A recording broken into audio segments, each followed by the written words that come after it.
The Three Musketeers, Part 4 by Alexandre Dumas.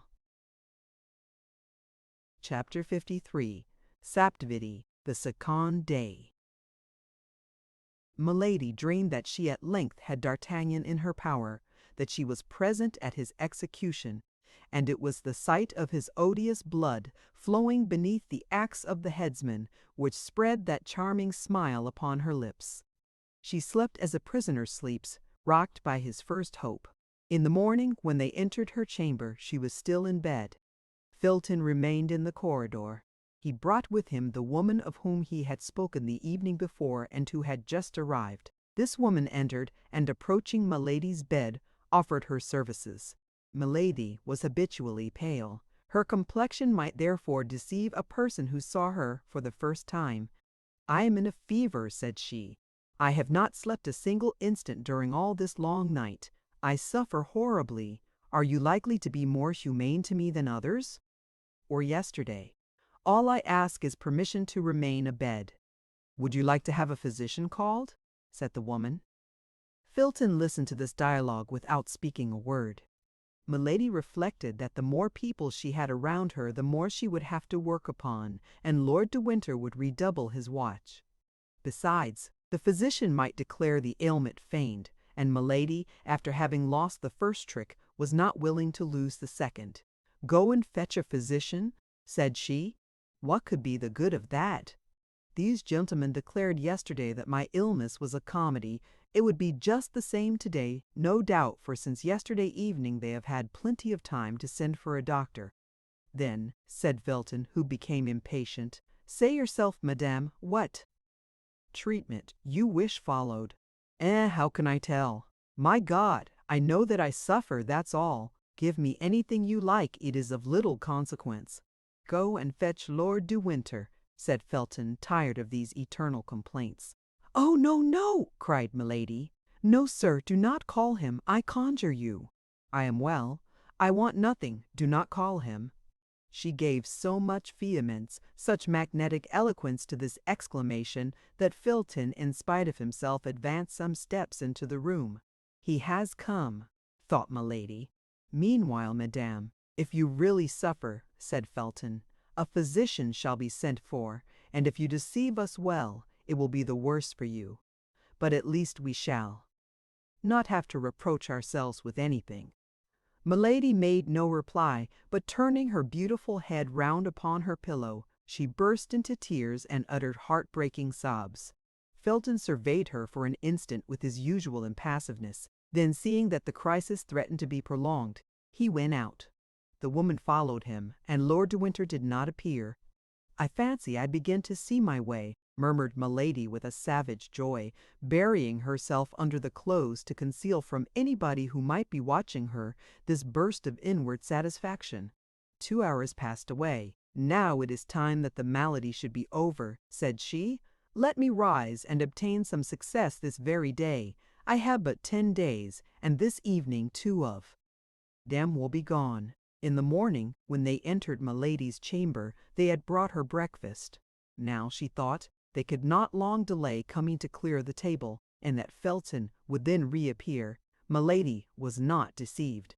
Felton reappeared, and without observing whether Milady had or had not touched her repast, made a sign that the table should be carried out of the room, it having been brought in ready spread. Felton remained behind. He held a book in his hand.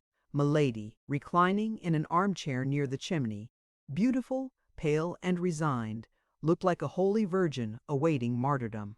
Felton approached her and said, "Lord de Winter, who is a Catholic, like yourself, madame, thinking that the deprivation of the rites and ceremonies of your church might be painful to you, has consented that you should read every day the ordinary of your Mass, and here is a book which contains the ritual." At the manner in which Felton laid the book upon the little table near which Milady was sitting, at the tone in which he pronounced the 2 words, "your Mass," at the disdainful smile with which he accompanied them, Milady raised her head and looked more attentively at the officer. By that plain arrangement of the hair, by that costume of extreme simplicity, by the brow polished like marble and as hard and impenetrable, She recognized one of those gloomy Puritans she had so often met, not only in the court of King James, but in that of the King of France, where, in spite of the remembrance of the St. Bartholomew, they sometimes came to seek refuge. She then had one of those sudden inspirations which only people of genius receive in great crises, in supreme moments which are to decide their fortunes or their lives. Those two words, your mass, and a simple glance cast upon Felton, revealed to her all the importance of the reply she was about to make. But with that rapidity of intelligence which was peculiar to her, this reply, ready arranged, presented itself to her lips. "I?" said she with an accent of disdain in unison with that which she had remarked in the voice of the young officer. "I, sir? My mass! Lord de Winter, the corrupted Catholic, knows very well that I am not of his religion, and this is a snare he wishes to lay for me." "And of what religion are you then, madame?" asked Felton, with an astonishment which, in spite of the empire he held over himself, he could not entirely conceal. "I will tell it," cried Milady with a feigned exultation, "on the day when I shall have suffered sufficiently for my faith." The look of Felton revealed to Milady the full extent of the space she had opened for herself by this single word. The young officer, however, remained mute and motionless. His look alone had spoken. "I am in the hands of my enemies," continued she, with that tone of enthusiasm which she knew was familiar to the Puritans. "Well, let my God save me, or let me perish for my God. That is the reply I beg you to make to Lord de Winter. And as to this book," added she, pointing to the manual with her finger, but without touching it, as if she must be contaminated by it, "you may carry it back and make use of it yourself, for doubtless you are doubly the accomplice of Lord de Winter, the accomplice in his persecutions, the accomplice in his heresies." Felton made no reply, took the book with the same appearance of repugnance which he had before manifested, and retired pensively. Lord de Winter came toward 5 o'clock in the evening. Milady had had time, during the whole day, to trace her plan of conduct. She received him like a woman who had already recovered all her advantages. "It appears," said the Baron, seating himself in the armchair opposite that occupied by Milady, and stretching out his legs carelessly upon the hearth, "it appears we have made a little apostasy." "What do you mean, sir?" "I mean to say that since we last met you have changed your religion. You have not by chance married a Protestant for a third husband, have you?" "Explain yourself, my lord," replied the prisoner with majesty, "for though I hear your words, I declare I do not understand them." "Then you have no religion at all." "I like that best," replied Lord de Winter, laughing. "Certainly that is most in accord with your own principles," replied Milady frigidly. "Oh, I confess it is all the same to me." "Oh, you need not avow this religious indifference, my lord. Your debaucheries and crimes would vouch for it." "What, you talk of debaucheries, Madame Messalina, Lady Macbeth? Either I misunderstand you, or you are very shameless."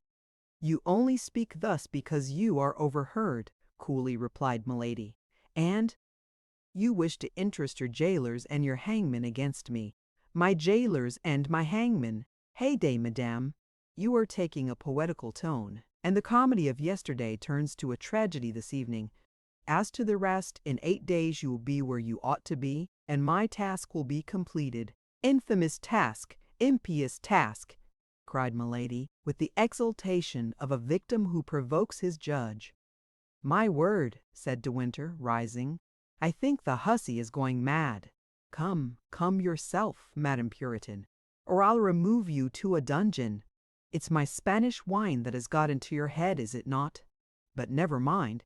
That sort of intoxication is not dangerous, and will have no bad effects." And Lord de Winter retired swearing, which at that period was a very nightly habit. Felton was indeed behind the door, and had not lost one word of this scene. Milady had guessed aright. "Yes, go, go," said she to her brother. "The effects are drawing near, on the contrary, but you, weak fool, will not see them until it is too late to shun them." Silence was re-established. 2 hours passed away. Milady's supper was brought in, and she was found deeply engaged and sang her prayers aloud, prayers which she had learned of an old servant of her second husband, a most austere Puritan.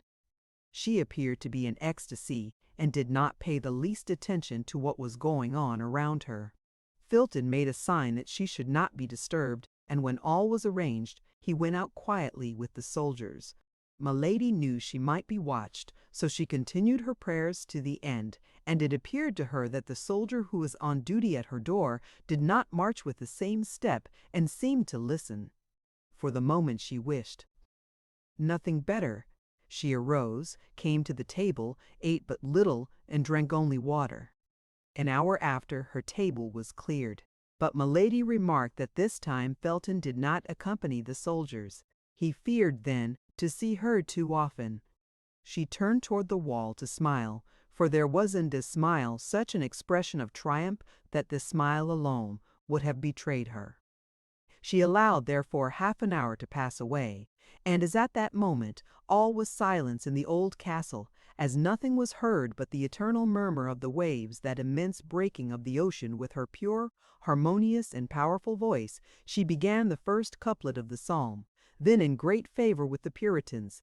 Thou leavest thy servants, Lord, to see if they be strong, but soon thou dost afford thy hand to lead them on. These verses were not excellent, very far from it, but as it is well known, the Puritans did not pique themselves upon their poetry. While singing, Milady listened. The soldier on guard at her door stopped, as if he had been changed into stone. Milady was then able to judge of the effect she had produced. Then she continued her singing with inexpressible fervor and feeling. It appeared to her that the sounds spread to a distance beneath the vaulted roofs, and carried with them a magic charm to soften the hearts of her jailers. It, however, likewise appeared that the soldier on duty, a zealous Catholic, no doubt shook off the charm, for through the door he called, "Hold your tongue, madame. Your song is as dismal as a de profundis. And if besides the pleasure of being in garrison here, we must hear such things as these, no mortal can hold out."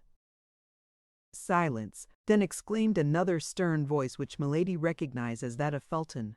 "What are you meddling with, stupid? Did anybody order you to prevent that woman from singing? No. You were told to guard her, to fire at her if she attempted to fly. Guard her.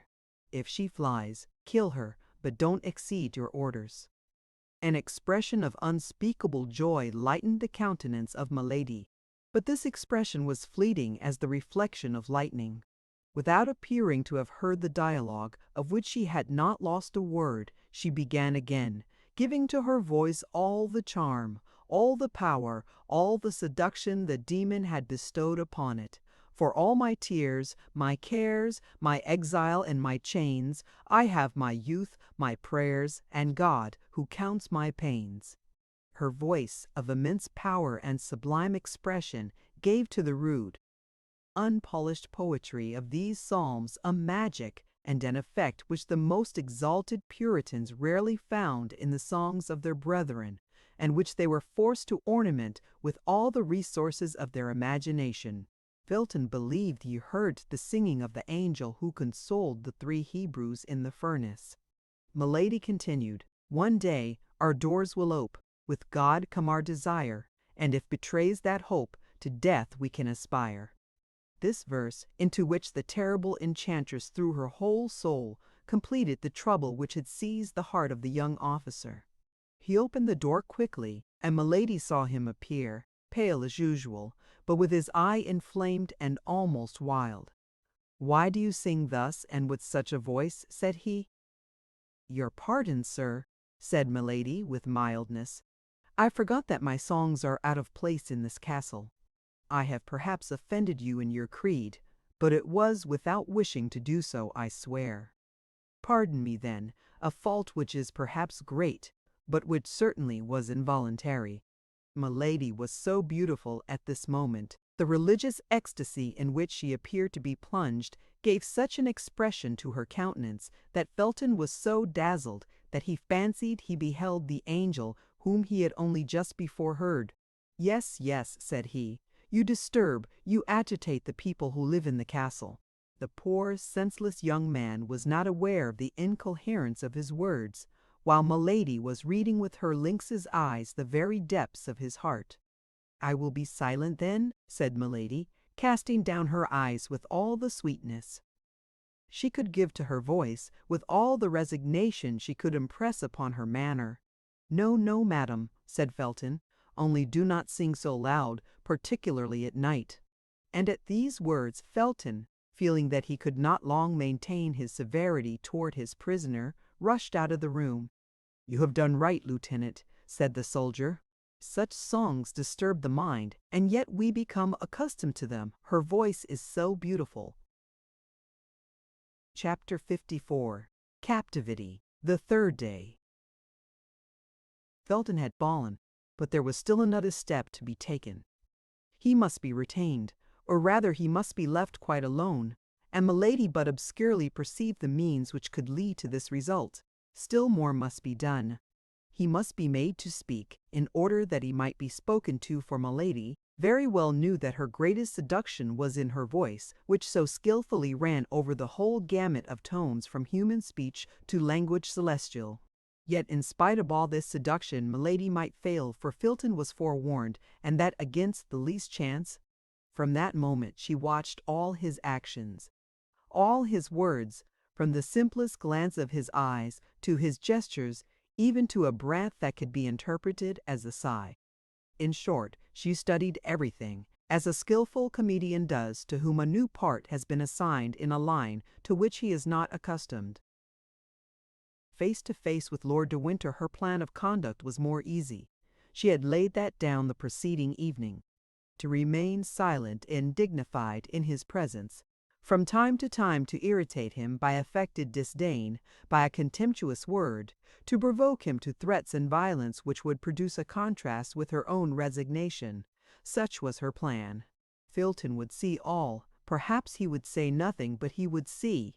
In the morning Felton came as usual, but Milady allowed him to preside over all the preparations for breakfast without addressing a word to him. At the moment when he was about to retire, she was cheered with a ray of hope, for she thought he was about to speak, but his lips moved without any sound leaving his mouth, and making a powerful effort to control himself, he sent back to his heart the words that were about to escape from his lips, and went out. Toward midday, Lord de Winter entered. It was a tolerably fine winter's day, and a ray of that pale English sun which lights but does not warm came through the bars of her prison. Milady was looking out at the window, and pretended not to hear the door as it opened. "Ah, ah!" said Lord de Winter. "After having played comedy, after having played tragedy, we are now playing melancholy?" The prisoner made no reply. "Yes, yes," continued Lord de Winter, "I understand. You would like very well to be at liberty on that beach. You would like very well to be in a good ship dancing upon the waves of that emerald green sea.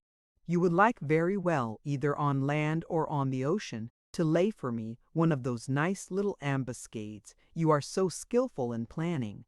Patience, patience, in 4 days' time the shore will be beneath your feet, the sea will be open to you, more open than will perhaps be agreeable to you, for in 4 days England will be relieved of you." Milady folded her hands, and raising her fine eyes toward heaven, "Lord, Lord," said she, with an angelic meekness of gesture and tone, "pardon this man as I myself pardon him." "Yes, pray, accursed woman," cried the Baron. "Your prayer is so much the more generous from your being, I swear to you, in the power of a man who will never pardon you." And he went out. At the moment he went out, a piercing glance darted through the opening of the nearly closed door, and she perceived Felton, who drew quickly to one side to prevent being seen by her. Then she threw herself upon her knees and began to pray. my God," said she, "thou knowest in what holy cause I suffer. Give me, then, strength to suffer." The door opened gently. The beautiful supplicant pretended not to hear the noise, and in a voice broken by tears, she continued, "God of vengeance, God of goodness, wilt thou allow the frightful projects of this man to be accomplished? Then only she pretended to hear the sound of Felton's steps, and rising quick as thought, she blushed, as if ashamed of being surprised on her knees. "I do not like to disturb those who pray, madame," said Felton seriously. "Do not disturb yourself on my account, I beseech you." "How do you know I was praying, sir?" said Milady in a voice broken by sobs. "You were deceived, sir. I was not praying." "Do you think then, madam," replied Felton in the same serious voice, but with a milder tone, "do you think I assume the right of preventing a creature from prostrating herself before her Creator? God forbid. Besides, repentance becomes the guilty. Whatever crimes they may have committed, for me the guilty are sacred at the feet of God." "Guilty? I," said Milady, with a smile which might have disarmed the angel of the Last Judgment. "Guilty?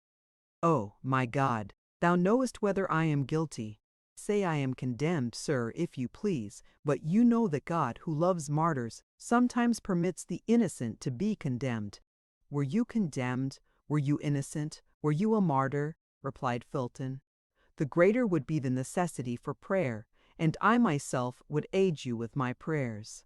"Oh, you are a just man," cried Milady, throwing herself at his feet. "I can hold out no longer, for I fear I shall be wanting in strength at the moment when I shall be forced to undergo the struggle and confess my faith." "Listen, then, to the supplication of a despairing woman." "You are abused, sir, but that is not the question. I only ask you one favor, and if you grant it me, I will bless you in this world and in the next." "Speak to the master, madame," said Felton. "Happily, I am neither charged with the power of pardoning nor punishing. It is upon one higher place than I am that God has laid this responsibility. To you to you alone. Listen to me, rather than add to my destruction, rather than add to my ignominy. If you have merited this shame, madame, if you have incurred this ignominy, you must submit to it as an offering to God." "What do you say? Oh, you do not understand me. When I speak of ignominy, you think I speak of some chastisement, of imprisonment or death. Would to heaven! Of what consequence to me is imprisonment or death?" "It is I who no longer understand you, madame," said Felton. "Or, rather, who pretend not to understand me, sir," replied the prisoner with a smile of incredulity. "No, madame, on the honor of a soldier, on the faith of a Christian." "What? You are ignorant of Lord de Winter's designs upon me. I am. Impossible. You are his confidant. I never lie, madame." "Oh, he conceals them too little for you not to divine them." "I seek to divine nothing, madame. I wait till I am confided in, and apart from that which Lord de Winter has said to me before you, he has confided nothing to me." "Why, then," cried Milady, with an incredible tone of truthfulness, "you are not his accomplice.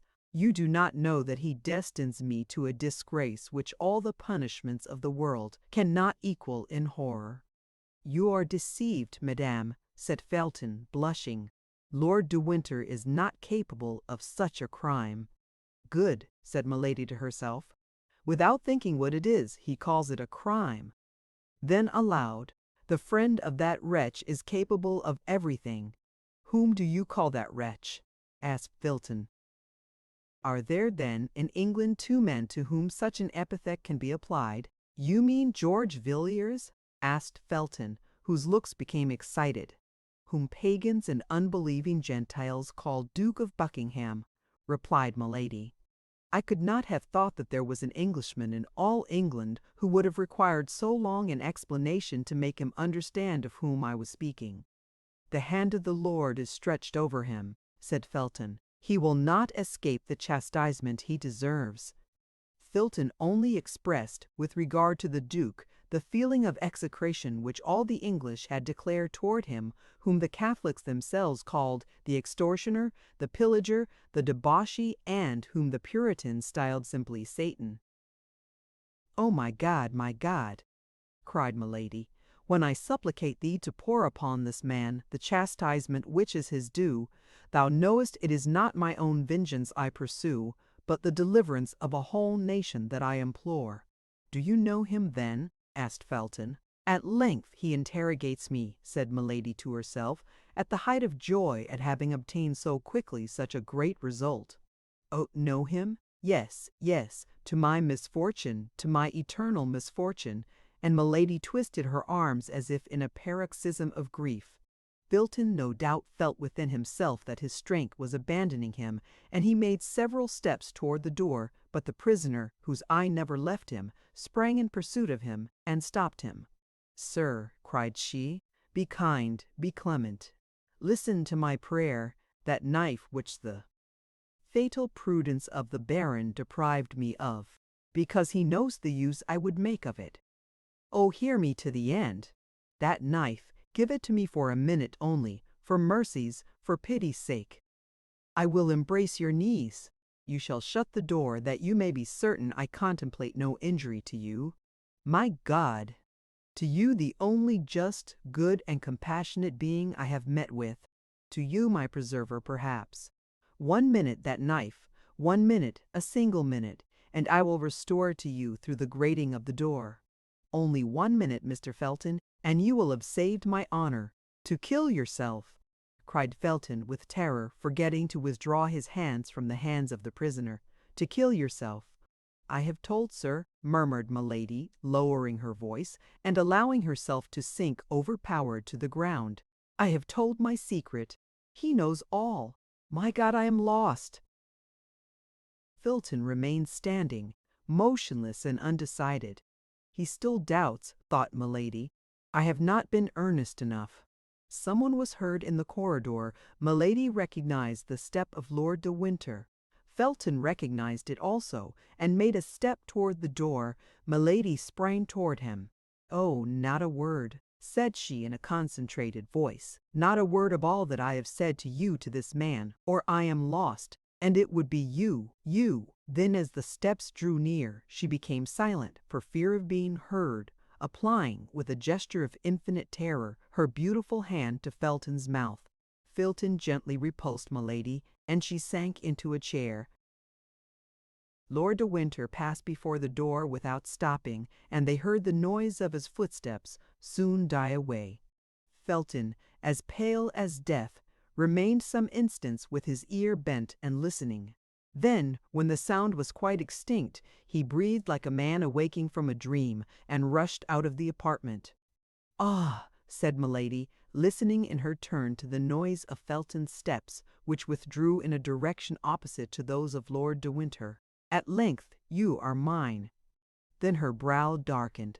"If he tells the Baron," said she, "I am lost, for the Baron, who knows very well that I shall not kill myself, will place me before him with a knife in my hand, and he will discover that all this despair is but acted." She placed herself before the glass, and regarded herself attentively. Never had she appeared more beautiful. "Oh, yes," said she, smiling, "but we won't tell him." In the evening Lord de Winter accompanied the supper. "Sir," said Milady, "is your presence an indispensable accessory of my captivity? Could you not spare me the increase of torture which your visits cause me?" "How, dear sister?" said Lord de Winter.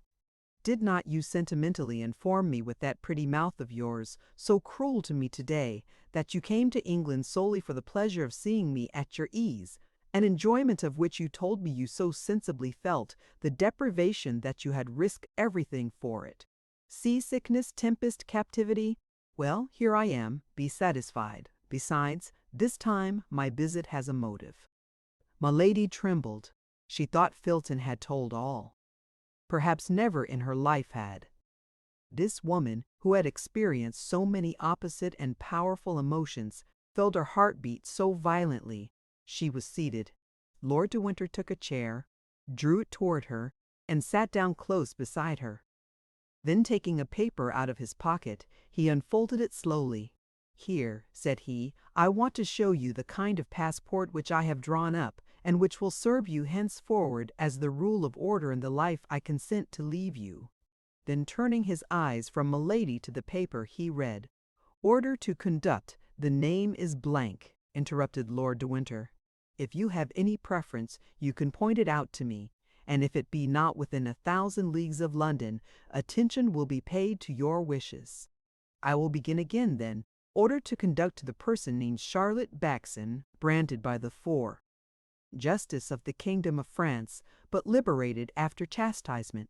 She is to dwell in this place without ever going more than 3 leagues from it.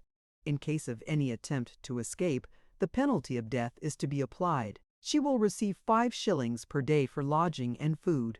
That order does not concern me, replied Milady coldly, since it bears another name than mine. A name? Have you a name, then? I bear that of your brother. Ay, but you are mistaken. My brother is only your second husband, and your first is still living. Tell me his name, and I will put it in the place of the name of Charlotte Backson. No, you will not? You are silent? Well then, you must be registered as Charlotte Backson. Milady remained silent, only this time it was no longer from affectation, but from terror. She believed the order ready for execution. She thought that Lord de Winter had hastened her departure. She thought she was condemned to set off that very evening. Everything in her mind was lost for an instant, when all at once she perceived that no signature was attached to the order. The joy she felt at this discovery was so great she could not conceal it. "Yes, yes," said Lord de Winter, who perceived what was passing in her mind. "Yes, you look for the signature, and you say to yourself, 'All is not lost, for that order is not signed. It is only shown to me to terrify me, that's all. You are mistaken. Tomorrow this order will be sent to the Duke of Buckingham. The day after tomorrow it will return signed by his hand and marked with his seal, and 24 hours afterward I will answer for its being carried into execution. Adieu, madam. That is all I had to say to you. And I reply to you, sir, that this abuse of power, this exile under a fictitious name, are infamous. Would you like better to be hanged in your true name, my lady? You know that the English laws are inexorable on the abuse of marriage. Speak freely. Although my name, or rather that of my brother, would be mixed up with the affair, I will risk the scandal of a public trial to make myself certain of getting rid of you." Milady made no reply, but became as pale as a corpse. "Oh, I see you prefer peregrination. That's well, madame. And there is an old proverb that says, 'Traveling trains youth.' My faith, you are not wrong after all, and life is sweet. That's the reason why I take such care you shall not deprive me of mine. There only remains, then, the question of the 5 shillings to be settled. You think me rather parsimonious, don't you? That's because I don't care to leave you the means of corrupting your jailers. Besides, you will always have your charms left to seduce them with. Employ them, if your check with regard to Felton has not disgusted you with attempts of that kind." "Felton has not told him," said Milady to herself. "Nothing is lost then. And now, madame, till I see you again. Tomorrow I will come and announce to you the departure of my messenger." Lord de Winter rose, saluted her ironically, and went out. My lady breathed again. She had still 4 days before her. 4 days would quite suffice to complete the seduction of Felton. A terrible idea, however, rushed into her mind. She thought that Lord de Winter would perhaps send Felton himself to get the order signed by the Duke of Buckingham. In that case Felton would escape her, for, in order to secure success, the magic of a continuous seduction was necessary. Nevertheless, as we have said, one circumstance reassured her. Felton had not spoken. As she would not appear to be agitated by the threats of Lord de Winter, she placed herself at the table and ate. Then, as she had done the evening before, she fell on her knees and repeated her prayers aloud. As on the evening before, the soldier stopped his march to listen to her. Soon after she heard lighter steps than those of the sentinel, which came from the end of the corridor and stopped before her door. "It is he," said she, and she began the same religious chant which had so strongly excited Felton the evening before. But although her voice, sweet, full, and sonorous, vibrated as harmoniously and as affectingly as ever, the door remained shut. It appeared, however, to Milady that in one of the furtive glances she darted from time to time at the grating of the door, she thought she saw the ardent eyes of the young man through the narrow opening. But whether this was reality or vision, he had this time sufficient self-command not to enter. However, a few instants after she had finished her religious song, Milady thought she heard a profound sigh. Then the same step she had heard approach slowly withdrew, as if with regret. Chapter 55. Captivity. The Fourth Day. The next day, when Felton entered Milady's apartment, he found her standing, mounted upon a chair, holding in her hands a cord made by means of torn cambric handkerchiefs, twisted into a kind of rope, one with another, and tied at the ends. At the noise Felton made in entering, Milady leaped lightly to the ground and tried to conceal behind her the improvised cord she held in her hand. The young man was more pale than usual, and his eyes, reddened by want of sleep, denoted that he had passed a feverish night. Nevertheless, his brow was armed with a severity more austere than ever.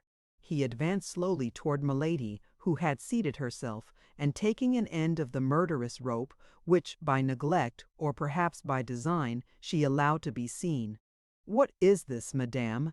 he asked coldly. "That? Nothing," said Milady, smiling with that painful expression which she knew so well how to give to her smile. "Ennui is the mortal enemy of prisoners. I had ennui, and I amused myself with twisting that rope." Felton turned his eyes toward the part of the wall of the apartment before which he had found Milady standing in the armchair in which she was now seated, and over her head he perceived a gilt-headed screw fixed in the wall for the purpose of hanging up clothes or weapons. He started, and the prisoner saw that start, for though her eyes were cast down, nothing escaped her. "What were you doing on that armchair?" asked he. "Of what consequence?" replied Milady. "But," replied Felton, "I wish to know." "Do not question me," said the prisoner. "You know that we, who are true Christians, are forbidden to lie." "Well then," said Felton, "I will tell you what you were doing, or rather what you meant to do. You were going to complete the fatal project you cherish in your mind.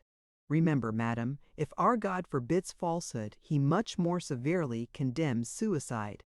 When God sees one of his creatures persecuted unjustly, placed between suicide and dishonor, believe me, sir," replied Milady, in a tone of deep conviction, "God pardons suicide, for then suicide becomes martyrdom." "You say either too much or too little. Speak, madame. In the name of heaven, explain yourself, that I may relate my misfortunes for you to treat them as fables, that I may tell you my projects for you to go and betray them to my persecutor? No, sir. Besides, of what importance to you is the life or death of a condemned wretch? You are only responsible for my body, is it not so? And provided you produce a carcass that may be recognized as mine, they will require no more of you. Nay, perhaps you will even have a double reward." "I, madame, I?" cried Felton. "You suppose that I would ever accept the price of your life? Oh, you cannot believe what you say. Let me act as I please, Felton. Let me act as I please," said Milady, elated. "Every soldier must be ambitious, must he not? You are a lieutenant. Well, you will follow me to the grave with the rank of captain." "What have I, then, done to you," said Felton, much agitated, "that you should load me with such a responsibility before God and before men?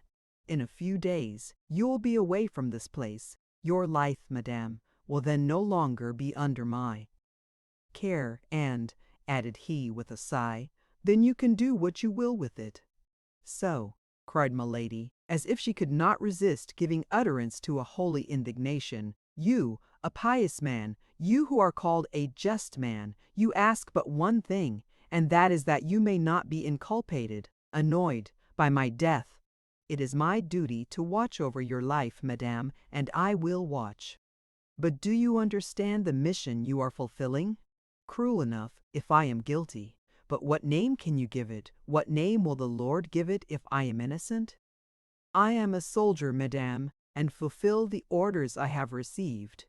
Do you believe, then, that at the day of the last judgment, God will separate blind executioners from iniquitous judges? You are not willing that I should kill my body, and you make yourself the agent of him who would kill my soul. But I repeat it again to you, replied Felton in great emotion, no danger threatens you. I will answer for Lord de Winter as for myself. Dunce, cried Milady, dunce!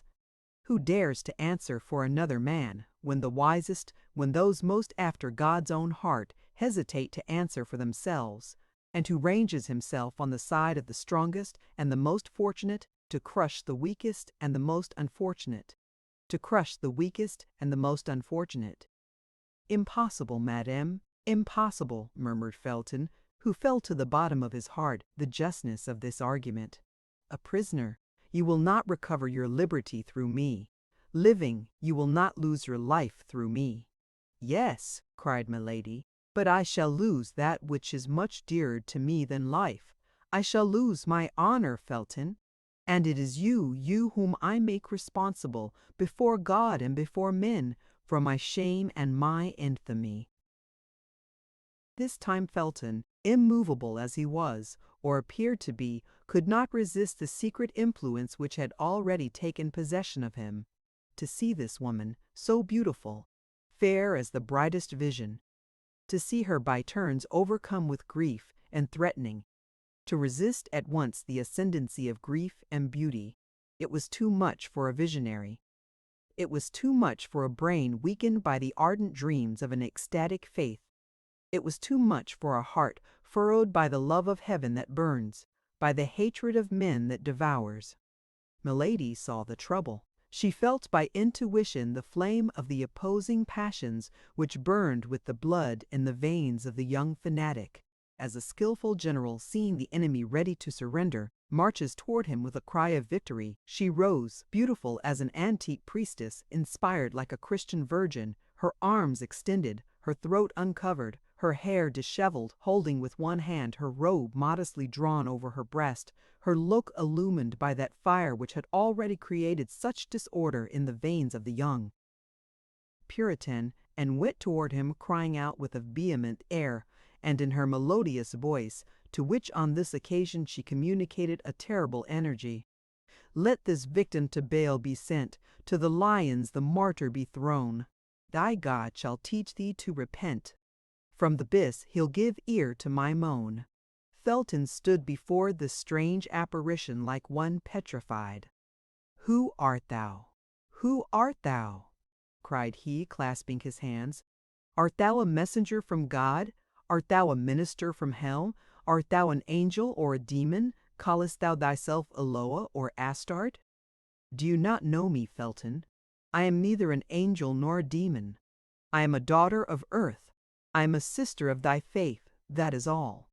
"Yes, yes," said Felton, "I doubted, but now I believe." "You believe, and still you are an accomplice of that child of Belial who is called Lord de Winter. You believe, and yet you leave me in the hands of mine enemies, of the enemy of England, of the enemy of God. You believe, and yet you deliver me up to him who fills and defiles the world with his heresies and debaucheries, to that infamous Sardanapalus whom the blind call the Duke of Buckingham, and whom believers name Antichrist. I deliver you up to Buckingham? I? What mean you by that?" "They have eyes," cried Milady, "but they see not. Ears have they, but they hear not. Yes, yes," said Felton, passing his hands over his brow, covered with sweat, as if to remove his last doubt. "Yes, I recognize the voice which speaks to me in my dreams. Yes, I recognize the features of the angel who appears to me every night, crying to my soul, which cannot sleep, 'Strike, save England, save thyself for thou wilt die without having appeased God.' Speak, speak," cried Felton. "I can understand you now." A flash of terrible joy, but rapid as thought, gleamed from the eyes of Milady. However fugitive this homicide flash, Felton saw it and started as if its light had revealed the abysses of this woman's heart. He recalled, all at once, the warnings of Lord de Winter, the seductions of Milady, her first attempts after her arrival. He drew back a step and hung down his head, without, however, ceasing to look at her, as if, Fascinated by this strange creature, he could not detach his eyes from her eyes. Milady was not a woman to misunderstand the meaning of this hesitation. Under her apparent emotions, her icy coolness never abandoned her.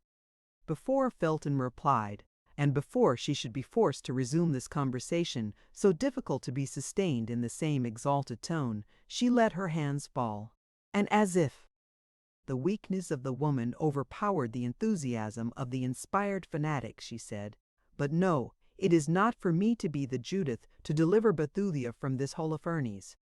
The sword of the Eternal is too heavy for my arm. Allow me, then, to avoid dishonor by death. Let me take refuge in martyrdom. I do not ask you for liberty as a guilty one would, nor for vengeance as would a pagan. Let me die, that is all. I supplicate you, I implore you on my knees, let me die, and my last sigh shall be a blessing for my preserver." Hearing that voice, so sweet and suppliant, seeing that look, so timid and downcast, Felton reproached himself. By degrees the enchantress had clothed herself with that magic adornment which she assumed and threw aside at will, that is to say, beauty, meekness, and tears, and above all, the irresistible attraction of mystical voluptuousness, the most devouring of all voluptuousness. "Alas," said Felton, "I can do but one thing, which is to pity you if you prove to me you are a victim. But Lord de Winter makes cruel accusations against you. You are a Christian. You are my sister in religion. I feel myself drawn toward you. I, who have never loved anyone but my benefactor. I, who have met with nothing but traitors and impious men. But you, madame, so beautiful in reality, you, so pure in appearance, must have committed great iniquities for Lord de Winter to pursue you thus." "They have eyes," repeated Milady, with an accent of indescribable grief, "but they see not. Ears have they, but they hear not." "But," cried the young officer, "speak then, speak." "Confide my shame to you," cried Milady, with the blush of modesty upon her countenance, "for often the crime of one becomes the shame of another. Confide my shame to you, a man and I a woman. Oh," continued she, placing her hand modestly over her beautiful eyes, "never, never, I could not." "To me, to a brother," said Felton. Milady looked at him for some time with an expression which the young man took for doubt, but which, however, was nothing but observation, or rather the wish to fascinate. Felton, in his turn a suppliant, clasped his hands. "Well, then," said Milady, "I confide in my brother. I will dare to—" At this moment the steps of Lord de Winter were heard, but this time the terrible brother-in-law of Milady did not content himself, as on the preceding day, with passing before the door and going away again. He paused, exchanged 2 words with the sentinel, then the door opened and he appeared. During the exchange of these 2 words, Felton drew back quickly, and when Lord de Winter entered, he was several paces from the prisoner. The Baron entered slowly, sending a scrutinizing glance from Milady to the young officer. "You have been here a very long time, John," said he. "Has this woman been relating her crimes to you? In that case I can comprehend the length of the conversation." Felton started, and Milady felt she was lost if she did not come to the assistance of the disconcerted Puritan. "Ah, you fear your prisoner should escape," said she. "Well, ask your worthy jailer what favour I this instant solicited of him." "You demanded a favour?" said the Baron suspiciously. "Yes, my lord," replied the young man, confused. "And what favour, pray?" asked Lord de Winter. "A knife, which she would return to me through the grating of the door a minute after she had received it," replied Felton. "There is someone, then, concealed here, whose throat this amiable lady is desirous of cutting," said de Winter, in an ironical, contemptuous tone. "There is myself," replied Milady. "I have given you the choice between America and Tyburn," replied Lord de Winter. "Choose Tyburn, madame. Believe me, the court is more certain than the knife." Felton grew pale, and made a step forward, remembering that at the moment he entered Milady had a rope in her hand. "You are right," said she. "I have often thought of it." Then she added in a low voice, "And I will think of it again." Felton felt a shudder run to the marrow of his bones. Probably Lord de Winter perceived this emotion. "Mistrust yourself, John," said he. "I have placed reliance upon you, my friend. Beware! I have warned you. But be of good courage, my lad. In 3 days we shall be delivered from this creature, and where I shall send her she can harm nobody." "You hear him!" cried Milady with vehemence, so that the Baron might believe she was addressing heaven, and that Felton might understand she was addressing him. Felton lowered his head and reflected. The Baron took the young officer by the arm and turned his head over his shoulder so as not to lose sight of Milady till he was gone out. "Well," said the prisoner when the door was shut, "I am not so far advanced as I believed. De Winter has changed his usual stupidity into a strange prudence. It is the desire of vengeance, and how desire molds a man. As to Felton, he hesitates. He is not a man like that cursed D'Artagnan. A Puritan only adores virgins, and he adores them by clasping his hands. A musketeer loves women, and he loves them by clasping his arms round them." Milady waited, then with much impatience, for she feared the day would pass away without her seeing Felton again.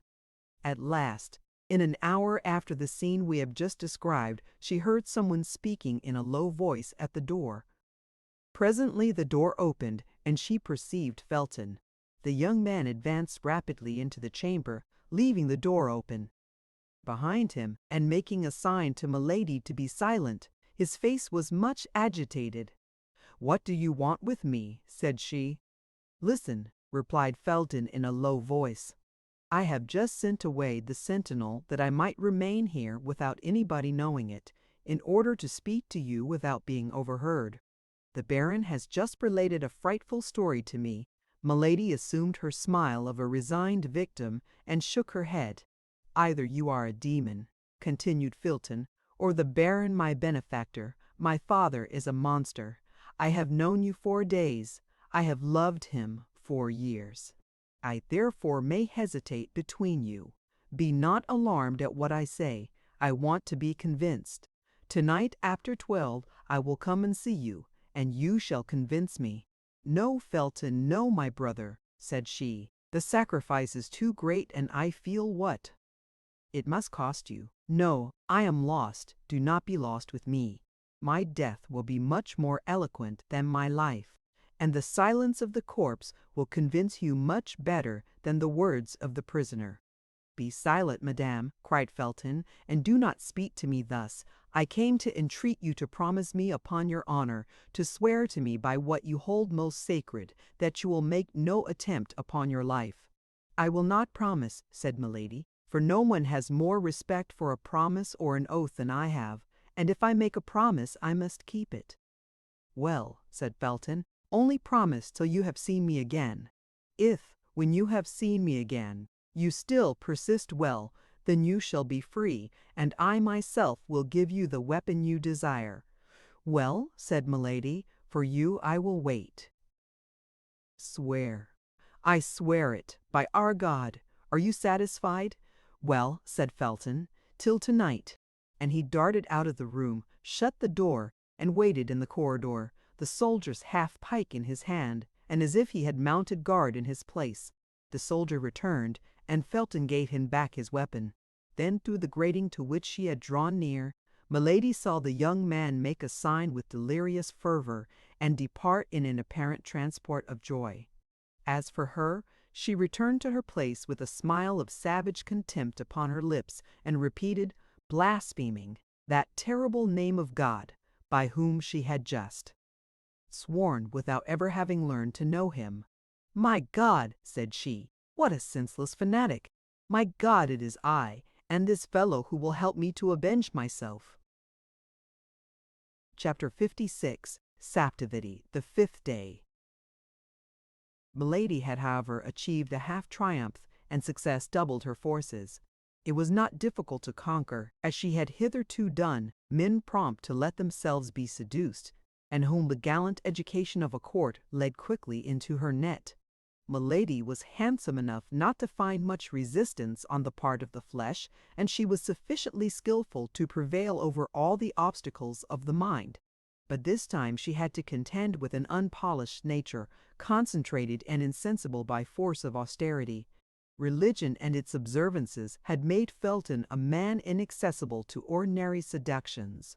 There fermented in that sublimated brain plans so vast, projects so tumultuous, that there remained no room for any capricious or material love, that sentiment which is fed by leisure and grows with corruption. Milady had, then, made a breach by her false virtue in the opinion of a man horribly prejudiced against her, and by her beauty in the heart of a man hitherto chaste and pure. In short, she had taken the measure of motives hitherto unknown to herself, do this experiment made upon the most rebellious subject that nature and religion could submit to her study. Many a time, nevertheless, during the evening she despaired of fate and of herself. She did not invoke God, we very well know, but she had faith in the genius of evil, that immense sovereignty which reigns in all the details of human life, and by which, as in the Arabian fable, a single pomegranate seed is sufficient to reconstruct a ruined world. Milady, being well prepared for the reception of Felton, was able to erect her batteries for the next day. She knew she had only 2 days left, that when once the order was signed by Buckingham, and Buckingham would sign it the more readily from its bearing a false name, and he could not, therefore, recognize the woman in question, once this order was signed, we say, the Baron would make her embark immediately, and she knew very well that women condemned to exile employ arms much less powerful in their seductions than the pretendedly virtuous woman whose beauty is lighted by the sun of the world, whose style the voice of fashion lauds, and whom a halo of aristocracy gilds with enchanting splendors. To be a woman condemned to a painful and disgraceful punishment is no impediment to beauty, but it is an obstacle to the recovery of power. Like all persons of real genius, Milady knew what suited her nature and her means. Poverty was repugnant to her. Degradation took away 2/3 of her greatness. Milady was only a queen while among queens. The pleasure of satisfied pride was necessary to her domination. To command inferior beings was rather a humiliation than a pleasure for her. She should certainly return from her exile. She did not doubt that a single instant. But how long might this exile last, for an active, ambitious nature like that of Milady? Days not spent in climbing are inauspicious days. What word, then, can be found to describe the days which they occupy in descending? To lose a year, 2 years, 3 years, is to talk of an eternity. To return after the death or disgrace of the cardinal, perhaps. To return when D'Artagnan and his friends, happy and triumphant, should have received from the queen the reward they had well acquired by the services they had rendered her. These were devouring ideas that a woman like Milady could not endure. For the rest, the storm which raged within her doubled her strength, and she would have burst the walls of her prison if her body had been able to take, for a single instant, the proportions of her mind. Then that which spurred her on additionally in the midst of all this was the remembrance of the cardinal. What must the mistrustful, restless, suspicious cardinal think of her silence? The cardinal, not merely her only support, her only prop, her only protector at present, but still further, the principal instrument of her future fortune and vengeance. She knew him. She knew that at her return from a fruitless journey it would be in vain to tell him of her imprisonment, in vain to enlarge upon the sufferings she had undergone. The cardinal would reply with the sarcastic calmness of the skeptic, strong at once by power and genius, "You should not have allowed yourself to be taken." Then Milady collected all her energies, murmuring in the depths of her soul the name of Felton, the only beam of light that penetrated to her in the hell into which she had fallen, and like a serpent which folds and unfolds its rings to ascertain its strength, she enveloped Felton beforehand in the 1,000 meshes of her inventive imagination. Time, however, passed away. The hours, one after another, seemed to awaken the clock as they passed, and every blow of the brass hammer resounded upon the heart of the prisoner. At 9 o'clock, Lord de Winter made his customary visit, examined the window and the bars, sounded the floor and the walls, looked to the chimney and the doors without. During this long and minute examination, he or Milady pronouncing a single word.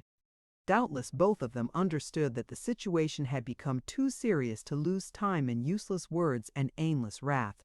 "Well," said the Baron, "on leaving her, you will not escape tonight." At 10 o'clock Felton came and placed the sentinel.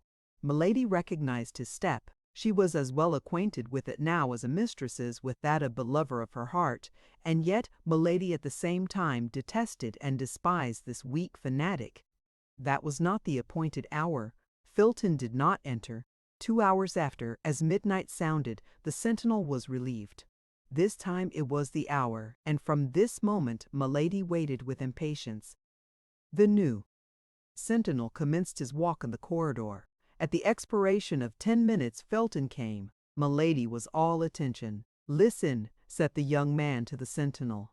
"On no pretense leave the door, for you know that last night my lord punished a soldier for having quit his post for an instant, although I, during his absence, watched in his place." "Yes, I know it," said the soldier. "I recommend you therefore to keep the strictest watch. For my part, I am going to pay a second visit to this woman, who I fear entertains sinister intentions upon her own life, and I have received orders to watch her." "Good," murmured Milady. "The austere Puritan lies." As to the soldier, he only smiled. "Zounds, Lieutenant," said he, "you are not unlucky in being charged with such commissions, particularly if my lord has authorized you to look into her bed." Felton blushed. Under any other circumstances he would have reprimanded the soldier for indulging in such pleasantry, but his conscience murmured too loud for his mouth to dare speak. "If I call, come," said he.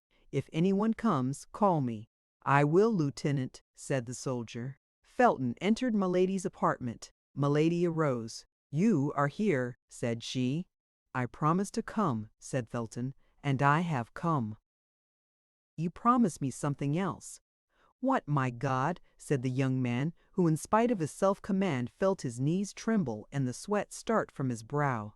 "You promised to bring a knife and to leave it with me after our interview." "Say no more of that, madame," said Felton. "There is no situation, however terrible it may be, which can authorize a creature of God to inflict death upon himself. I have reflected, and I cannot, must not be guilty of such a sin." "Ah, you have reflected," said the prisoner, sitting down in her armchair, with a smile of disdain. "And I also have reflected." "Upon what?" "That I can have nothing to say to a man who does not keep his word." "Oh, my God!" murmured Felton. "You may retire," said Milady. "I will not talk." "Here is the knife," said Felton, drawing from his pocket the weapon which he had brought according to his promise, but which he hesitated to give to his prisoner. "Let me see it," said Milady. "For what purpose? Upon my honor, I will instantly return it to you.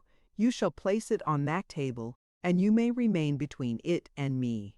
Felton offered the weapon to Milady, who examined the temper of it attentively, and who tried the point on the tip of her finger.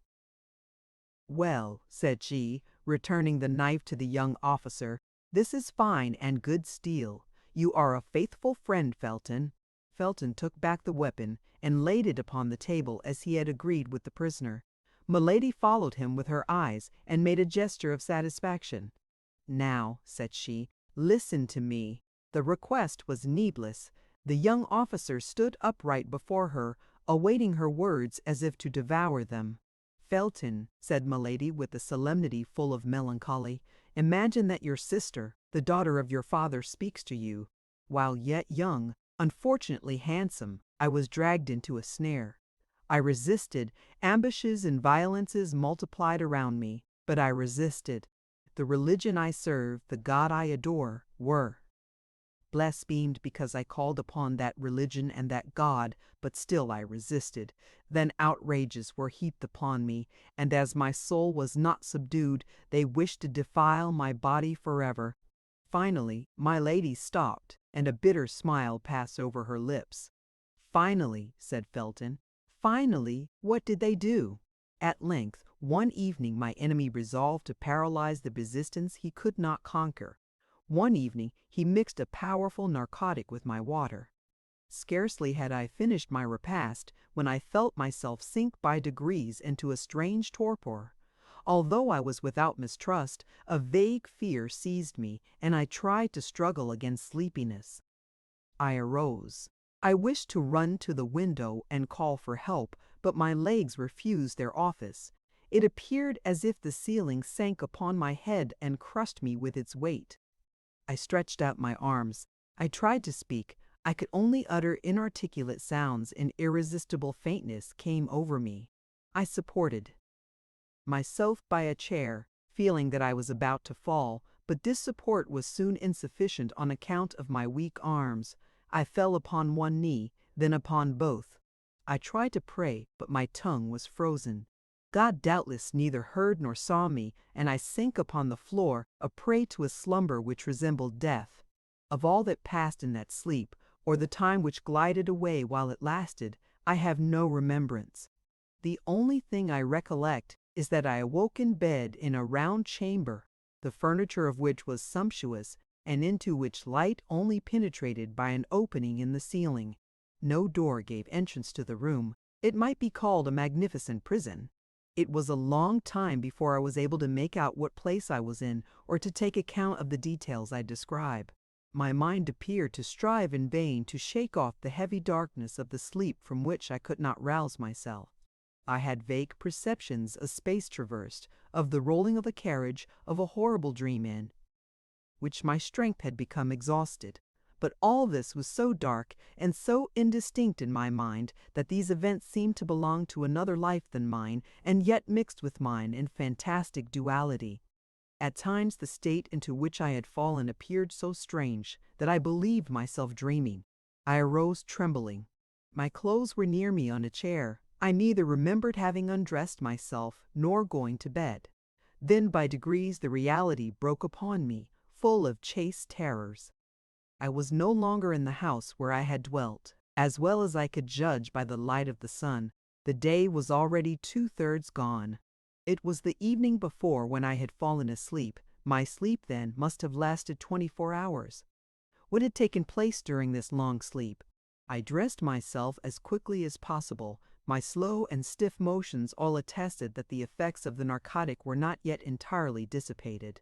The chamber was evidently furnished for the reception of a woman, and the most finished coquette could not have formed a wish, but on casting her eyes about the apartment, she would have found that wish accomplished. Certainly I was not the first captive that had been shut up in this splendid prison. But you may easily comprehend, Felton, that the more superb the prison, the greater was my terror. Yes, it was a prison, for I tried in vain to get out of it. I sounded all the walls in the hopes of discovering a door, but everywhere the walls returned a full and flat sound. I made the tour of the room at least 20 times, in search of an outlet of some kind, but there was none. I sank exhausted with fatigue and terror into an armchair. Meantime, night came on rapidly, and with night my terrors increased. I did not know, but I had better remain where I was seated. It appeared that I was surrounded with unknown dangers into which I was about to fall at every instant. Although I had eaten nothing since the evening before, my fears prevented my feeling hunger. No noise from without by which I could measure the time reached me. I only supposed it must be 7 or 8 o'clock in the evening, for it was in the month of October and it was quite dark. All at once the noise of a door, turning on its hinges, made me start. A globe of fire appeared above the glazed opening of the ceiling, casting a strong light into my chamber, and I perceived with terror that a man was standing within a few paces of me. A table with 2 covers, bearing a supper ready prepared, stood as if by magic in the middle of the apartment. That man was he who had pursued me during a whole year, who had vowed my dishonor, and who, by the first words that issued from his mouth, gave me to understand he had accomplished it the preceding night. "Scoundrel!" murmured Felton. "Oh, yes, scoundrel!" cried Milady, seeing the interest which the young officer, whose soul seemed to hang on her lips, took in the strange recital. Oh yes, scoundrel, he believed, having triumphed over me in my sleep, that all was completed. He came, hoping that I would accept my shame. As my shame was consummated, he came to offer his fortune in exchange for my love.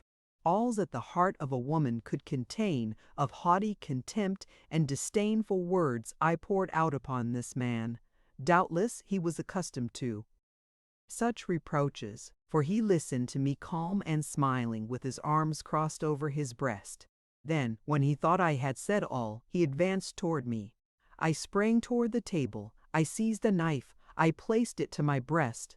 "Take one step more," said I, "and in addition to my dishonor, you shall have my death to reproach yourself with." There was no doubt in my look, my voice, my whole person, that sincerity of gesture, of attitude, of accent, which carries conviction to the most perverse minds. For he paused. "Your death," said he. "Oh no, you are too charming a mistress to allow me to consent to lose you thus, after I have had the happiness to possess you only a single time. Adieu, my charmer. I will wait to pay you my next visit till you are in a better humor." At these words he blew a whistle. The globe of fire which lighted the room reascended and disappeared. I found myself again in complete darkness. The same noise of a door opening and shutting was repeated the instant afterward. The flaming globe descended afresh, and I was completely alone. This moment was frightful. If I had any doubts as to my misfortune, these doubts had vanished in an overwhelming reality. I was in the power of a man whom I not only detested, but despised, of a man capable of anything, and who had already given me a fatal proof of what he was able to do. "But who then was this man?" asked Felton. I passed the night on a chair, starting at the least noise, for toward midnight the lamp went out, and I was again in darkness. But the night passed away without any fresh attempt on the part of my persecutor. Day came. The table had disappeared, only I had still the knife in my hand. This knife was my only hope. I was worn out with fatigue. Sleeplessness inflamed my eyes. I had not dared to sleep a single instant. The light of day reassured me. I went and threw myself on the bed without parting with the emancipating knife, which I concealed under my pillow. When I awoke, a fresh meal was served. This time, in spite of my terrors, in spite of my agony, I began to feel a devouring hunger. It was 48 hours since I had taken any nourishment. I ate some bread and some fruit. Then, remembering the narcotic mixed with the water I had drunk, I would not touch that which was placed on the table, but filled my glass at a marble fountain fixed in the wall over my dressing table. And yet, notwithstanding these precautions, I remained for some time in a terrible agitation of mind. But my fears were this time ill-founded. I passed the day without experiencing anything of the kind I dreaded. I took the precaution to half-empty the carafe, in order that my suspicions might not be noticed. The evening came on, and with it darkness. But however profound was this darkness, my eyes began to accustom themselves to it. I saw, amid the shadows, the table sink through the floor. A quarter of an hour later it reappeared, bearing my supper. In an instant, thanks to the lamp, my chamber was once more lighted. I was determined to eat only such things as could not possibly have anything soporific introduced into them. 2 eggs and some fruit composed my repast. Then I drew another glass of water from my protecting fountain and drank it. At the first swallow, it appeared to me not to have the same taste as in the morning. Suspicion instantly seized me. I paused, but I had already drunk half a glass. I threw the rest away with horror, and waited, with the dew of fear upon my brow. No doubt some invisible witness had seen me draw the water from that fountain, and had taken advantage of my confidence in it, the better to assure my ruin, so coolly resolved upon, so cruelly pursued. Half an hour had not passed when the same symptoms began to appear, but as I had only drunk half a glass of the water, I contended longer, and instead of falling entirely asleep, I sank into a state of drowsiness which left me a perception of what was passing around me, while depriving me of the strength either to defend myself or to fly. I dragged myself toward the bed, to seek the only defense I had left, my saving knife, but I could not reach the bolster. I sank on my knees, my hands clasped round one of the bedposts. Then I felt that I was lost. Felton became frightfully pale, and a convulsive tremor crept through his whole body. And what was most frightful, continued Milady, her voice altered, as if she still experienced the same agony as at that awful minute, was that at this time I retained a consciousness of the danger that threatened me, was that my soul, if I may say so, waked in my sleeping body, was that I saw, that I heard. It is true that all was like a dream, but it was not the less frightful.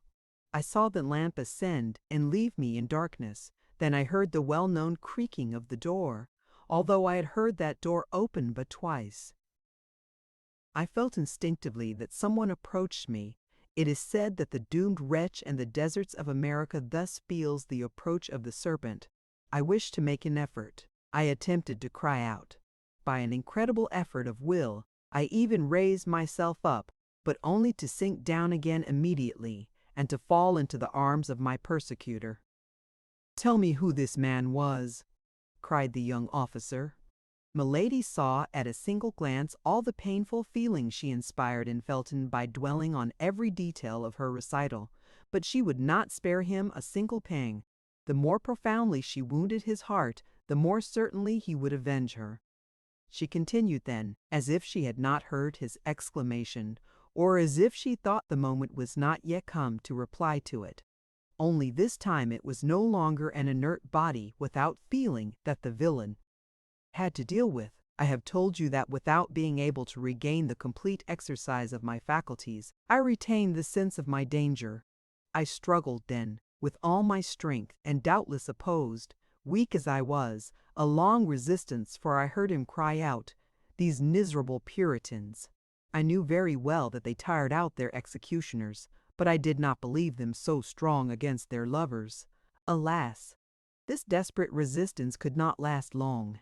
I felt my strength fail, and this time it was not my sleep that enabled the coward to prevail, but my swoon. Felton listened without uttering any word or sound, except an inward expression of agony. The sweat streamed down his marble forehead, and his hand under his coat tore his breast.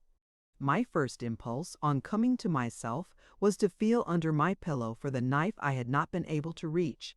If it had not been useful for defense, it might at least serve for expiation. But on taking this knife, Felton, a terrible idea occurred to me. I have sworn to tell you all, and I will tell you all. I have promised you the truth. I will tell it, were it to destroy me. The idea came into your mind to avenge yourself on this man, did it not?" cried Felton. "Yes," said Milady.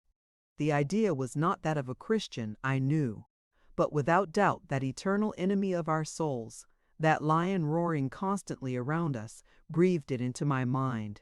In short, what shall I say to you, Felton?" continued Milady, in the tone of a woman accusing herself of a crime.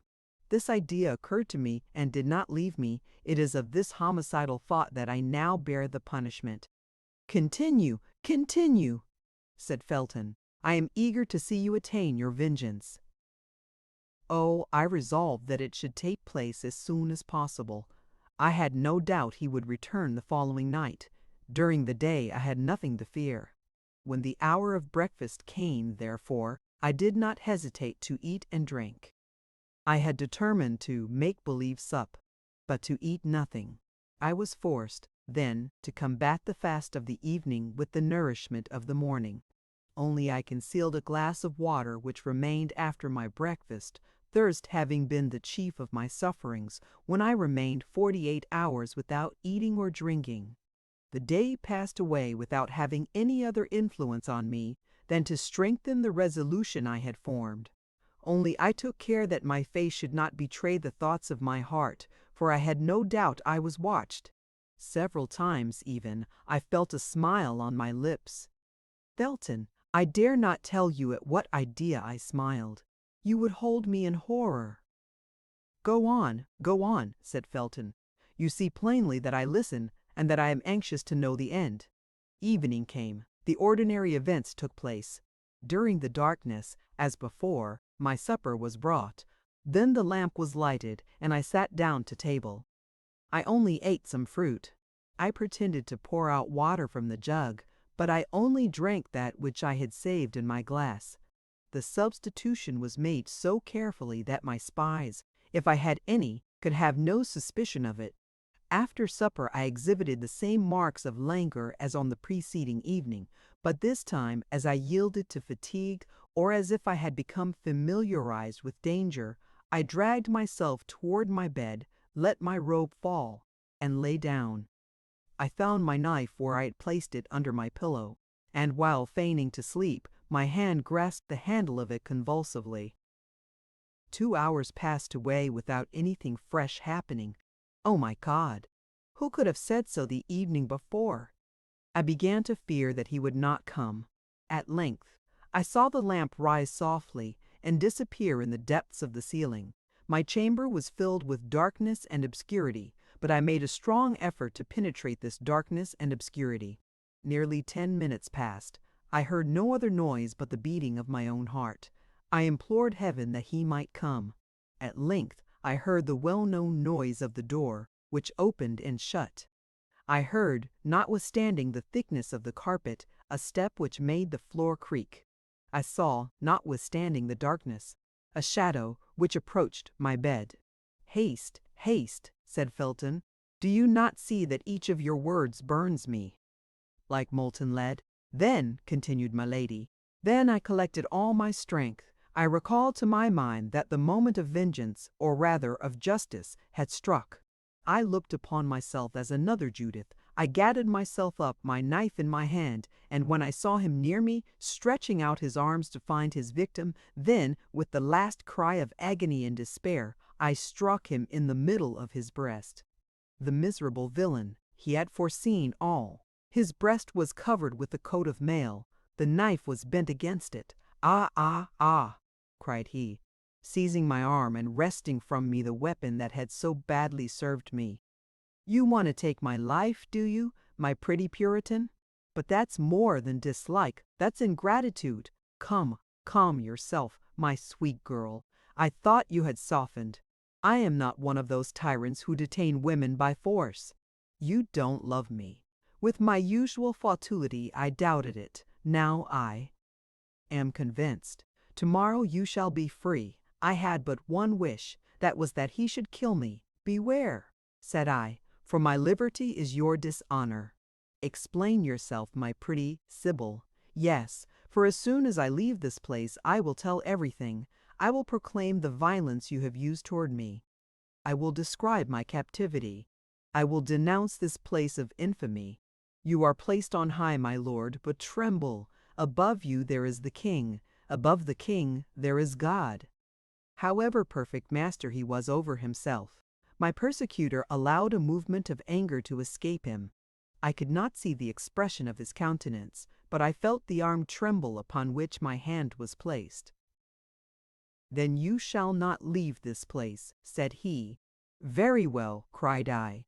"Then the place of my punishment will be that of my tomb.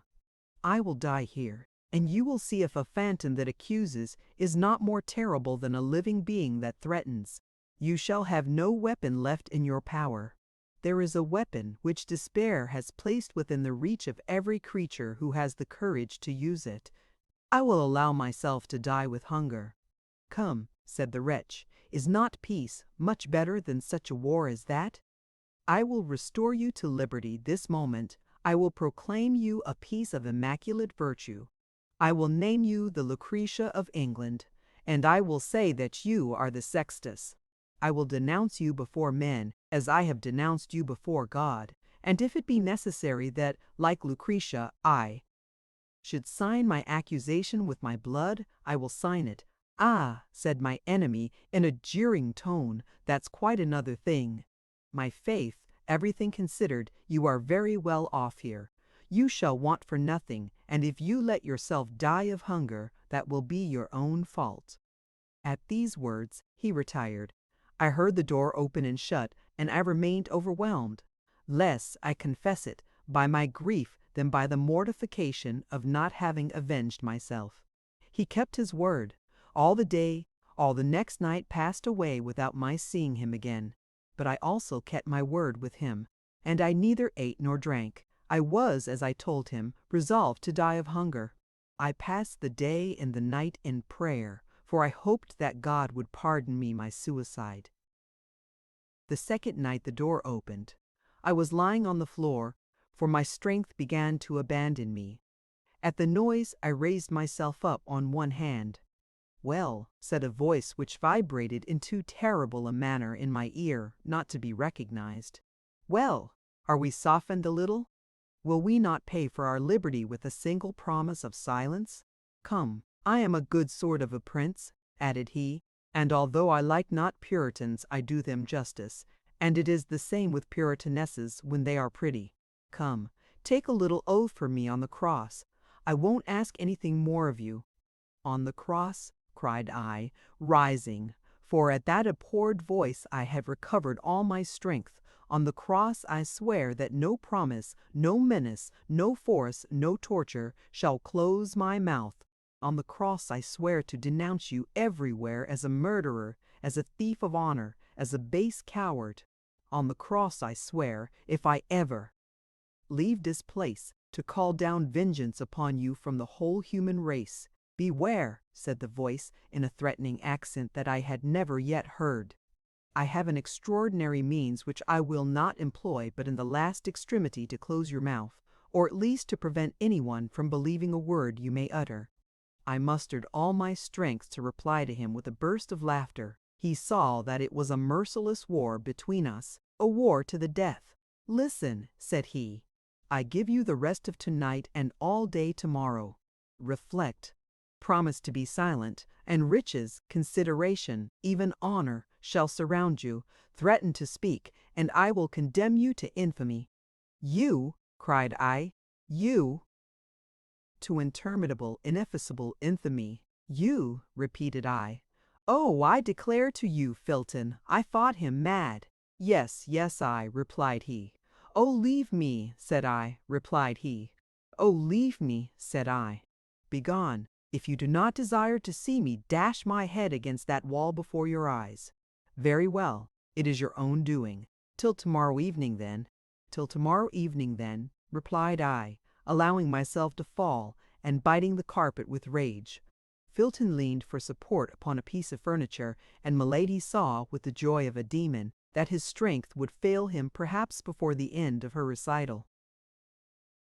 Chapter 57. Means for Classical Treaty. After a moment of silence employed by Milady in observing the young man who listened to her, Milady continued her recital. "It was nearly 3 days since I had eaten or drunk anything. I suffered frightful torments. At times there passed before me clouds which pressed my brow, which veiled my eyes. This was delirium.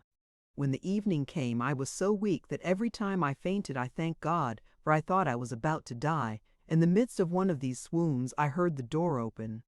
Terror recalled me to myself. He entered the apartment followed by a man in a mask. He was masked likewise, but I knew his step, I knew his voice, I knew him by that imposing bearing which hell has bestowed upon his person for the curse of humanity. "Well," said he to me, "have you made your mind up to take the oath I requested of you? You have said Puritans have but one word. Mind, you have heard, and that is to pursue you on earth to the tribunal of men, in heaven to the tribunal of God. You persist, then? I swear it before the God who hears me. I will take the whole world as a witness of your crime, and that until I have found an avenger. You are a prostitute," said he in a voice of thunder, "and you shall undergo the punishment of prostitutes. Branded in the eyes of the world you invoke, try to prove to that world that you are neither guilty nor mad." Then, addressing the man who accompanied him, executioner, said he, "Do your duty." "Oh, his name, cried Felton. "His name, tell it me." Then, in spite of my cries, in spite of my resistance, for I began to comprehend that there was a question of something worse than death, the executioner seized me, threw me on the floor, fastened me with his bonds, and suffocated by sobs, almost without sense, invoking God who did not listen to me. I uttered all at once a frightful cry of pain and shame. A burning fire, a red-hot iron, the iron of the executioner, was imprinted on my shoulder. Felton uttered a groan. "Here," said Milady, rising with the majesty of a queen. "Here, Felton, behold the new martyrdom invented for a pure young girl, the victim of the brutality of a villain. Learn to know the heart of men, and henceforth make yourself less easily the instrument of their unjust vengeance." Milady, with a rapid gesture, opened her robe, tore the cambric that covered her bosom, and read with feigned anger and simulated shame, showed the young man the ineffaceable impression which dishonored that beautiful shoulder. "But," cried Felton, "that is a fleur-de-lis which I see there." "And therein consisted the infamy," replied Milady, "the brand of England. It would be necessary to prove what tribunal had imposed it on me, and I could have made a public appeal to all the tribunals of the kingdom, but the brand of France. Oh, by that I was branded indeed." This was too much for Felton. Pale, motionless, overwhelmed by this frightful revelation, dazzled by the superhuman beauty of this woman, who unveiled herself before him with an immodesty which appeared to him sublime, he ended by falling on his knees before her, as the early Christians did, before those pure and holy martyrs, whom the persecution of the emperors gave up in the circus to the sanguinary sensuality of the populace. The brand disappeared. The beauty alone remained. "Pardon, pardon!" cried Felton. "Oh, pardon!" Milady read in his eyes love. "Love! Pardon for what?" asked she. "Pardon me for having joined with your persecutors." Milady held out her hand to him. "So beautiful, so young!" cried Felton, covering that hand with his kisses. Milady let one of those looks fall upon him which make a slave of a king. Felton was a Puritan. He abandoned the hand of this woman to kiss her feet. He no longer loved her, he adored her. When this crisis was past, when Milady appeared to have resumed her self-possession, which she had never lost, when Felton had seen her recover with the veil of chastity those treasures of love which were only concealed from him to make him desire them the more ardently, he said, "Ah, now! I have only one thing to ask of you, that is, the name of your true executioner, for to me there is but one, the other was an instrument, that was all." "What, brother!" cried Milady. "Must I name him again? Have you not yet divined who he is?" "What?" cried Felton. "He again, he always he. What the truly guilty?" "The truly guilty," said my lady, "is the ravager of England, the persecutor of true believers, the base ravisher of the honor of so many women, he who, to satisfy a caprice of his corrupt heart, is about to make England shed so much blood, who protects the Protestants today and will betray them tomorrow. Buckingham!" "It is then Buckingham!" cried Felton in a high state of excitement. Milady concealed her face in her hands as if she could not endure the shame which this name recalled to her. "Buckingham, the executioner of this angelic creature!" cried Felton, "and thou hast not hurled thy thunder at him, my God, and thou hast left him noble, honored, powerful, for the ruin of us all." "God abandons him who abandons himself," said Milady. "But he will draw upon his head the punishment reserved for the damned," said Felton, with increasing exultation. "He wills that human vengeance should precede celestial justice. Men fear him and spare him." "I," said Felton, "I do not fear him, nor will I spare him." The soul of Milady was bathed in an infernal joy. "But how can Lord de Winter, my protector, my father," asked Felton, "possibly be mixed up with all this?" "Listen, Felton," resumed Milady, "for by the side of base and contemptible men there are often found great and generous natures. I had an affianced husband, a man whom I loved, and who loved me a heart like yours, Felton, a man like you. I went to him and told him all. He knew me, that man did, and did not doubt an instant. He was a nobleman, a man equal to Buckingham in every respect. He said nothing. He only girded on his sword, wrapped himself in his cloak, and went straight to Buckingham Palace. Yes, yes, said Felton, I understand how he would act. But with such men it is not the sword that should be employed. It is the poniard. Buckingham had left England the day before, sent his ambassador to Spain to demand the hand of the Infanta for King Charles I, who was then only Prince of Wales. My affianced husband returned. Hear me, said he, this man has gone, and for the moment has consequently escaped my vengeance, but let us be united, as we were to have been, and then leave it to Lord de Winter to maintain his own honor and that of his wife. Lord de Winter, cried Felton. Yes, said Milady, Lord de Winter, and now you can understand it all, can you? Not. Buckingham remained nearly a year absent. A week before his return, Lord de Winter died, leaving me his sole heir. Whence came the blow? God, who knows all, knows without doubt. But as for me, I accuse nobody. Oh, what an abyss! What an abyss! Cried Felton. Lord de Winter died without revealing anything to his brother. The terrible secret was to be concealed till it burst, like a clap of thunder, over the head of the guilty. Your protector had seen with pain this marriage of his elder brother with a portionless girl. I was sensible that I could look for no support from a man disappointed in his hopes of an inheritance. I went to France with a determination to remain there for the rest of my life, but all my fortune is in England. Communication being closed by the war, I was in want of everything. I was then obliged to come back again. 6 days ago I landed at Portsmouth. Well, said Felton. Well, Buckingham heard by some means, no doubt, of my return. He spoke of me to Lord de Winter, already prejudiced against me, and told him that his sister-in-law was a prostitute, a branded woman.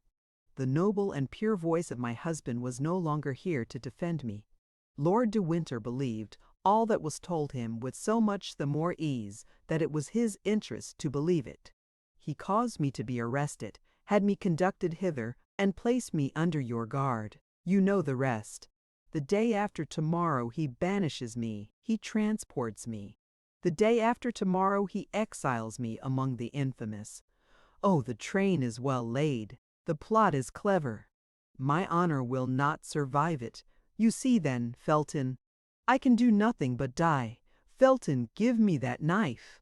And at these words, as if all her strength was exhausted, Milady sank, weak and languishing, into the arms of the young officer, who, intoxicated with love, anger, and voluptuous sensations hitherto unknown, received her with transport, pressed her against his heart, all trembling at the breath from that charming mouth, bewildered by the contact with that palpitating bosom. No, no, said he, no, you shall live honored and pure, you shall live to triumph over your enemies.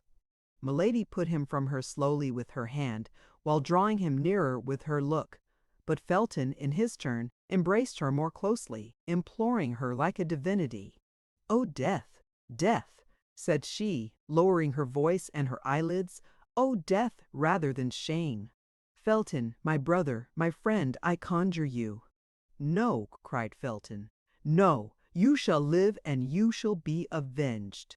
Felton, I bring misfortune to all who surround me. Felton, abandon me. Felton, let me die." "Well then, we will live and die together," cried he, pressing his lips to those of the prisoner. Several strokes resounded on the door. This time Milady really pushed him away from her. "Hark," said she, "we have been overheard. Someone is coming. All is over. We are lost." "No," said Felton. "It is only the sentinel warning me that they are about to change the guard. Then run to the door and open it yourself." Felton obeyed. This woman was now his whole thought, his whole soul. He found himself face to face with a sergeant commanding a watch patrol. "Well, what is the matter?" asked the young lieutenant. "You told me to open the door if I heard anyone cry out," said the soldier, "but you forgot to leave me the key."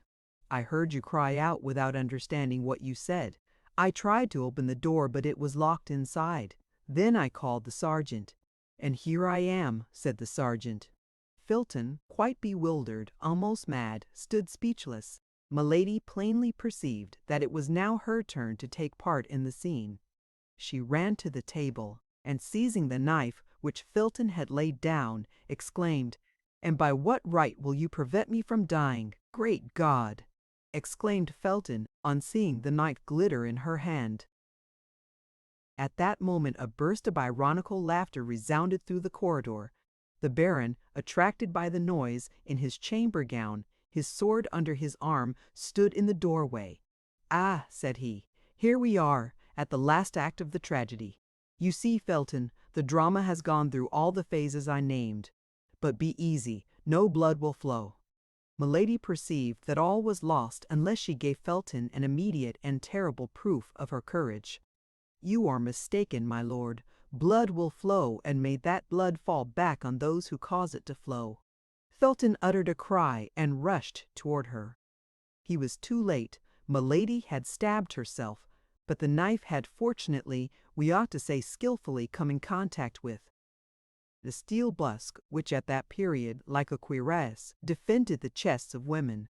It had glided down it, tearing the robe, and had penetrated slantingly between the flesh and the ribs. Milady's robe was not the less stained with blood in a second. Milady fell down, and seemed to be in a swoon. Felton snatched away the knife. "See, my lord," said he in a deep, gloomy tone, "here is a woman who was under my guard, and who has killed herself."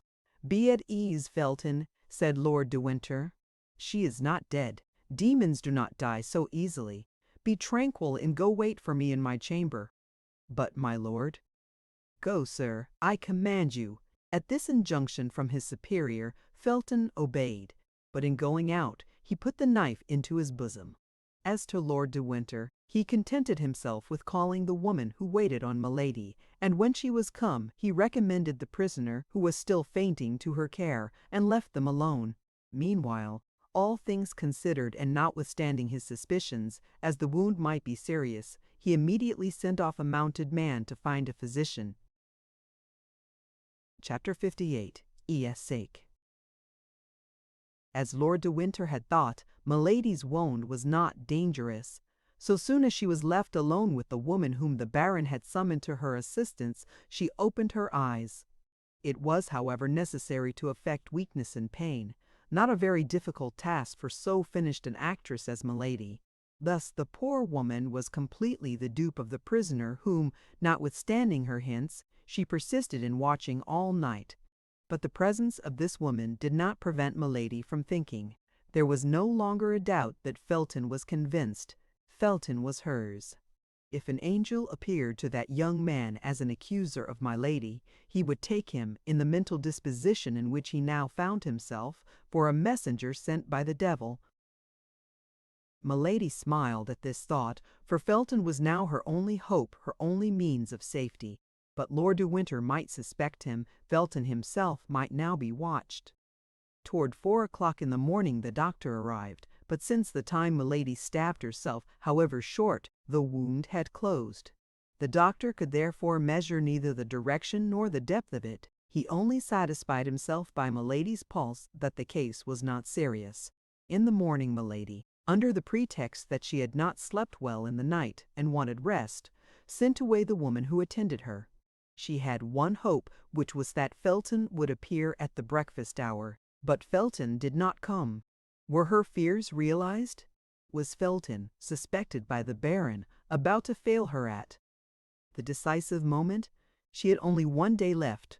Lord de Winter had announced her embarkation for the 23rd, and it was now the morning of the 22nd. Nevertheless, she still waited patiently till the hour for dinner. Although she had eaten nothing in the morning, the dinner was brought in at its usual time.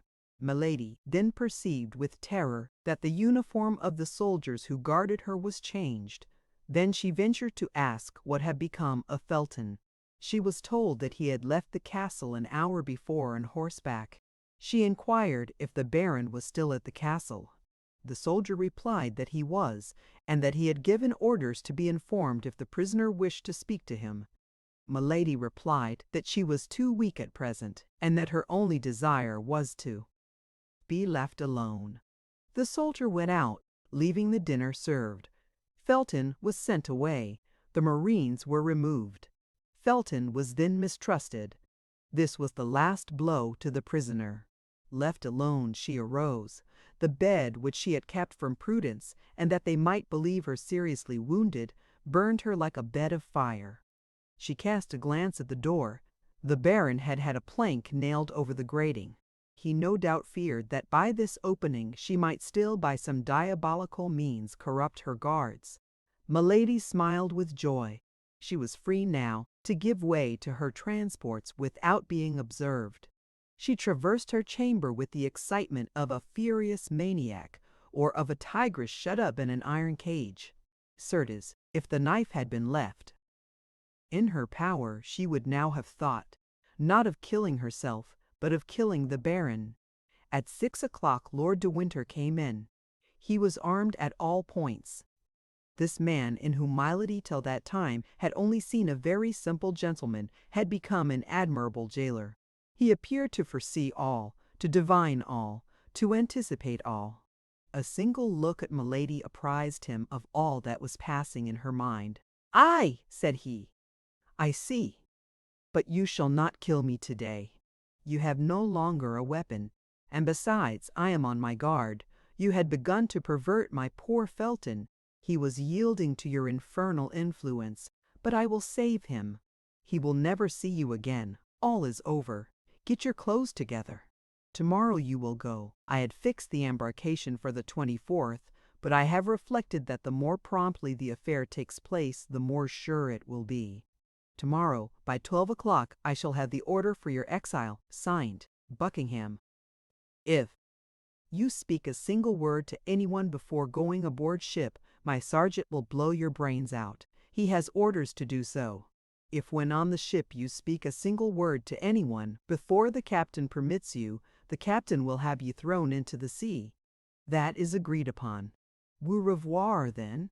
That is all I have to say today. Tomorrow I will see you again, to take my leave." With these words the Baron went out. Milady had listened to all this menacing tirade with a smile of disdain on her lips, but rage in her heart. Supper was served. Milady felt that she stood in need of all her strength. She did not know what might take place during this night, which approached so menacingly, for large masses of cloud rolled over the face of the sky, and distant lightning announced a storm. The storm broke about 10 o'clock. Milady felt a consolation in seeing nature partake of the disorder of her heart. The thunder growled in the air like the passion and anger in her thoughts. It appeared to her that the blast as it swept along dishevelled her brow, as it bowed the branches of the trees and bore away their leaves. She howled as a hurricane howled, and her voice was lost in the great voice of nature, which also seemed to groan with despair. All at once she heard a tap at her window, and by the help of a flash of lightning she saw the face of a man appear behind the bars. She ran to the window and opened it. "Felton," cried she, "I am saved." "Yes," said Felton, "but silence, silence. I must have time to file through these bars. Only take care that I am not seen through the wicket." "Oh, it is a proof that the Lord is on our side, Felton," replied Milady. "They have closed up the grating with a board." "That is well. God has made them senseless," said Felton. "But what must I do?" asked Milady. "Nothing, nothing, only shut the window. Go to bed, or at least lie down in your clothes. As soon as I have done I will knock on one of the panes of glass." "But will you be able to follow me?" "Oh yes. Your wound?" "Gives me pain, but will not prevent my walking." "Be ready then at the first signal." Milady shut the window, extinguished the lamp, and went, as Felton had desired her, to lie down on the bed. Amid the moaning of the storm she heard the grinding of the file upon the bars, and by the light of every flash she perceived the shadow of Felton through the panes. She passed an hour without breathing, panting, with a cold sweat upon her brow, and her heart oppressed by frightful agony at every movement she heard in the corridor. There are hours which last a year, At the expiration of an hour, Felton tapped again. Milady sprang out of bed and opened the window. 2 bars removed formed an opening for a man to pass through. "Are you ready?" asked Felton. "Yes." "Must I take anything with me?" "Money, if you have any." "Yes, fortunately they have left me all I had." "So much the better, for I have expended all mine in chartering a vessel." "Here," said Milady, placing a bag full of louis in Felton's hands.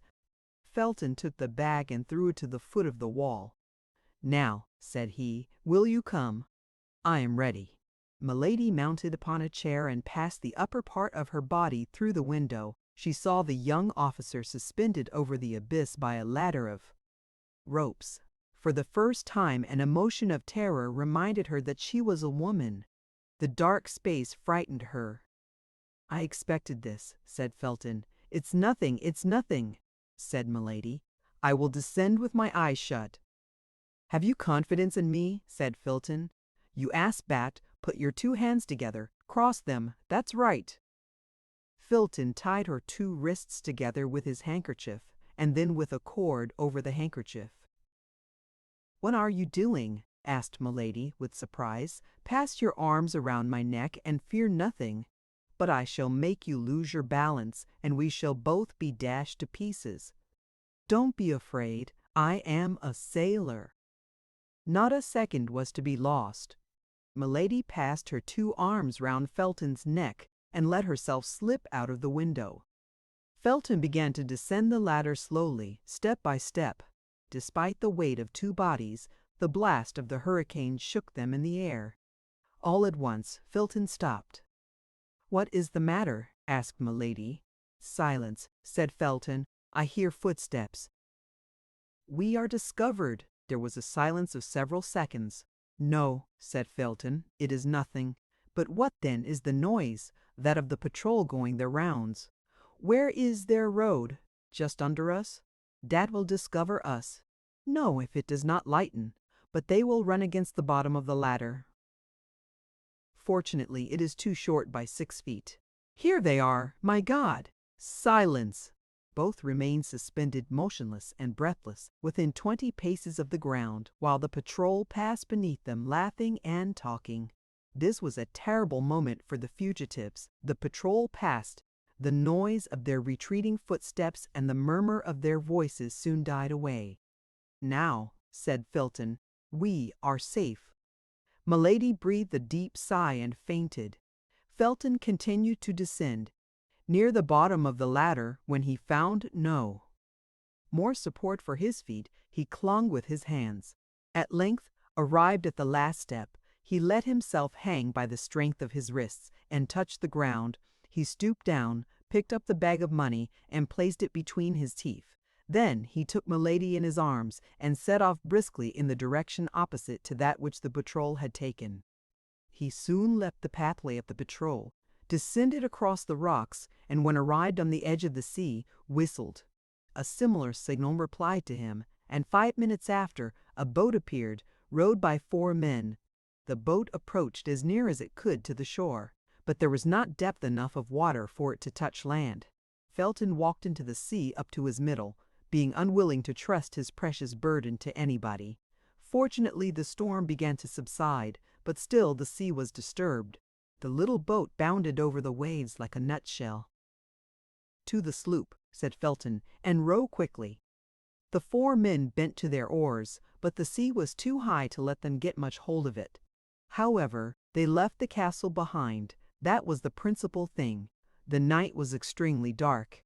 It was almost impossible to see the shore from the boat. They would therefore be less likely to see the boat from the shore. A black point floated on the sea. That was the sloop. While the boat was advancing with all the speed its 4 roars could give it, Felton untied the cord, and then the handkerchief which bound Milady's hands together. When her hands were loosed, he took some sea water and sprinkled it over her face. Milady breathed a sigh and opened her eyes. "Where am I?" said she. "Saved," replied the young officer. "Oh, saved, saved!" cried she. "Yes, there is the sky. Here is the sea. The air I breathe is the air of liberty. Ah, thanks, Felton, thanks." The young man pressed her to his heart. "But what is the matter with my hands?" asked Milady. "It seems as if my wrists had been crushed in a vice." Milady held out her arms. Her wrists were bruised. "Alas!" said Felton, looking at those beautiful hands and shaking his head sorrowfully. "Oh, it's nothing, nothing!" cried Milady. "I remember now." Milady looked around her as if in search of something. "It is there," said Felton, touching the bag of money with his foot. They drew near to the sloop. A sailor on watch hailed the boat. The boat replied. "What vessel is that?" asked Milady. "The one I have hired for you." "Where will it take me?" "Where you please, after you have put me on shore at Portsmouth." "What are you going to do at Portsmouth?" "What are you going to do at Portsmouth?" asked Milady. "Accomplish the orders of Lord de Winter," said Felton with a gloomy smile. "What orders?" asked Milady. "You do not understand?" asked Felton. "No, explain yourself, I beg." "As he mistrusted me, he determined to guard you himself, and sent me in his place to get Buckingham to sign the order for your transportation." "But if he mistrusted you, how could he confide such an order to you?" "How could I know what I was the bearer of?" "That's true. And you are going to Portsmouth?" "I have no time to lose. Tomorrow is the 23rd, and Buckingham sets sail tomorrow with his fleet." "He sets sail tomorrow? Wherefore?" "For La Rochelle." "He need not sail," cried Milady, forgetting her usual presence of mind. "Be satisfied," replied Felton. "He will not sail." Milady started with joy. She could read, to the depths of the heart of this young man. The death of Buckingham was written there at full length. "Felton," cried she, "you are as great as Judas Maccabeus. If you die, I will die with you.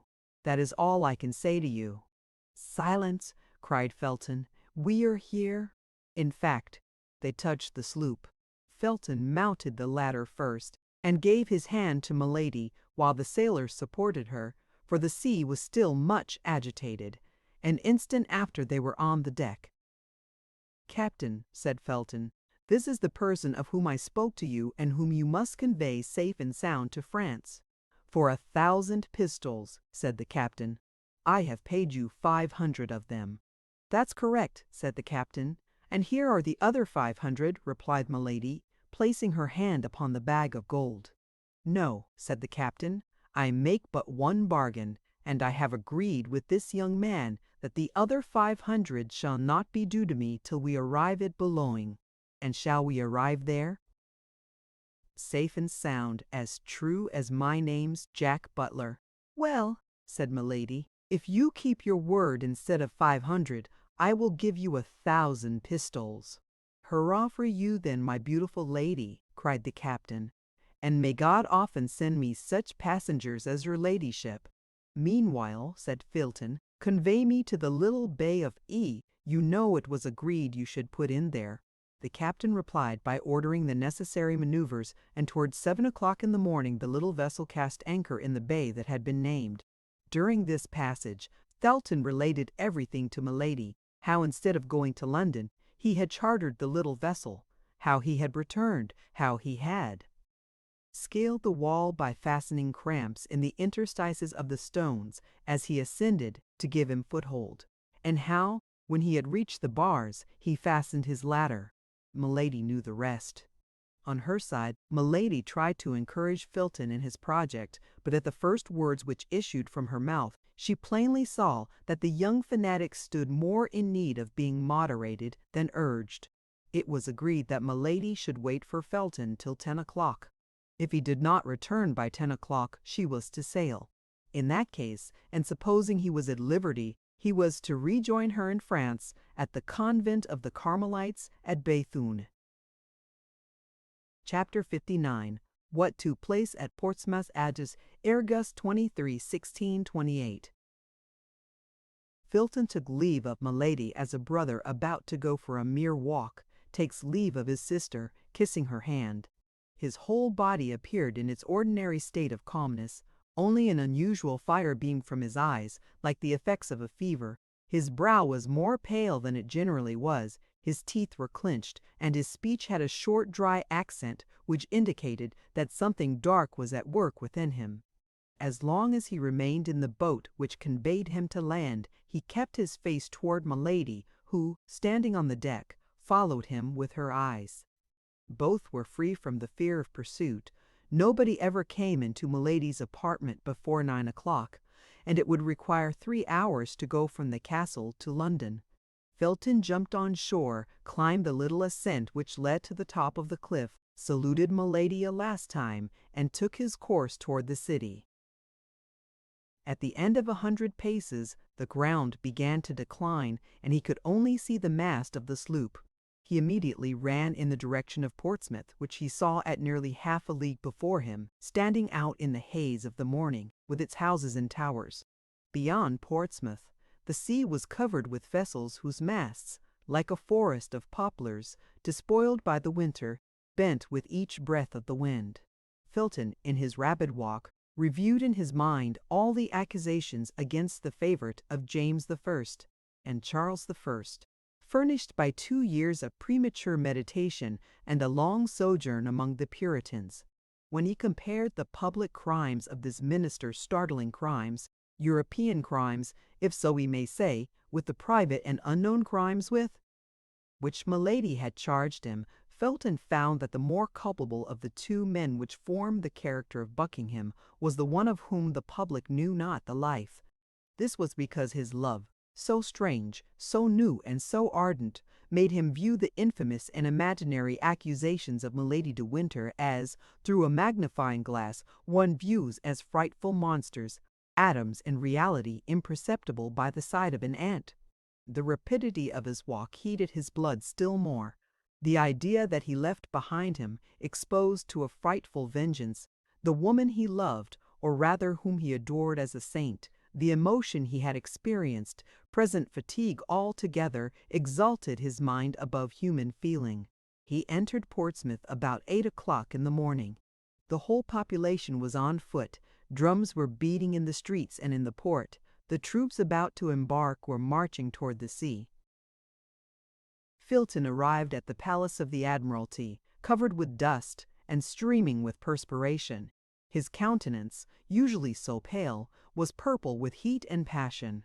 The sentinel wanted to repulse him, but Felton called to the officer of the post, and drawing from his pocket the letter of which he was the bearer, he said, "A pressing message from Lord de Winter." At the name of Lord de Winter, who was known to be one of his Grace's most intimate friends, the officer of the post gave orders to let Felton pass, who, besides, wore the uniform of a naval officer. Felton darted into the palace. At the moment he entered the vestibule, another man was entering likewise, dusty, out of breath, leaving at the gate a post-horse, which, on reaching the palace, tumbled on his foreknees. Felton and he addressed Patrick, the Duke's confidential lackey, at the same moment. Felton named Lord de Winter. The unknown would not name anybody, and pretended that it was to the Duke alone he would make himself known. Each was anxious to gain admission before the other. Patrick, who knew Lord de Winter was in affairs of the service, and in relations of friendship with the Duke, gave the preference to the one who came in his name. The other was forced to wait, and it was easily to be seen how he cursed the delay. The valet led Felton through a large hall in which waited the deputies from La Rochelle, headed by the Prince de Soubise, and introduced him into a closet where Buckingham, just out of the bath, was finishing his toilet, upon which, as at all times, he bestowed extraordinary attention. "Lieutenant Felton, from Lord de Winter," said Patrick.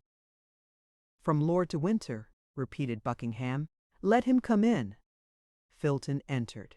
At that moment Buckingham was throwing upon a couch a rich toilet robe worked with gold, in order to put on a blue velvet doublet embroidered with pearls. "Why didn't the Baron come himself?" demanded Buckingham. "I expected him this morning." "He desired me to tell your Grace," replied Felton, "that he very much regretted not having that honor, but that he was prevented by the guard he is obliged to keep at the castle." "Yes, I know that," said Buckingham. "He has a prisoner." "It is of that prisoner that I wish to speak to your Grace," replied Felton. Well then, speak. That which I have to say of her can only be heard by yourself, my lord." "Leave us, Patrick," said Buckingham, "but remain within sound of the bell. I shall call you presently." Patrick went out. "We are alone, sir," said Buckingham. "Speak." "My lord," said Felton, "the Baron de Winter wrote to you the other day to request you to sign an order of embarkation relative to a young woman named Charlotte Backson." "Yes, sir, and I answered him to bring or send me that order, and I would sign it." "Here it is, my lord." "Give it to me," said the Duke, and taking it from Felton, he cast a rapid glance over the paper, and perceiving that it was the one that had been mentioned to him, he placed it on the table, took a pen, and prepared to sign it. "Pardon, my lord," said Felton, stopping the Duke, "but does your grace know that the name of Charlotte Backson is not the true name of this young woman?" "Yes, sir, I know it," replied the Duke, dipping the quill in the ink. "Then your grace knows her real name?" asked Felton in a sharp tone. "I know it," and the Duke put the quill to the paper. Felton grew pale. "And knowing that real name, my lord," replied Felton, "will you sign it all the same?" "Doubtless," said Buckingham, and rather twice than once. "I cannot believe," continued Felton, in a voice that became more sharp and rough, "that your grace knows that it is to Milady de Winter this relates. I know it perfectly, although I am astonished that you know it. And will your grace sign that order without remorse?" Buckingham looked at the young man haughtily. "Do you know, sir, that you are asking me very strange questions, and that I am very foolish to answer them?" "Reply to them, my lord," said Felton. "The circumstances are more serious than you perhaps believe." Buckingham reflected that the young man coming from Lord de Winter undoubtedly spoke in his name, and softened. "Without remorse," said he. "The Baron knows, as well as myself, that Milady de Winter is a very guilty woman, and it is treating her very favourably to commute her punishment to transportation." The Duke put his pen to the paper. "You will not sign that order, my lord," said Felton, making a step toward the Duke. "I will not sign this order. And why not?" "Because you will look into yourself, and you will do justice to the lady." "I should do her justice by sending her to Tyburn," said Buckingham. "This lady is infamous."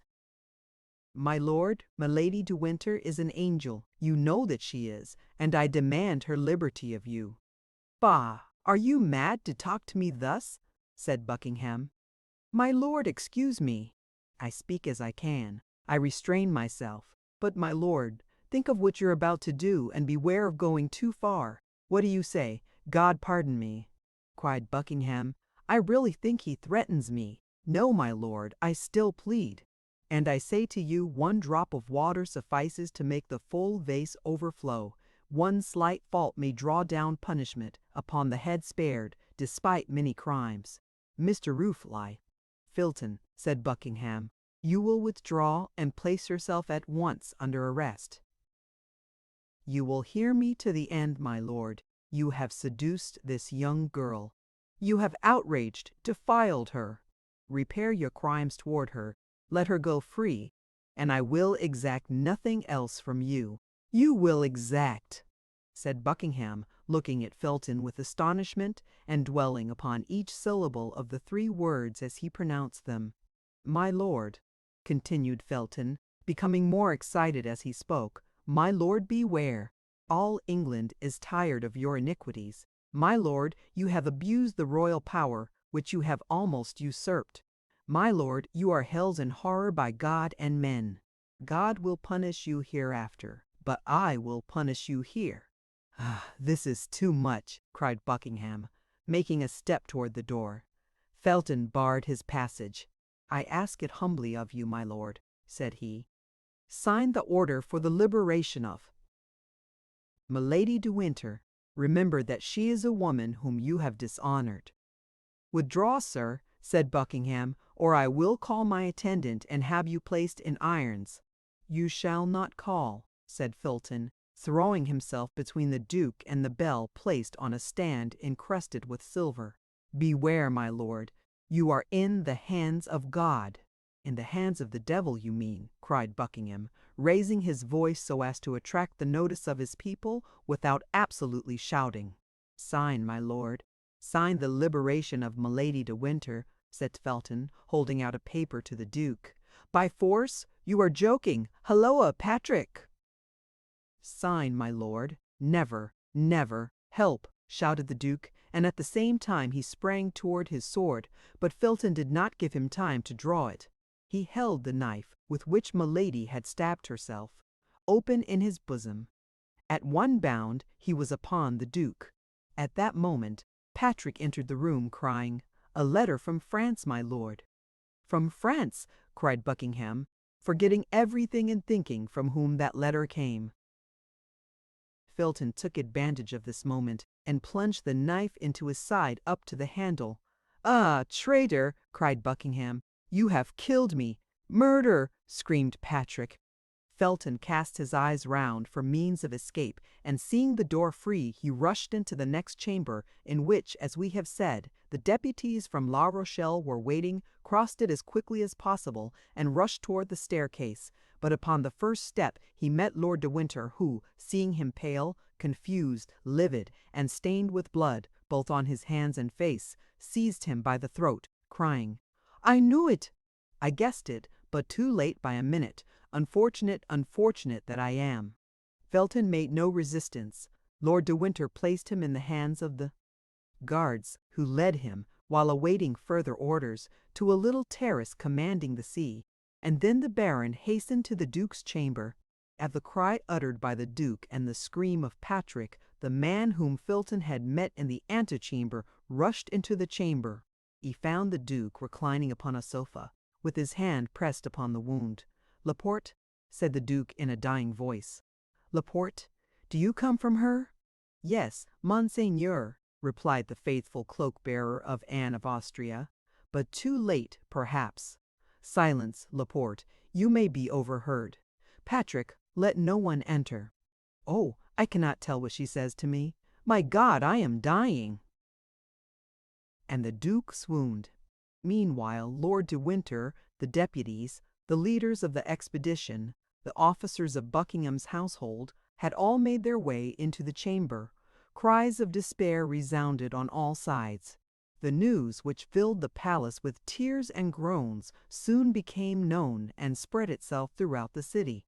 The report of a cannon announced that something new and unexpected had taken place. Lord de Winter tore his hair. "Too late by a minute!" cried he. "Too late by a minute!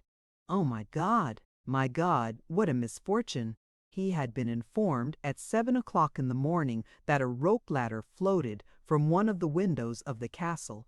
He had hastened to Milady's chamber, had found it empty, the window open, and the bars filed, had remembered the verbal caution D'Artagnan had transmitted to him by his messenger, had trembled for the Duke, and running to the stable without taking time to have a horse saddled, had jumped upon the first he found, had galloped off like the wind, had alighted below in the courtyard, had ascended the stairs precipitately, and on the top step, as we have said, had encountered Felton. The Duke, however, was not dead. He recovered a little, reopened his eyes, and hope revived in all hearts. "Gentlemen," said he, "leave me alone with Patrick and Laporte. Ah, is that you, De Winter? You sent me a strange madman this morning. See the state in which he has put me." "Oh, my lord," cried the Baron, "I shall never console myself." "And you would be quite wrong, my dear De Winter," said Buckingham, holding out his hand to him. "I do not know the man who deserves being regretted during the whole life of another man, but leave us, I pray you." The Baron went out sobbing. There only remained in the closet of the wounded Duke, Laporte and Patrick. A physician was sought for, but none was yet found. "You will live, my lord, you will live, my lord," repeated the faithful servant of Anne of Austria on his knees before the Duke's sofa. "What has she written to me?" said Buckingham, feebly streaming with blood, and suppressing his agony to speak of her he loved. "What has she written to me? Read me her letter." "Oh, my lord," said Laporte. "Obey, Laporte. Do you not see I have no time to lose?" Laporte broke the seal and placed the paper before the eyes of the Duke. But Buckingham in vain tried to make out the writing. "Read," said he. "Read. I cannot see. Read, then. For soon, perhaps, I shall not hear, and I shall die without knowing what she has written to me." Laporte made no further objection, and read, "My lord, by that which, since I have known you, have suffered by you and for you, I conjure you, if you have any care for my repose, to countermand those great armaments which you are preparing against France, to put an end to a war of which it is publicly said religion is the ostensible cause, and of which it is generally whispered your love for me is the concealed cause, and of which it is generally whispered your love for me. This war may not only bring great catastrophes upon England and France, but misfortune upon you, my lord, for which I should never console myself. Be careful of your life, which is menaced, and which will be dear to me from the moment I am not obliged to see an enemy in you." Your affectionate Anne Buckingham collected all his remaining strength to listen to the reading of the letter. Then, when it was ended, as if he had met with a bitter disappointment, he asked, "Have you nothing else to say to me by the living voice, Laporte?" "The Queen charged me to tell you to watch over yourself, for she had advised that your assassination would be attempted." "And is that all? Is that all?" replied Buckingham impatiently. "She likewise charged me to tell you that she still loved you." "Ah," said Buckingham, "God be praised. My death, then, will not be to her as the death of a stranger." Laporte burst into tears. "Patrick," said the Duke, "bring me the casket in which the diamond studs were kept." Patrick brought the object desired, which Laporte recognized as having belonged to the Queen. "Now the scent bag of white satin, on which her cipher is embroidered in pearls." Patrick again obeyed. "Here, Laporte," said Buckingham, "these are the only tokens I ever received. From her this silver casket and these 2 letters. You will restore them to Her Majesty, and as a last memorial, he looked round for some valuable object. You will add, he still sought, but his eyes, darkened by death, encountered only the knife which had fallen from the hand of Felton, still smoking with the blood spread over its blade. And you will add to them this knife," said the Duke, pressing the hand of Laporte. He had just strength enough to place the scent bag at the bottom of the silver casket, and to let the knife fall into it, making a sign to Laporte that he was no longer able to speak. Then, in a last convulsion, which this time he had not the power to combat, he slipped from the sofa to the floor. Patrick uttered a loud cry. Buckingham tried to smile a last time, but death checked his thought, which remained engraved on his brow like a last kiss of love. At this moment the Duke's surgeon arrived, quite terrified. He was already on board the Admiral's ship, where they had been obliged to seek him. He approached the Duke, took his hand, held it for an instant in his own, and letting it fall, "All is useless," said he. "He is dead." "Dead! Dead!" cried Patrick. At this cry all the crowd re-entered the apartment, and throughout the palace and town there was nothing but consternation and tumult. As soon as Lord de Winter saw Buckingham was dead, he ran to Felton, whom the soldiers still guarded on the terrace of the palace. "Wretch!"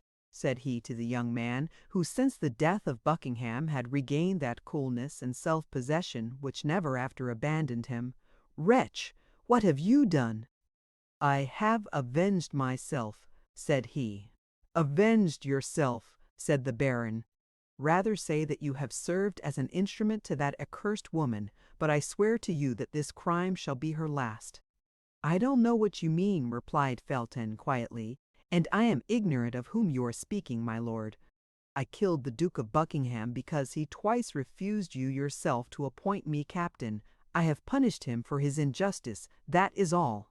De Winter, stupefied, looked on while the soldiers bound Felton, and could not tell what to think of such insensibility.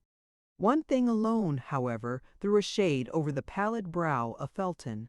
At every noise he heard, The simple Puritan fancied he recognized the step and voice of Milady, coming to throw herself into his arms, to accuse herself, and die with him. All at once he started. His eyes became fixed upon a point of the sea, commanded by the terrace where he was. With the eagle glance of a sailor he had recognized there, where another would have seen only a gull hovering over the waves, the sail of a sloop which was directed toward the coast of France. He grew deadly pale, placed his hand upon his heart, which was breaking, and at once perceived all the treachery. "One last favor, my lord," said he to the Baron. "What?" asked his lordship. "What o'clock is it?" The Baron drew out his watch. "It wants 10 minutes to 9, said he. Milady had hastened her departure by an hour and a half. As soon as she heard the cannon which announced the fatal event, she had ordered the anchor to be weighed. The vessel was making way under a blue sky, at great distance from the coast. "God has so willed it," said he, with the resignation of a fanatic, but without, however, being able to take his eyes from that ship, on board of which he doubtless fancied he could distinguish the white outline of her to whom he had sacrificed his life. De Winter followed his look, observed his feelings, and guessed all. "Be punished alone for the first miserable man," said Lord de Winter to Felton, who was being dragged away with his eyes turned toward the sea, "but I swear to you by the memory of my brother whom I have loved so much that your accomplice is not saved." Felton lowered his head without pronouncing a syllable. As to Lord de Winter, he descended the stairs rapidly and went straight to the port. Chapter 60. Ein Trance.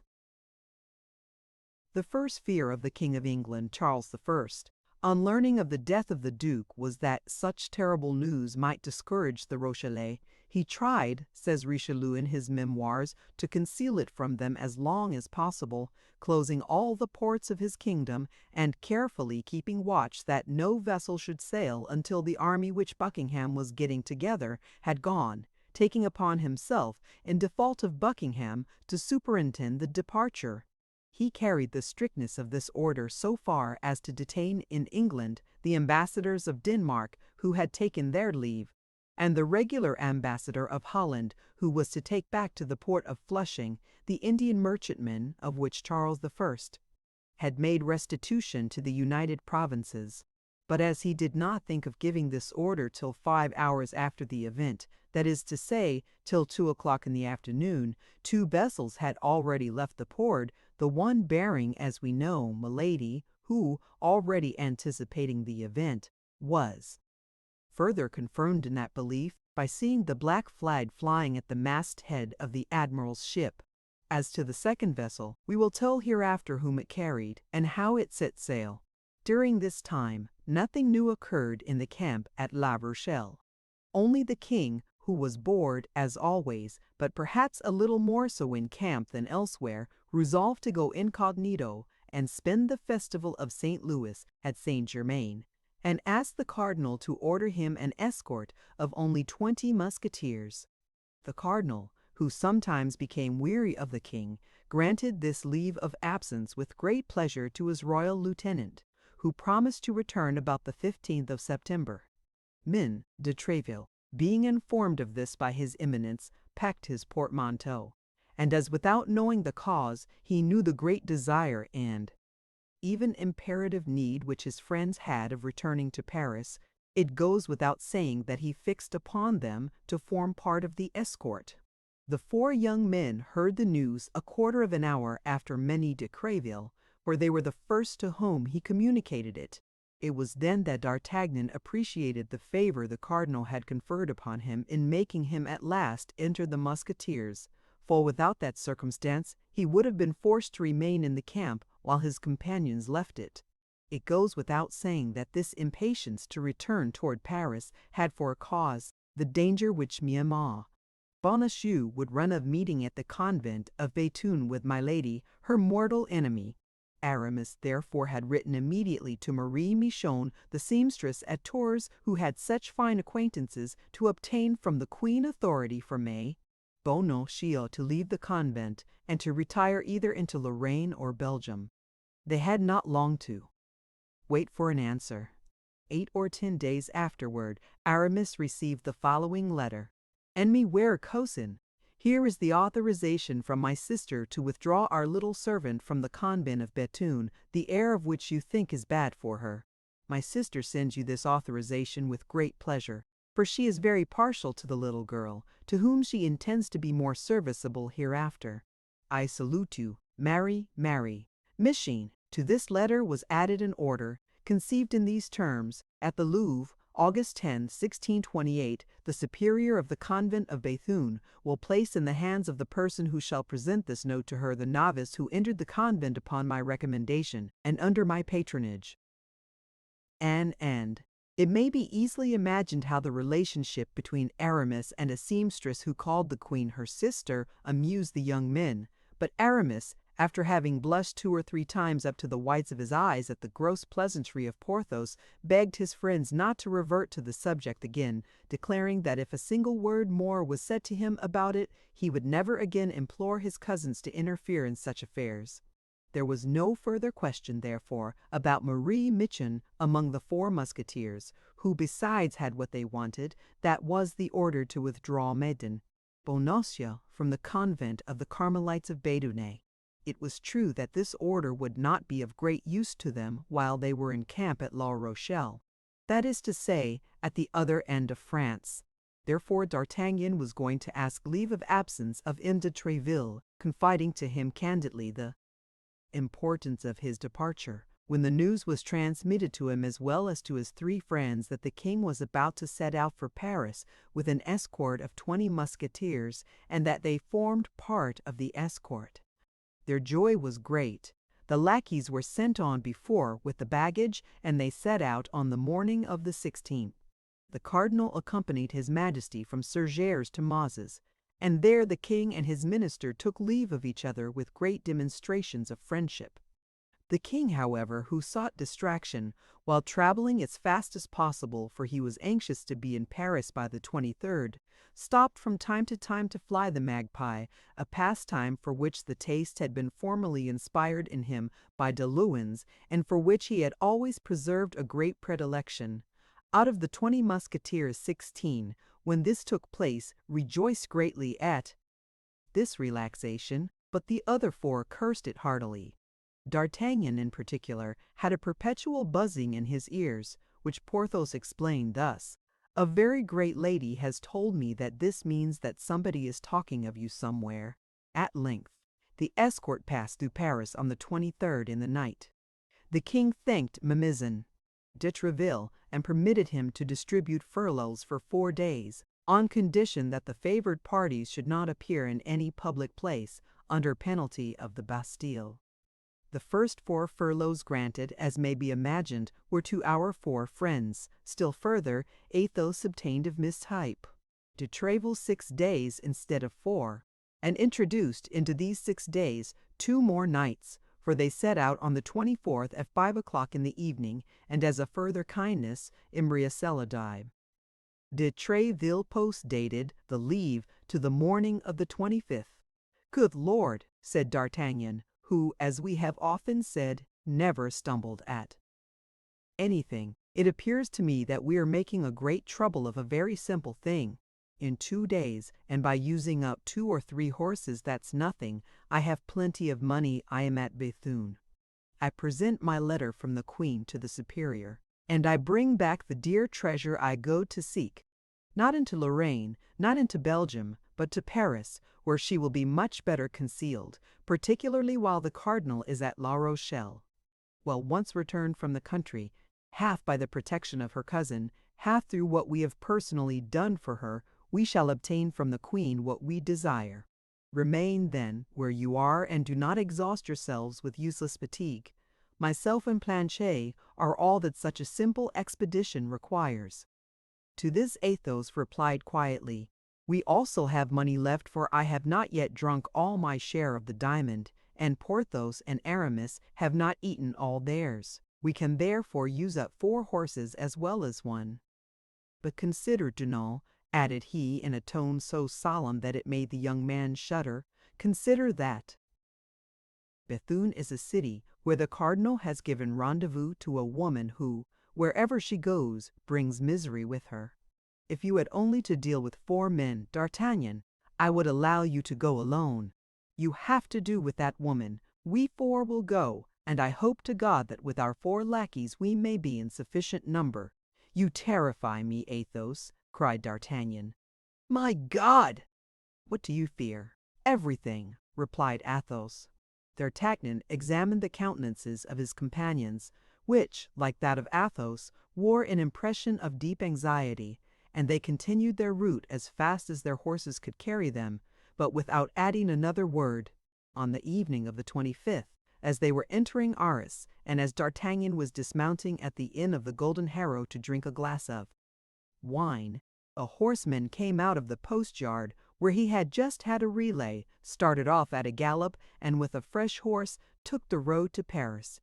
At the moment he passed through the gateway into the street, the wind blew open the cloak in which he was wrapped, although it was in the month of August, and lifted his hat, which the traveller seized with his hand the moment it had left his head, pulling it eagerly over his eyes. D'Artagnan, who had his eyes fixed upon this man, became very pale and let his glass fall. "What is the matter, monsieur?" said Planchet. "Oh, come, gentlemen, my master is ill." The 3 friends hastened toward D'Artagnan, who, instead of being ill, ran toward his horse. They stopped him at the door. "Well, where the devil are you going now?" cried Athos. "It is he," cried D'Artagnan, pale with anger and with the sweat on his brow. "It is he. Let me overtake him." "He!" "What he?" asked Athos. "He, that man." "What man?" "That cursed man, my evil genius, whom I have always met with when threatened by some misfortune. He who accompanied that horrible woman when I met her for the first time. He whom I was seeking when I offended our Athos. He whom I saw on the very morning Madame Bonacieux was abducted. I have seen him. That is he. I recognized him when the wind blew upon his cloak." "The devil," said Athos musingly. "To saddle, gentlemen, to saddle, let us pursue him, and we shall overtake him." "My dear friend," said Aramis, "remember that he goes in an opposite direction from that in which we are going, that he has a fresh horse, and ours are fatigued, so that we shall disable our own horses without even a chance of overtaking him. Let the man go, D'Artagnan.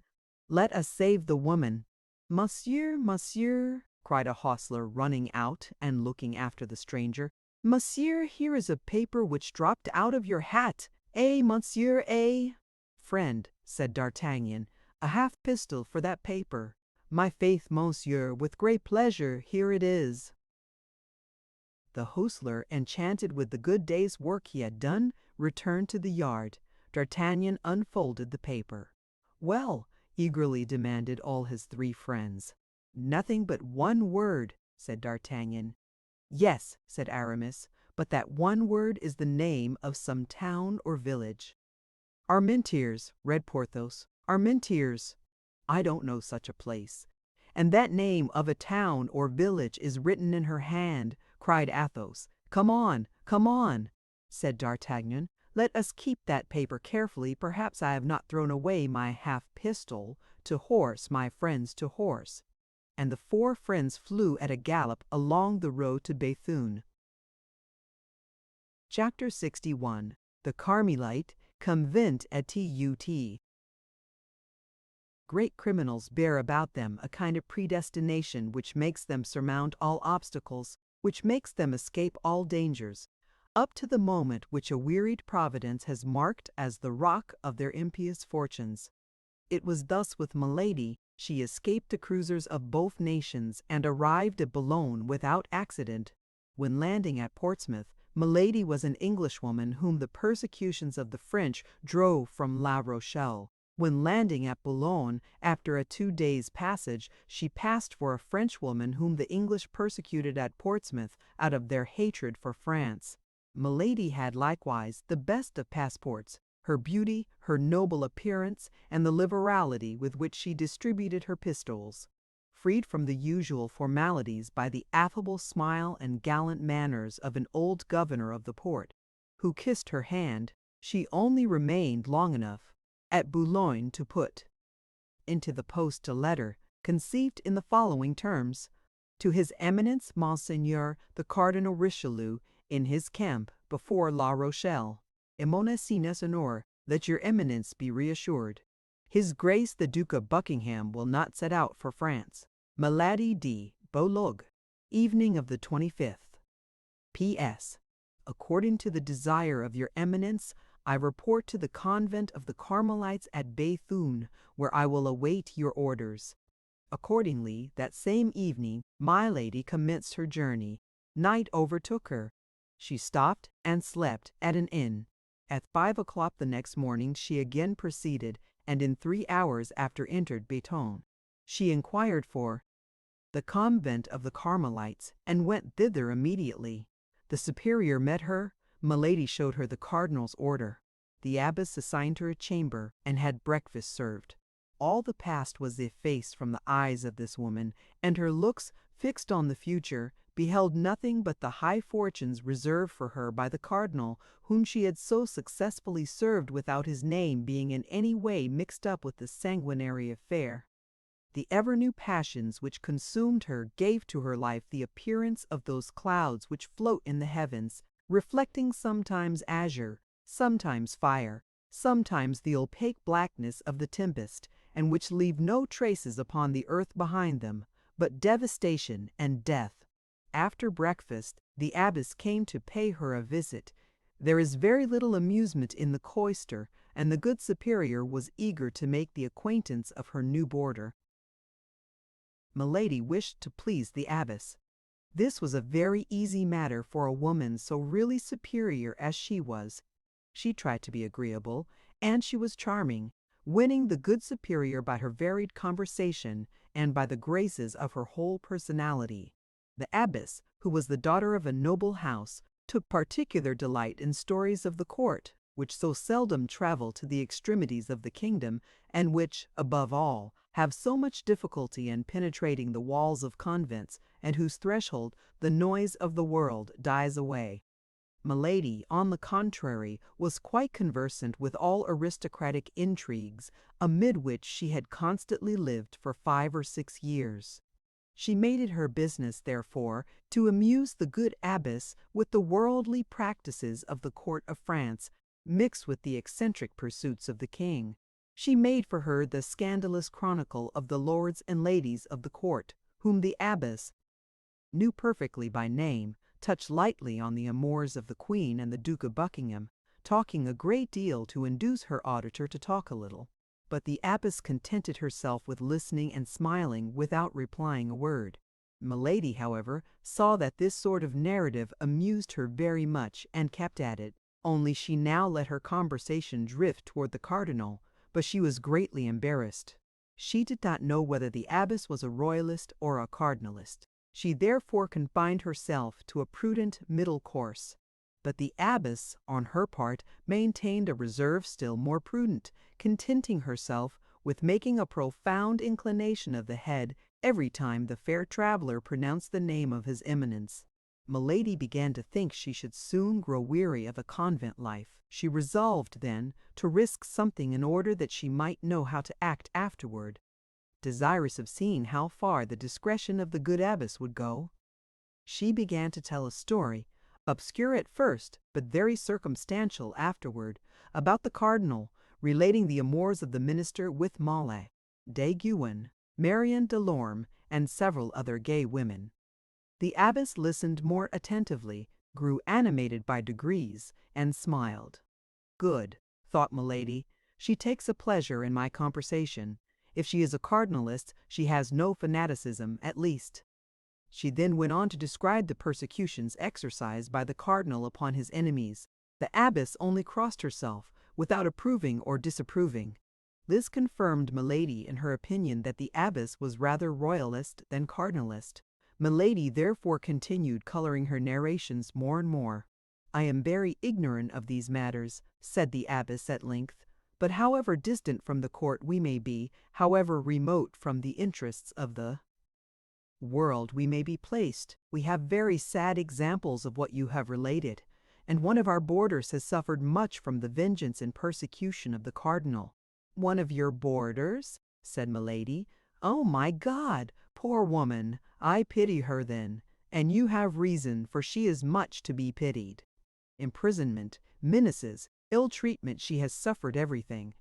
"But after all," resumed the abbess, "Monsieur Cardinal has perhaps plausible motives for acting thus, and though she has the look of an angel, we must not always judge people by the appearance." "Good," said Milady to herself. "Who knows? I am about perhaps to discover something here. I am in the vein." She tried to give her countenance an appearance of perfect candor.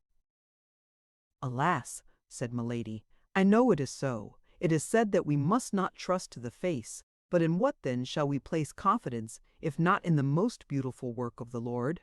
As for me, I shall be deceived all my life perhaps, but I shall always have faith in a person whose countenance inspires me with sympathy." "You would, then, be tempted to believe," said the abbess, "that this young person is innocent." "The cardinal pursues not only crimes," said she.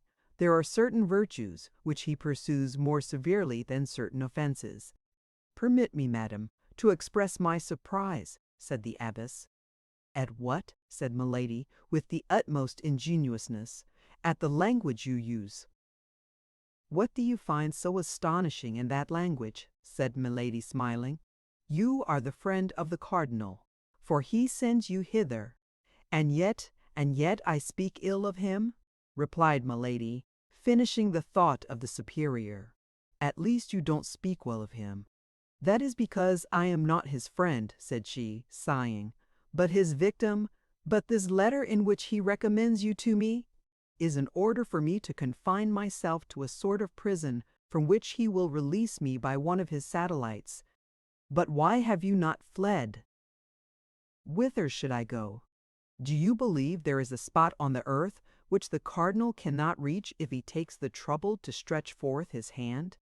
If I were a man, that would barely be possible. But what can a woman do? This young boarder of yours, has she tried to fly?" "No, that is true, but that is another thing. I believe she is detained in France by some love affair." "Ah," said Milady, with a sigh, "if she loves, she is not altogether wretched." "Then," said the abbess, looking at Milady with increasing interest, "I behold another poor victim." "Alas, yes," said Milady. The abbess looked at her for an instant with uneasiness, as if a fresh thought suggested itself to her mind. "You are not an enemy of our holy faith?" said she, hesitatingly. "Who, I?" cried Milady. "I a Protestant? Oh, no! I call to witness the God who hears us, that on the contrary I am a fervent Catholic." "Then, madam," said the abbess, smiling, "be reassured. The house in which you are shall not be a very hard prison, and we will do all in our power to make you cherish your captivity. You will find here, moreover, the young woman of whom I spoke, who is persecuted, no doubt, in consequence of some court intrigue. She is amiable and well behaved." "What is her name?" "She was sent to me by someone of high rank, under the name of Kitty. I have not tried to discover her other name." "Kitty!" cried Milady. "What? Are you sure?" "That she is called so? Yes, madam. Do you know her?" Milady smiled to herself at the idea which had occurred to her that this might be her old chambermaid. There was connected with the remembrance of this girl a remembrance of anger, and a desire of vengeance disordered the features of Milady, which, however, immediately recovered the calm and benevolent expression which this woman of 100 faces had for a moment allowed them to lose. "And when can I see this young lady for whom I already feel so great a sympathy?" asked Milady. "Why, this evening," said the abbess, "today even." "But you have been traveling these 4 days, as you told me yourself. This morning you rose at 5 o'clock. You must stand in need of repose. Go to bed and sleep. At dinner time we will rouse you." Although Milady would very willingly have gone without sleep, sustained as she was by all the excitements which a new adventure awakened in her heart, ever thirsting for intrigues, she nevertheless accepted the offer of the superior. During the last 15 days she had experienced so many and such various emotions that if her frame of iron was still capable of supporting fatigue, her mind required repose. She therefore took leave of the abbess and went to bed, softly rocked by the ideas of vengeance which the name of Kitty had naturally brought to her thoughts. She remembered that almost unlimited promise which the cardinal had given her if she succeeded in her enterprise. She had succeeded. D'Artagnan was then in her power.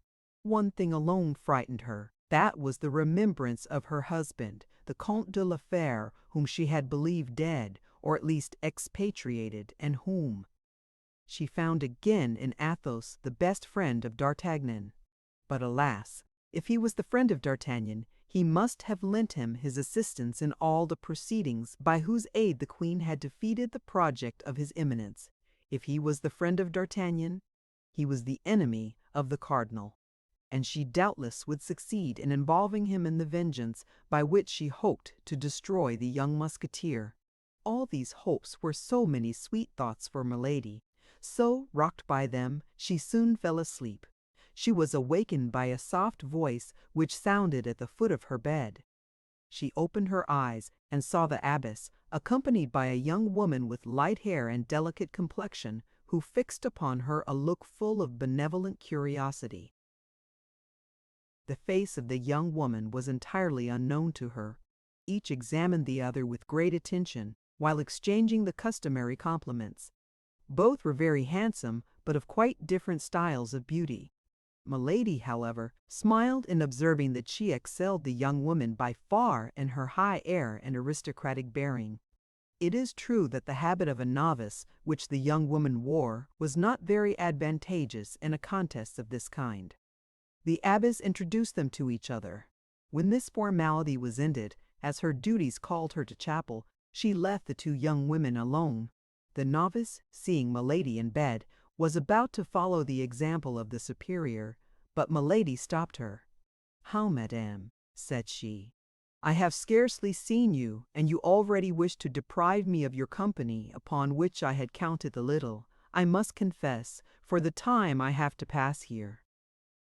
"No, madam," replied the novice, "only I thought I had chosen my time ill. You were asleep, you are fatigued." "Well," said Milady, "what can those who sleep wish for a happy awakening? This awakening you have given me, allow me then to enjoy it at my ease." And taking her hand, she drew her toward the armchair by the bedside. The novice sat down. "How unfortunate I am," said she. "I have been here 6 months without the shadow of recreation. You arrive, and your presence was likely to afford me delightful company. Yet I expect, in all probability, to quit the convent at any moment." "How, you are going soon?" asked Milady. "At least I hope so," said the novice, with an expression of joy which she made no effort to disguise. "I think I learned you had suffered persecutions from the cardinal," continued Milady. "That would have been another motive for sympathy between us." "What I have heard, then, from our good mother is true. You have likewise been a victim of that wicked priest." "Hush!" said Milady. "Let us not, even here, speak thus of him. All my misfortunes arise from my having said nearly what you have said before. A woman whom I thought my friend, and who betrayed me. Are you also the victim of her treachery?" "No," said the novice, "but of my devotion, of a devotion to a woman I loved, for whom I would have laid down my life, for whom I would give it still." "And who has abandoned you, is that it?" "I have been sufficiently unjust to believe so, but during the last 2 or 3 days I have obtained proof to the contrary, for which I thank God, for it would have cost me very dear to think she had forgotten me. But you, madam, you appear to be free," continued the novice, "and if you were inclined to fly it, only rests with yourself to do so. Whither would you have me go, without friends, without money, in a part of France with which I am unacquainted, and where I have never been before?" "Oh," cried the novice, "as to friends, you would have them wherever you want. You appear so good and are so beautiful."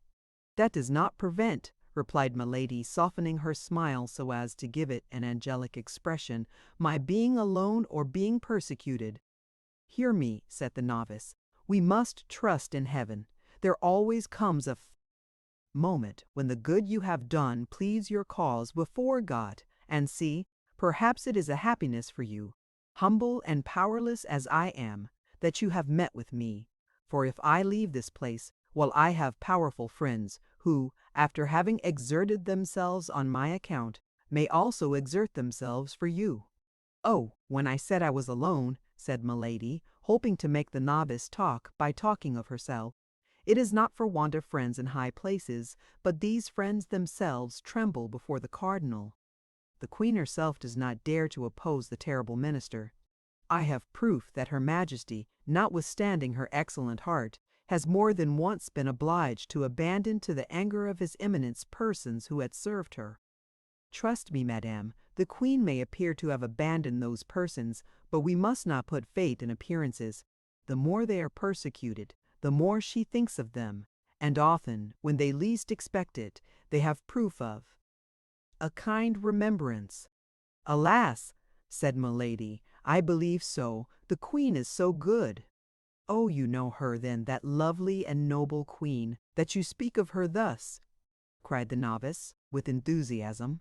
"That is to say," replied Milady, driven into her entrenchment, "that I have not the honor of knowing her personally, but I know a great number of her most intimate friends.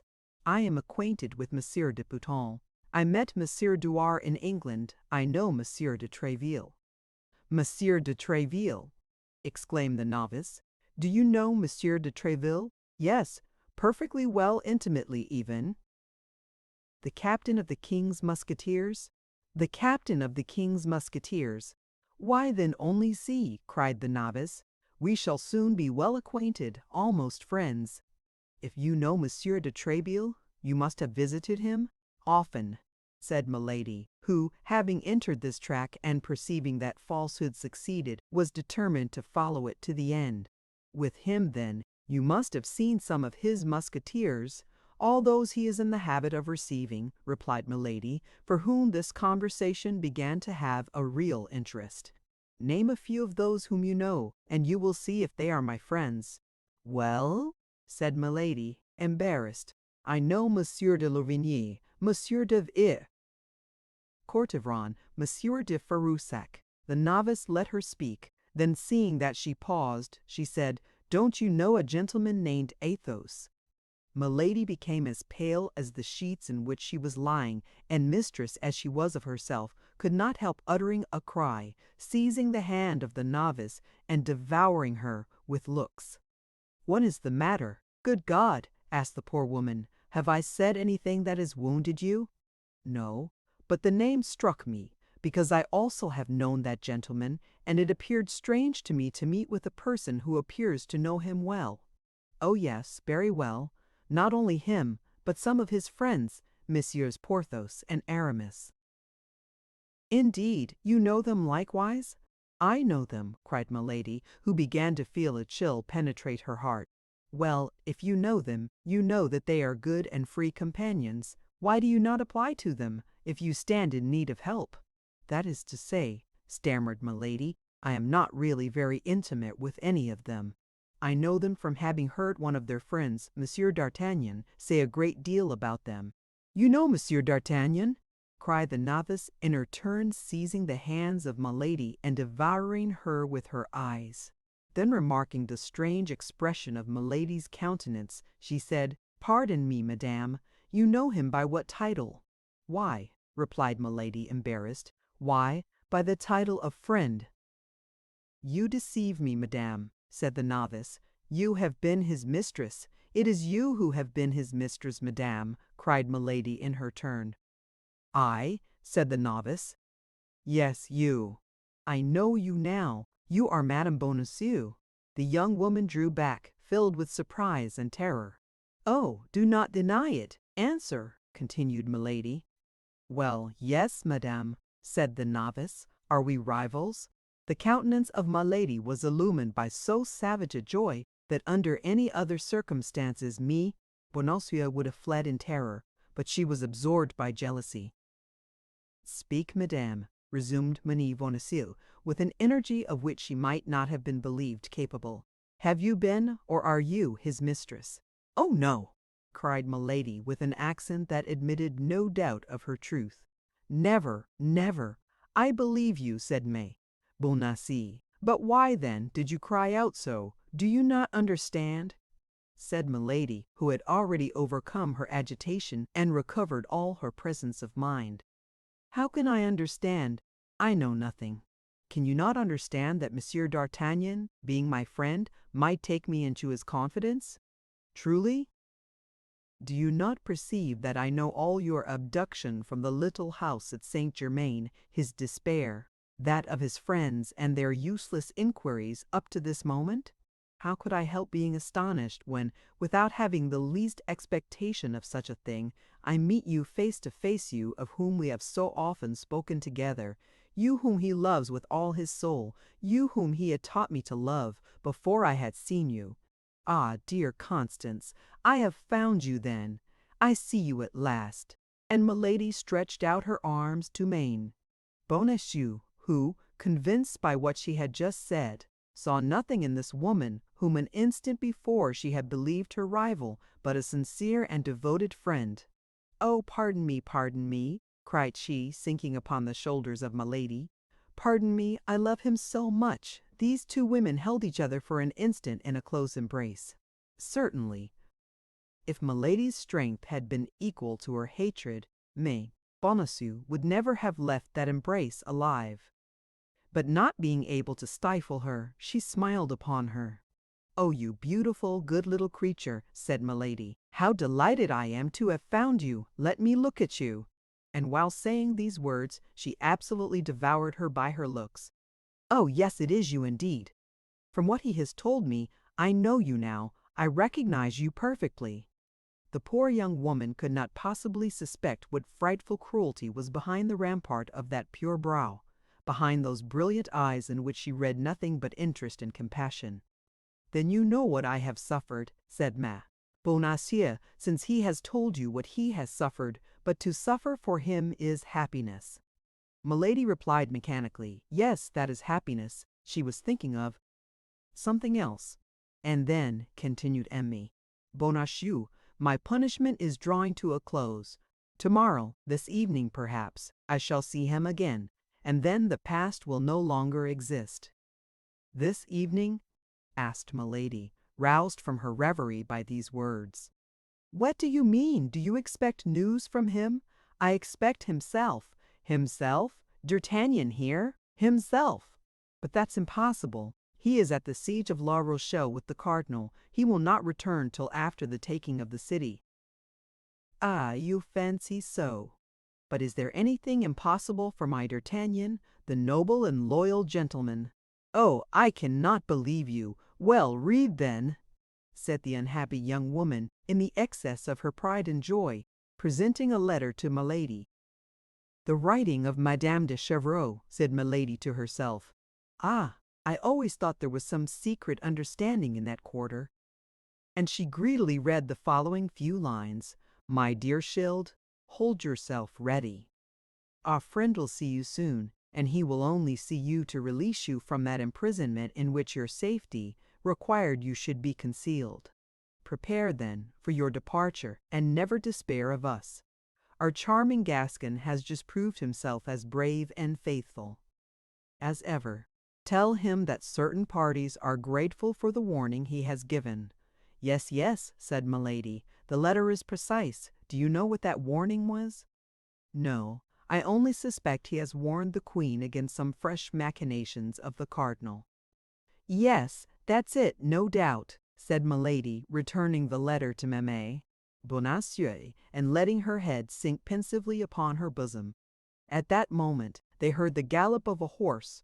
"Oh!" cried Bonacieux, darting to the window. "Can it be he?" Milady remained still in bed, petrified by surprise.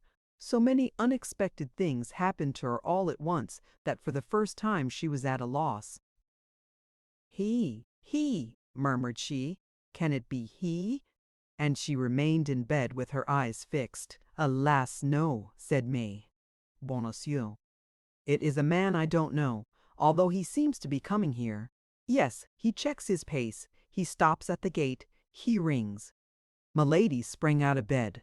"You are sure it is not he?" said she. "Yes, yes, very sure." "Perhaps you did not see well." "Oh, if I were to see the plume of his hat, the end of his cloak, I should know him." Milady was dressing herself all the time. "Yes, he has entered. It is for you or me. My God, how agitated you seem!" "Yes, I admit it. I have not your confidence. I fear the cardinal." "Hush!" said Bonacieux. "Somebody is coming." Immediately the door opened, and the superior entered. "Did you come from Boulogne?" demanded she of Milady. "Yes," replied she, trying to recover her self-possession. "Who wants me?" "A man who will not tell his name, but who comes from the cardinal, and who wishes to speak with me." "Who wishes to speak to a lady recently come from Boulogne?" "Then let him come in, if you please." "Oh, my God," cried Bonacieux. "Can it be bad news? I fear it. I will leave you with this stranger, but as soon as he is gone, if you will permit me, I will return." "Permit you, I beseech you." The superior and Mim. Bonacieux retired. Milady remained alone, with her eyes fixed upon the door. An instant later, the jingling of spurs was heard upon the stairs. Steps drew near, the door opened, and a man appeared. Milady uttered a cry of joy. This man was the Comte de Rochefort, the demoniacal tool of his Eminence. Chapter 62. Two Varieties of Demons. "Ah!" cried Milady and Rochefort together. "It is you!" "Yes, it is I." "And you come?" asked Milady. "From La Rochelle." "And you?" "From England, Buckingham." "Dead or desperately wounded, as I left without having been able to hear anything of him. A fanatic has just assassinated him."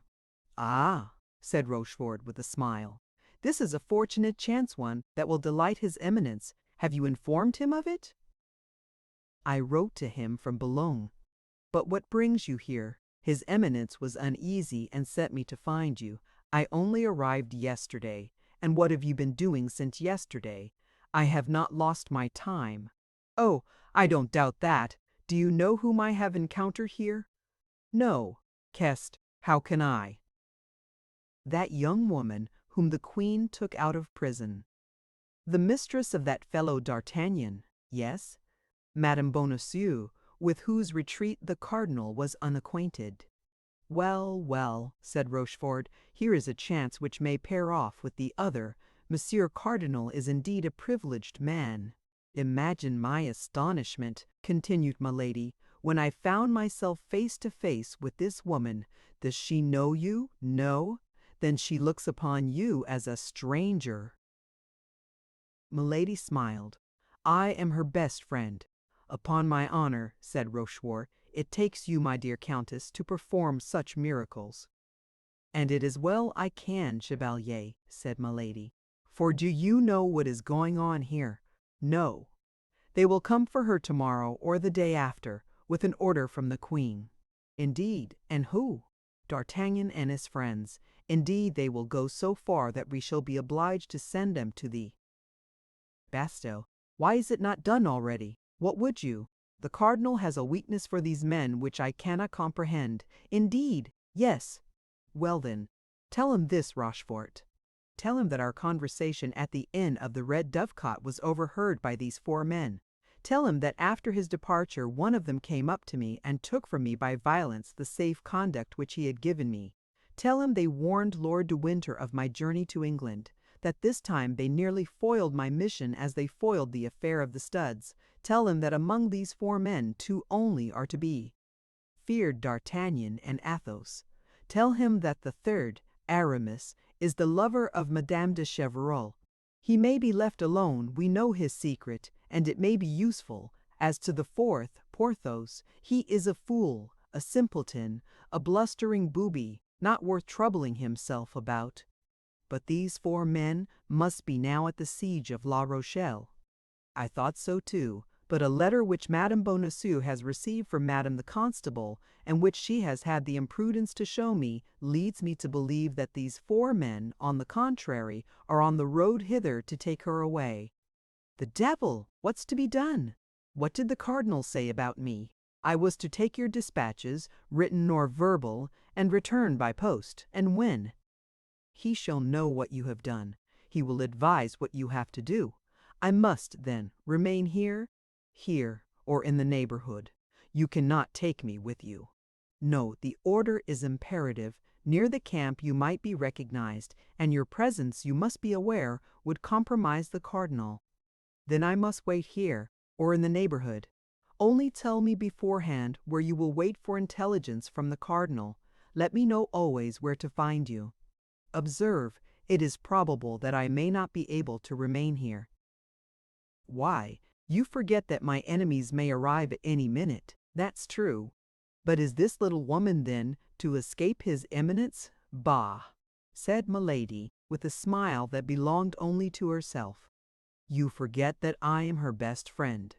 Ah, that's true.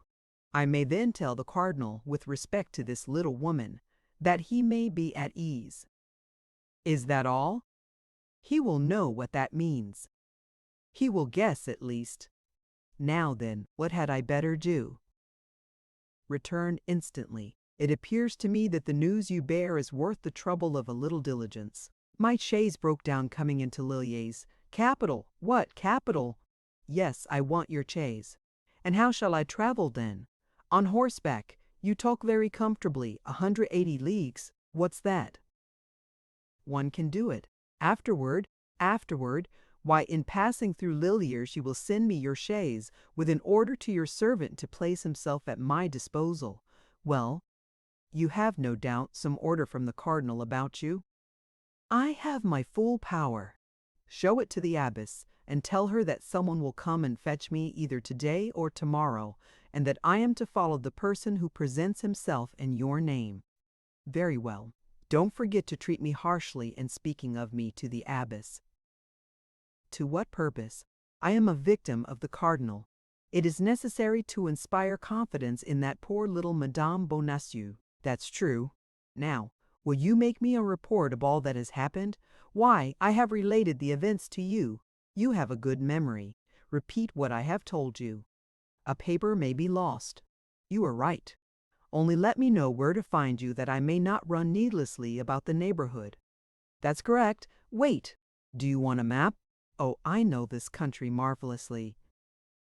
You? When were you here? I was brought up here. Truly? It is worth something, you see, to have been brought up somewhere. You will wait for me, then? Let me reflect a little. Aye, that will do, at Armentières. Where is that Armentières? A little town on the Lys. I shall only have to cross the river, and I shall be in a foreign country. Capital! But it is understood you will only cross the river in case of danger. That is well understood. And in that case, how shall I know where you are? You do not want your lackey? Is he a sure man? To the proof. Give him to me. Nobody knows him. I will leave him at the place I quit, and he will conduct you to me. And you say you will wait for me at Armentières? At Armentières. Write that name on a bit of paper, lest I should forget it. There is nothing compromising in the name of a town. Is it not so? Eh? Who knows? Never mind, said Milady, writing the name on half a sheet of paper. I will compromise myself. Well, said Rochefort, taking the paper from Milady, folding it and placing it in the lining of his hat. You may be easy. I will do as children do, for fear of losing the paper. Repeat the name along the route. Now, is that all? I believe so. Let us see. Buckingham dead or grievously wounded. Your conversation with the cardinal overheard by the Four Musketeers. Lord de Winter warned of your arrival at Portsmouth. D'Artagnan and Athos to the Bastille. Aramis the lover of Madame de Chevreuse. Porthos an ass. Madame Bonacieux found again. To send you the chaise as soon as possible. To place my lackey at your disposal. To make you out a victim of the cardinal, in order that the abbess may entertain no suspicion. Armentières, on the banks of the Lys. Is that all, then? In truth, my dear chevalier, you are a miracle of memory. A proposal. Add one thing. What? I saw some very pretty woods which almost touched the convent garden. Say that I am permitted to walk in those woods, who knows? Perhaps I shall stand in need of a back door for retreat. You think of everything, and you forget one thing. What? To ask me if I want money. That's true. How much do you want? All you have in gold. I have 500 pistols, or thereabouts. I have as much. With 1,000 pistols, one may face everything. Empty your pockets. There, right, and you go in an hour time to eat a morsel, during which I shall send for a post-horse. Capital. Adieu, Chevalier. Adieu, Countess. Commend me to the Cardinal. Commend me to Satan. Milady and Rochefort exchanged a smile and separated. An hour afterward Rochefort set out at a grand gallop. 5 hours after that he passed through Arras. Our readers already know how he was recognized by D'Artagnan, and how that recognition by inspiring fear in the four Musketeers had given fresh activity to their journey. Chapter 63. The Drop of Water. Rochefort had scarcely departed when Mimi Bonacieux re-entered. She found Milady with a smiling countenance. "Well," said the young woman, "what you dreaded has happened. This evening or tomorrow, the cardinal will send someone to take you away." "Who told you that, my dear?" asked Milady. "I heard it from the mouth of the messenger himself." "Come and sit down close to me," said Milady. "Here I am.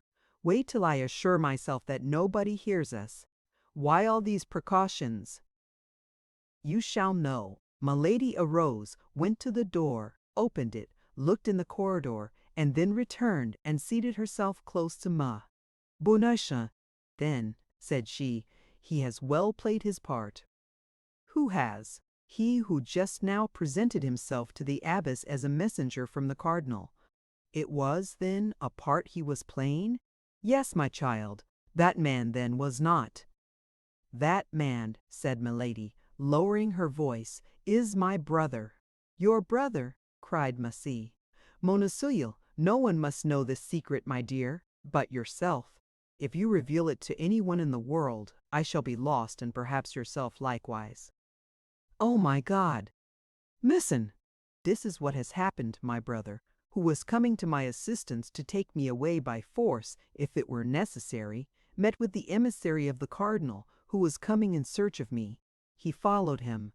At a solitary and retired part of the road he drew his sword and required the messenger to deliver up to him the papers of which he was the bearer.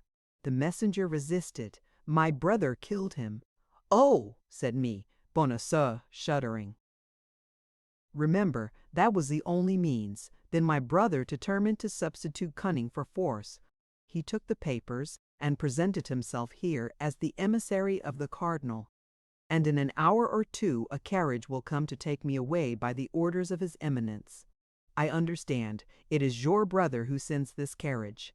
"Exactly, but that is not all. That letter you have received, and which you believe to be from Madame de Chevreuse." "Well, it is a forgery. How can that be?" "Yes, a forgery. It is a snare to prevent your making any resistance when they come to fetch you. But it is D'Artagnan that will come. Do not deceive yourself. D'Artagnan and his friends are detained at the siege of La Rochelle." "How do you know that?" "My brother met some emissaries of the cardinal in the uniform of musketeers. You would have been summoned to the gate. You would have believed yourself about to meet friends. You would have been abducted and conducted back to Paris." "Oh, my God! My senses fail me amid such a chaos of iniquities." "I feel, if this continues," said Bonacieux, raising her hands to her forehead, "I shall go mad." "Stop what? I hear a horse's steps. It is my brother setting off again. I should like to offer him a last salute. Come."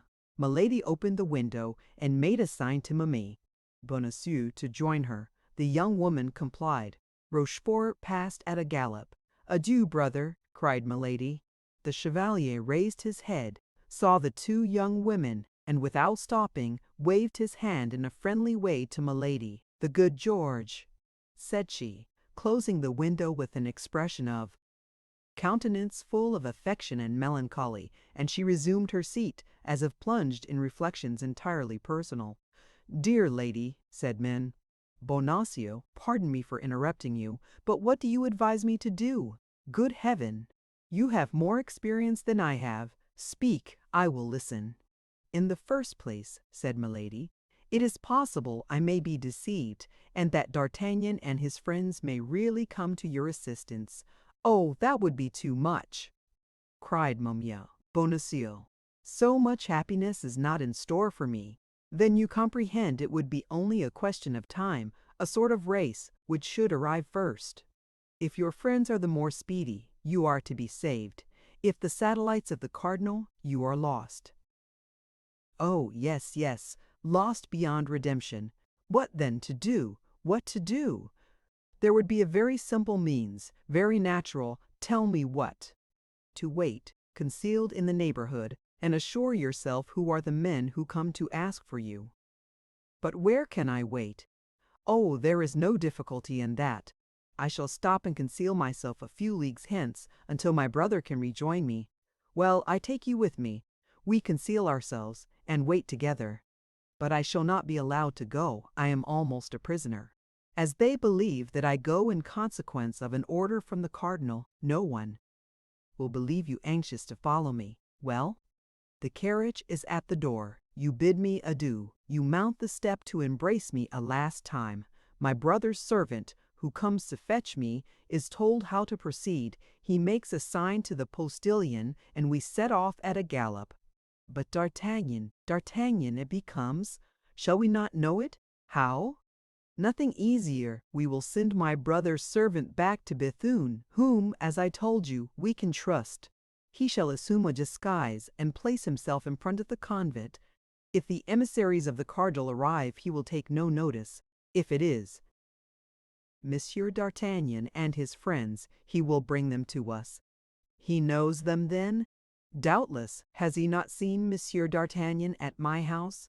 Oh yes, you are right. Thus all may go well. All may be for the best. But we do not go far from this place. 7 or 8 leagues at the most. We will keep on the frontiers, for instance, and at the first alarm we can leave France. And what can we do there? Wait. But if they come? My brother's carriage will be here first. If I should happen to be any distance from you when the carriage comes for you at dinner or supper, for instance, do one thing. What is that? Tell your good superior that in order that we may be as much together as possible, you ask her permission to share my repast. Will she permit it? What inconvenience can it be? Oh, delightful! In this way we shall not be separated for an instant. Well, go down to her then to make your request. I feel my head a little confused. I will take a turn in the garden. Go, and where shall I find you? Here, in an hour. Here, in an hour. Oh, you are so kind, and I am so grateful. How can I avoid interesting myself for one who is so beautiful and so amiable? Are you not the beloved of one of my best friends? Dear D'Artagnan, oh, how he will thank you! I hope so. Now then, all is agreed. Let us go down. You are going into the garden. Yes, go along this corridor, down a little staircase, and you are in it. Excellent, thank you. And the two women parted, exchanging charming smiles. Milady had told the truth. Her head was confused, for her ill-arranged plans clashed one another like chaos. She required to be alone that she might put her thoughts a little into order. She saw vaguely the future, but she stood in need of a little silence and quiet to give all her ideas, as yet confused, a distinct form and a regular plan. What was most pressing was to get me, Bonacieux, away and convey her to a place of safety, and there, if matters required, make her a hostage. Milady began to have doubts of the issue of this terrible duel, in which her enemies showed as much perseverance as she did animosity. Besides, she felt as we feel when a storm is coming on, that this issue was near and could not fail to be terrible. The principal thing for her, then, was, as we have said, to keep men. Bonacieux in her power. Men. Bonacieux was the very life of D'Artagnan. This was more than his life, the life of the woman he loved. This was, in case of ill fortune, a means of temporizing and obtaining good conditions. Now this point was settled. Bonacieux, without any suspicion, accompanied her. Once concealed with her at Armentières, it would be easy to make her believe that D'Artagnan had not come to Béthune. In 15 days at most, Rochefort would be back. Besides, during that 15 days, she would have time to think how she could best avenge herself on the four friends. She would not be weary, thank God, for she should enjoy the sweetest pastime such events could accord a woman of her character, perfecting a beautiful vengeance. Revolving all this in her mind, she cast her eyes around her and arranged the topography of the garden in her head. Milady was like a good general who contemplates at the same time victory and defeat, and who is quite prepared, according to the chances of the battle, to march forward or to beat a retreat. At the end of an hour she heard a soft voice calling her. It was Monsieur Bonacieux. The good abbess had naturally consented to her request, and as a commencement they were to sup together. On reaching the courtyard, they heard the noise of a carriage which stopped at the gate. Milady listened. "Do you hear anything?" said she. "Yes, the rolling of a carriage. It is the one my brother sends for us. Oh, my God! Come, come, courage!" The bell of the convent gate was sounded. My lady was not mistaken. "Go to your chamber," said she to Mimi. "Bonacieux, you have perhaps some jewels you would like to take." "I have his letters," said she. "Well, go and fetch them, and come to my apartment. We will snatch some supper. We shall perhaps travel part of the night, and must keep our strength up." "Great God!" said Bonacieux, placing her hand upon her bosom. "My heart beats so I cannot walk. Courage, courage! Remember that in a quarter of an hour you will be safe, and think that what you are about to do is for his sake. Yes, yes, everything for him. You have restored my courage by a single word. Go, I will rejoin you."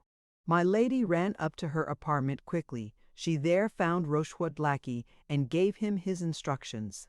He was to wait at the gate. If by chance the Musketeers should appear, the carriage was to set off as fast as possible, pass around the convent, and go and wait for Milady at a little village which was situated at the other side of the wood. In this case Milady would cross the garden and gain the village on foot. As we have already said, Milady was admirably acquainted with this part of France. If the Musketeers did not appear, things were to go on as had been agreed. Bonacieux was to get into the carriage as if to bid her adieu, and she was to take away Bonacieux came in, and to remove all suspicion, if she had any, Milady repeated to the lackey, before her, the latter part of her instructions. Milady asked some questions about the carriage. It was a chaise drawn by 3 horses, driven by a postilion. Rochefort's lackey would precede it as courier. Milady was wrong in fearing that Bonacieux would have any suspicion. The poor young woman was too pure to suppose that any female could be guilty of such perfidy. Besides, the name of the Comtesse de Winter, which she had heard the abbess pronounce, was wholly unknown to her, and she was even ignorant that a woman had had so great and so fatal a share in the misfortune of her life.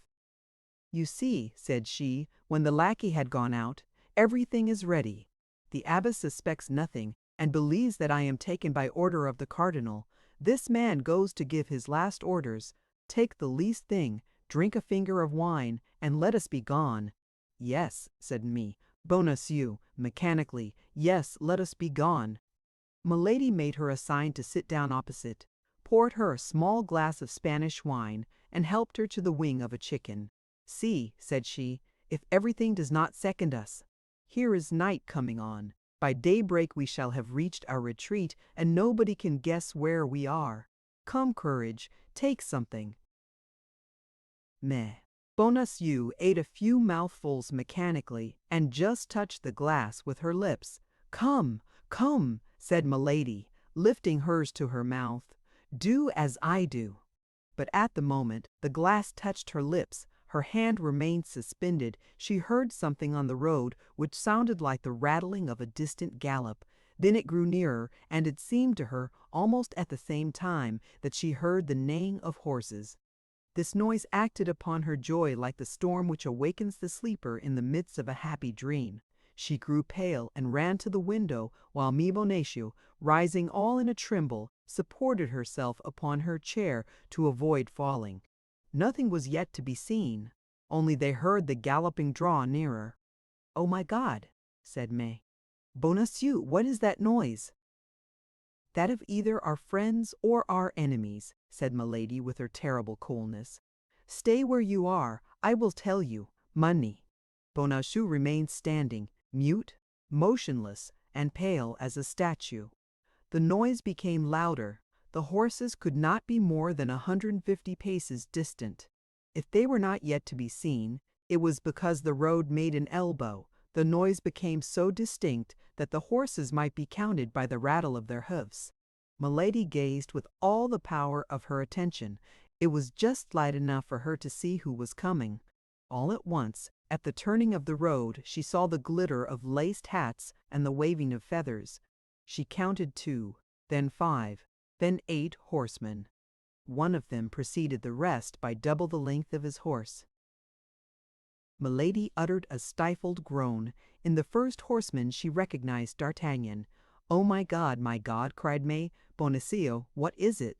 "It is the uniform of the cardinal's guards. Not an instant to be lost. Fly, fly! Yes, yes, let us fly!" repeated Mitome.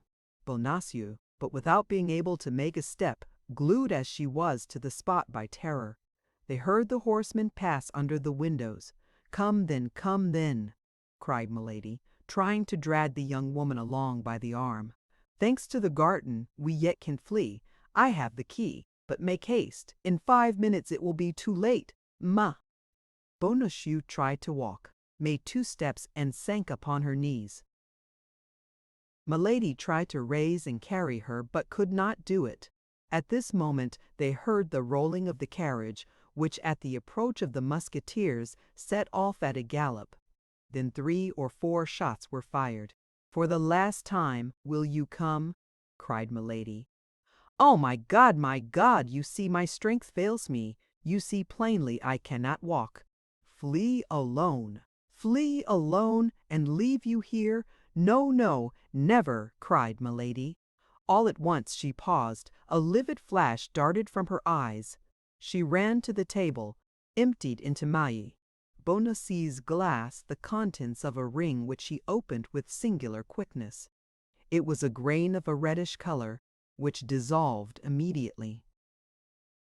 Then, taking the glass with a firm hand, she said, "Drink. This wine will give you strength. Drink." And she put the glass to the lips of the young woman, who drank mechanically. "This is not the way that I wish to avenge myself," said Milady, replacing the glass upon the table with an infernal smile. "But, my faith, we do what we can," and she rushed out of the room. Bonacieux saw her go without being able to follow her. She was like people who dream they are pursued, and who in vain try to walk.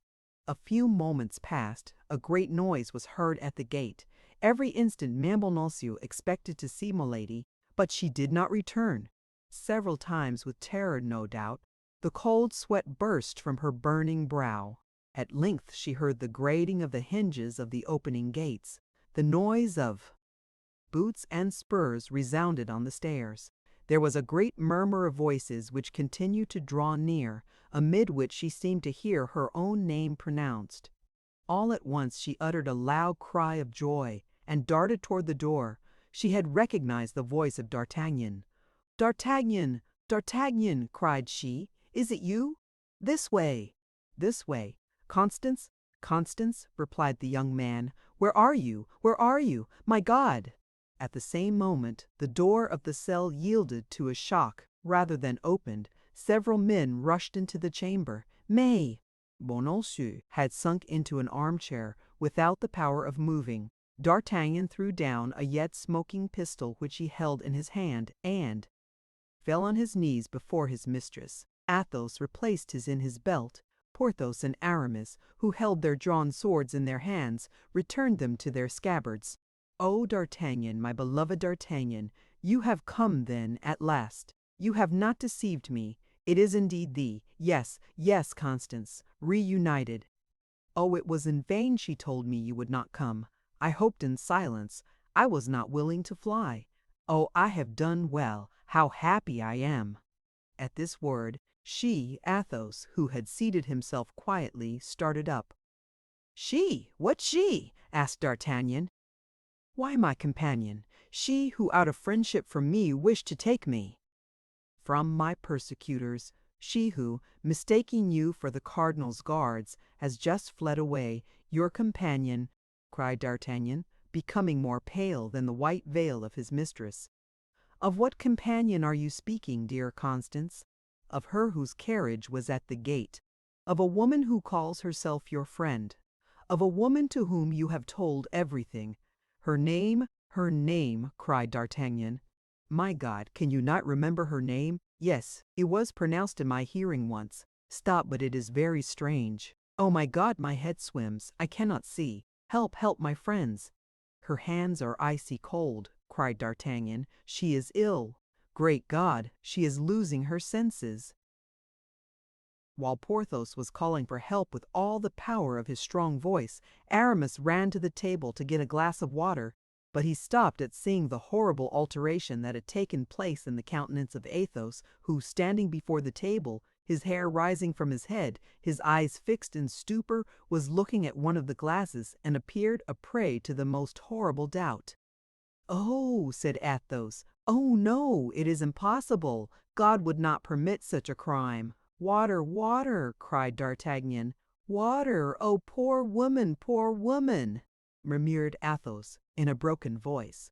Bonacieux opened her eyes under the kisses of D'Artagnan. "She revives!" cried the young man. "Oh, my God, I thank thee." "Madame," said Athos, "Madame, in the name of heaven, whose empty glass is."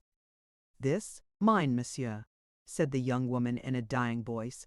"But who poured the wine for you that was in this glass?" "She." "But who is she?" "Oh, I remember," said Bonacieux, the Comtesse de Winter. The four friends uttered one and the same cry, but that of Athos dominated all the rest. At that moment the countenance of Bonacieux became livid. A fearful agony pervaded her frame, and she sank panting into the arms of Porthos and Aramis. D'Artagnan seized the hands of Athos with an anguish difficult to be described. "And what do you believe?" His voice was stifled by sobs. "I believe everything," said Athos, biting his lips till the blood sprang to avoid sighing. "D'Artagnan, D'Artagnan!" cried Marie Bonacieux. "Where art thou? Do not leave me!" "You see, I am dying." D'Artagnan released the hands of Athos, which he still held clasped in both his own, and hastened to her. Her beautiful face was distorted with agony. Her glassy eyes had no longer their sight. A convulsive shuddering shook her whole body. The sweat rolled from her brow. "In the name of heaven, run, call, Aramis, Porthos, call for help." "Useless," said Athos, "useless. For the poison which she pours there is no antidote." "Yes, yes, help, help," murmured Bonacieux, help, help!" Then, collecting all her strength, she took the head of the young man between her hands, looked at him for an instant, as if her whole soul passed into that look, and with a sobbing cry, pressed her lips to his. "Constance!" cried D'Artagnan. A sigh escaped from the mouth of Bonacieux, and dwelt for an instant on the lips of D'Artagnan. That sigh was the soul, so chaste and so loving, which reascended to heaven. D'Artagnan pressed nothing but a corpse in his arms. The young man uttered a cry, and fell by the side of his mistress as pale and as icy as herself. Porthos wept. Aramis pointed toward heaven. Athos made the sign of the cross. At that moment a man appeared in the doorway, almost as pale as those in the chamber. He looked around him and saw me, Bonacieux dead, and D'Artagnan in a swoon. He appeared just at that moment of stupor which follows great catastrophes. I was not deceived, said he. Here is Monsieur d'Artagnan, and you are his friends, Messieurs Athos, Porthos, and Aramis. The persons whose names were thus pronounced looked at the stranger with astonishment. It seemed to all three that they knew him. Gentlemen, resumed the newcomer, you are, as I am, in search of a woman who, added he with a terrible smile, must have passed this way, for I see a corpse. The three friends remained mute, for although the voice as well as the countenance reminded them of someone they had seen, they could not remember under what circumstances. Gentlemen, continued the stranger, since you do not recognize a man who probably owes his life to you twice, I must name myself. I am Lord de Winter, brother-in-law of that woman. The three friends uttered a cry of surprise. Athos rose, and offering him his hand, "Be welcome, my lord," said he, "you are one of us." "I set out 5 hours after her from Portsmouth," said Lord de Winter. "I arrived 3 hours after her at Boulogne. I missed her by 20 minutes at Saint Omer. Finally, at Lilliers, I lost all trace of her. I was going about at random, inquiring of everybody, when I saw you gallop past. I recognized Monsieur d'Artagnan. I called to you, but you did not answer me. I wished to follow you, but my horse was too much fatigued to go at the same pace with yours. And yet it appears, in spite of all your diligence, you have arrived too late." "You see," said Athos, pointing to Manet, "Bona see you dead," and to D'Artagnan, whom Porthos and Aramis were trying to recall to life. "Are they both dead?" asked Lord de Winter, sternly. "No," replied Athos. "Fortunately, Monsieur d'Artagnan has only fainted." "Ah, indeed! So much the better," said Lord de Winter. At that moment D'Artagnan opened his eyes. He tore himself from the arms of Porthos and Aramis, and threw himself like a madman on the corpse of his mistress. Athos rose, walked toward his friend with a slow and solemn step, embraced him tenderly, and as he burst into violent sobs, he said to him with his noble and persuasive voice, "Friend, be a man. Women weep for the dead, men avenge them." "Oh, yes," cried D'Artagnan. "Yes, if it be to avenge her, I am ready to follow you." Athos profited by this moment of strength which the hope of vengeance restored to his unfortunate friend to make a sign to Porthos and Aramis to go and fetch the superior. The two friends met her in the corridor, greatly troubled and much upset by such strange events. She called some of the nuns, who against all monastic custom found themselves in the presence of 5 men.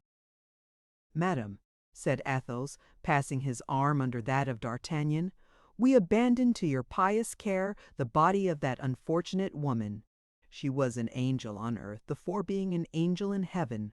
Treat her as one of your sisters. We will return some day to pray over her grave." D'Artagnan concealed his face in the bosom of Athos, and sobbed aloud. "Weep," said Athos, "weep, heart full of love, youth, and life. Alas, would I could weep like you." And he drew away his friend, as affectionate as a father, as consoling as a priest, noble as a man who has suffered much. All 5, followed by their lackeys leading their horses, took their way to the town of Bethune, whose outskirts they perceived, and stopped before the first inn they came to. "But," said D'Artagnan, "shall we not pursue that woman?" "Later," said Athos. "I have measures to take." "She will escape us," replied the young man. "She will escape us, and it will be your fault, Athos." "I will be accountable for her," said Athos.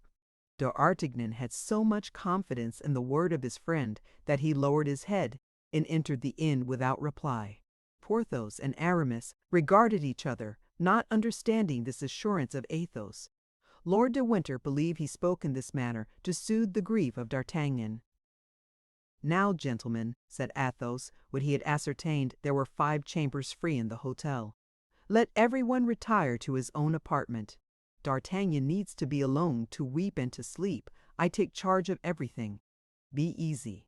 It appears, however," said Lord de Winter, "if there are any measures to take against the Countess, it concerns me. She is my sister-in-law."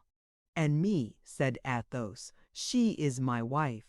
D'Artagnan smiled, for he understood that Athos was sure of his vengeance when he revealed such a secret. Porthos and Aramis looked at each other and grew pale. Lord de Winter thought Athos was mad. "Now retire to your chambers," said Athos, "and leave me to act.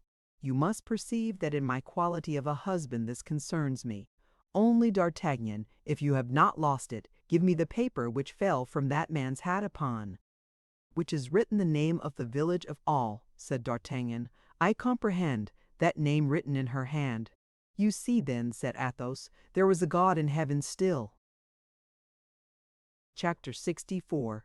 The Man in the Red Cloak. The despair of Athos had given place to a concentrated grief which only rendered more lucid the brilliant mental faculties of that extraordinary man.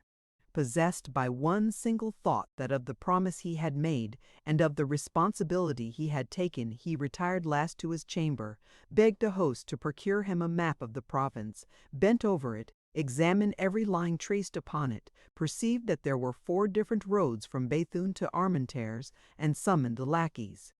Planchet, Grimaud, Bazin, and Mousqueton presented themselves, and received clear, positive, and serious orders from Athos. They must set out the next morning at daybreak, and go to Armentières, each by a different route. Planchet, the most intelligent of the 4, was to follow that by which the carriage had gone upon which the 4 friends had fired, and which was accompanied, as may be remembered, by Rochefort's servant. Athos set the lackeys to work first, because, since these men had been in the service of himself and his friends, he had discovered in each of them different and essential qualities. Then, lackeys who ask questions inspire less mistrust than masters, and meet with more sympathy among those to whom they address themselves. Besides, Milady knew the masters, and did not know the lackeys. On the contrary, the lackeys knew Milady perfectly. All 4 were to meet the next day at 11 o'clock. If they had discovered Milady's retreat, 3 were to remain on guard. The 4th was to return to Béthune in order to inform Athos and serve as a guide to the 4 friends. These arrangements made, the lackeys retired. Athos then arose from his chair, girded on his sword, enveloped himself in his cloak, and left the hotel. It was nearly 10 o'clock. At 10 o'clock in the evening, it is well known, the streets in provincial towns are very little frequented. Athos, nevertheless, was visibly anxious to find someone of whom he could ask a question.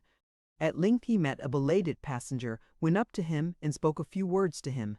The man he addressed recoiled with terror, and only answered the few words of the Musketeer by pointing.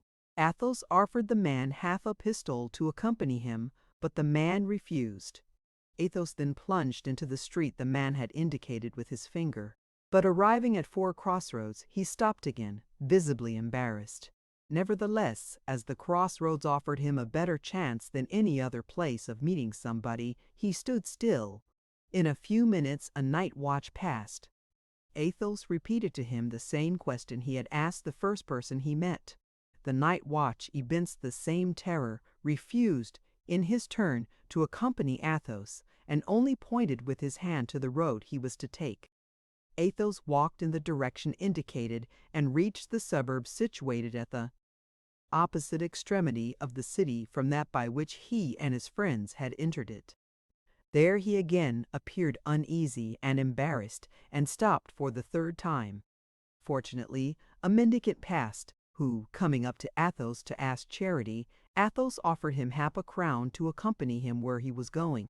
The mendicant hesitated at first, but at the sight of the piece of silver which shone in the darkness, he consented, and walked on before Athos. Arrived at the angle of a street, he pointed to a small house, isolated, solitary, and dismal. Athos went toward the house, while the mendicant, who had received his reward, left as fast as his legs could carry him. Athos went round the house before he could distinguish the door, amid the red color in which the house was painted. No light appeared through the chinks of the shutters. No noise gave reason to believe that it was inhabited. It was dark, and silent as the tomb. 3 times Athos knocked without receiving an answer. At the 3rd knock, however, steps were heard inside. The door at length was opened, and a man appeared, of high stature, pale complexion, and black hair and beard. Athos and he exchanged some words in a low voice. Then the tall man made a sign to the musketeer that he might come in. Athos immediately profited by the permission, and the door was closed behind him. The man whom Athos had come so far to seek, and whom he had found with so much trouble, introduced him into his laboratory, where he was engaged in fastening together with iron wire the dry bones of a skeleton. All the frame was adjusted except the head, which lay on the table. All the rest of the furniture indicated that the dweller in this house occupied himself with the study of natural science. There were large bottles filled with serpents, ticketed according to their species. Dried lizards shone like emeralds set in great squares of black wood, and bunches of wild odoriferous herbs, doubtless possessed of virtues unknown to common men, were fastened to the ceiling and hung down in the corners of the apartment. There was no family, no servant. The tall man alone inhabited this house. Athos cast a cold and indifferent glance upon the objects we have described, and at the invitation of him whom he came to seek sat down near him. Then he explained to him the cause of his visit and the service he required of him. But scarcely had he expressed his request when the unknown, who remained standing before the musketeer, drew back with signs of terror and refused. Then Athos took from his pocket a small paper on which 2 lines were written, accompanied by a signature and a seal, and presented them to him who had made too prematurely these signs of repugnance. The tall man had scarcely read these lines, seen the signature, and recognized the seal, when he bowed to denote that he had no longer any objection to make, and that he was ready to obey. Athos required no more. He arose, bowed, went out, returned by the same way he came, re-entered the hotel, and went to his apartment. At daybreak D'Artagnan entered the chamber and demanded what was to be done. "To wait," replied Athos. Some minutes after, the superior of the convent sent to inform the musketeers that the burial would take place at midday. As to the poisoner, they had heard no tidings of her whatever, only that she must have made her escape through the garden, on the sand of which her footsteps could be traced, and the door of which had been found shut. As to the key, it had disappeared. At the hour appointed, Lord de Winter and the 4 friends repaired to the convent. The bells tolled, the chapel was open, the grating of the choir was closed. In the middle of the choir, the body of the victim, clothed in her novitiate dress, was exposed. On each side of the choir, and behind the gratings opening into the convent, was assembled the whole community of the Carmelites, who listened to the divine service and mingled their chant with the chant of the priests, without seeing the profane or being seen by them. At the door of the chapel, D'Artagnan felt his courage fall anew, and returned to look for Athos, but Athos had disappeared. Faithful to his mission of vengeance, Athos had requested to be conducted to the garden, and there upon the sand, following the light steps of this woman who left sharp tracks wherever she went, he advanced toward the gate which led into the wood, and causing it to be opened, he went out into the forest. Then all his suspicions were confirmed. The road by which the carriage had disappeared encircled the forest. Athos followed the road for some time, his eyes fixed upon the ground. Slight stains of blood, which came from the wound inflicted upon the man who accompanied the carriage as a courier, or from one of the horses, dotted the road. At the end of 3/4 of a league, within 50 paces of Festubert, a larger bloodstain appeared. The ground was trampled by horses. Between the forest and this accursed spot, a little behind the trampled ground, was the same track of small feet as in the garden. The carriage had stopped here. At this spot, Milady had come out of the wood and entered the carriage. Satisfied with this discovery, which confirmed all his suspicions, Athos returned to the hotel and found Planchet impatiently waiting for him. Everything was as Athos had foreseen. Planchet had followed the road. Like Athos, he had discovered the stains of blood. Like Athos, he had noted the spot where the horses had halted. But he had gone farther than Athos, for at the village of Festubert, While drinking at an inn, he had learned without needing to ask a question that the evening before, at 8:30, a wounded man who accompanied a lady traveling in a post-chaise had been obliged to stop, unable to go further. The accident was set down to the account of robbers who had stopped the chaise in the wood. The man remained in the village. The woman had had a relay of horses and continued her journey. Planchet went in search of the postilion who had driven her, and found him. He had taken the lady as far as Vermelles, and from Velies she had set out for Armentières. Planchet took the crossroad, and by 7 o'clock in the morning he was at Armentières. There was but one tavern, the Post. Planchet went and presented himself as a lackey out of a place, who was in search of a situation. He had not chatted 10 minutes with the people of the tavern before he learned that a woman had come there alone about 11 o'clock the night before, had engaged a chamber, had sent for the master of the hotel, and told him she desired to remain some time in the neighborhood. Planchet had no need to learn more. He hastened to the rendezvous, found the lackeys at their posts, placed them as sentinels at all the outlets of the hotel, and came to find Athos, who had just received this information when his friends returned. All their countenances were melancholy and gloomy, even the mild countenance of Aramis. "What is to be done?" asked D'Artagnan. "To wait," replied Athos. Each retired to his own apartment. At 8 o'clock in the evening, Athos ordered the horses to be saddled, and Lord de Winter and his friends notified that they must prepare for the expedition. In an instant all 5 were ready. Each examined his arms and put them in order. Athos came down last and found D'Artagnan already on horseback and growing impatient. "Patience," cried Athos. "One of our party is still wanting." The 4 horsemen looked round them with astonishment, for they sought vainly in their minds to know who this other person could be.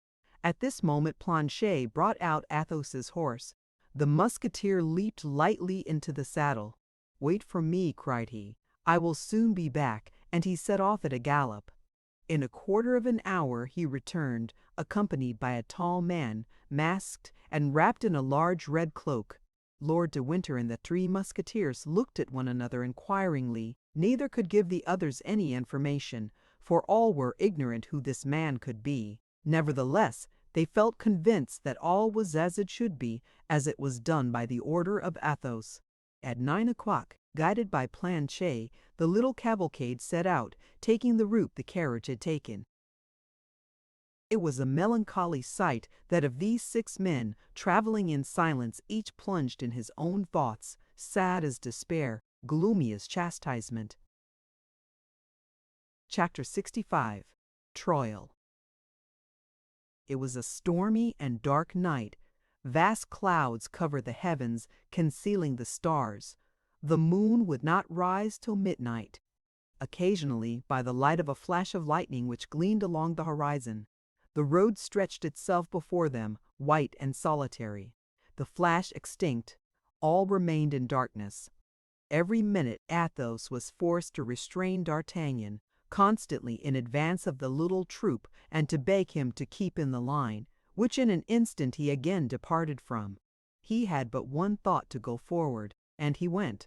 They passed in silence through the little village of Festubert, where the wounded servant was, and then skirted the wood of Richebourg. At Erlier, Planchet, who led the column, turned to the left. Several times Lord de Winter, Porthos, or Aramis tried to talk with the man in the red cloak, but to every interrogation which they put to him he bowed without response. The travelers then comprehended that there must be some reason why the unknown preserved such a silence, and ceased to address themselves to him. The storm increased, the flashes succeeded one another more rapidly, the thunder began to growl, and the wind, the precursor of a hurricane, whistled in the plumes and the hair of the horsemen. The cavalcade trotted on more sharply.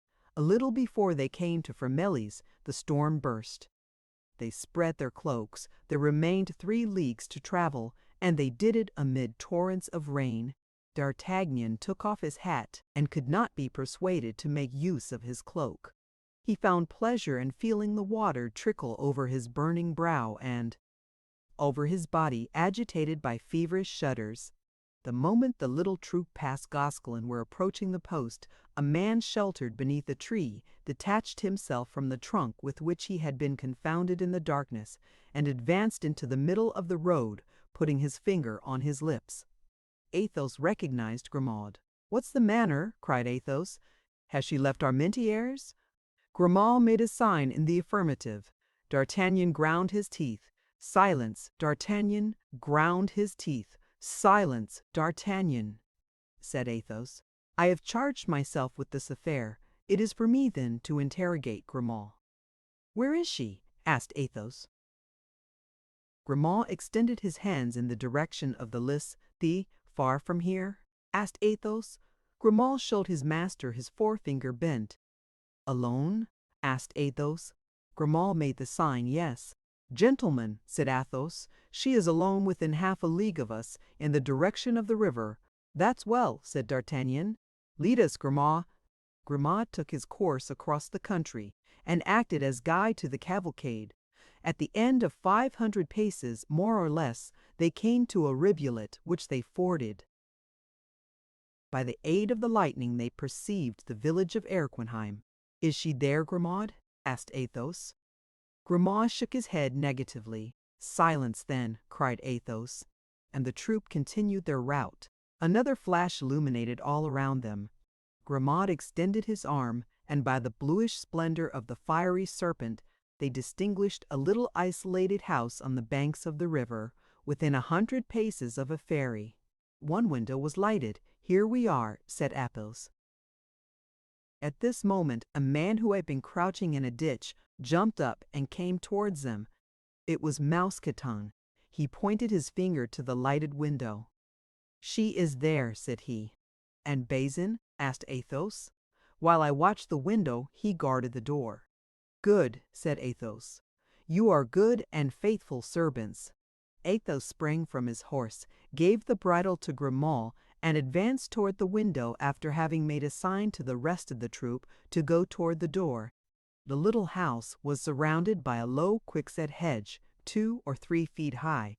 Athos sprang over the hedge and went up to the window, which was without shutters, but had the half curtains closely drawn. He mounted the skirting stone that his eyes might look over the curtain. By the light of a lamp he saw a woman, wrapped in a dark mantle, seated upon a stool near a dying fire. Her elbows were placed upon a mean table, and she leaned her head upon her 2 hands, which were white as ivory. He could not distinguish her countenance, but a sinister smile passed over the lips of Athos. He was not deceived. It was she whom he sought. At this moment a horse neighed. Milady raised her head, saw close to the panes the pale face of Athos, and screamed. Athos, perceiving that she knew him, pushed the window with his knee and hand. The window yielded, the squares were broken to shivers, and Athos, like the spectre of vengeance, leaped into the room.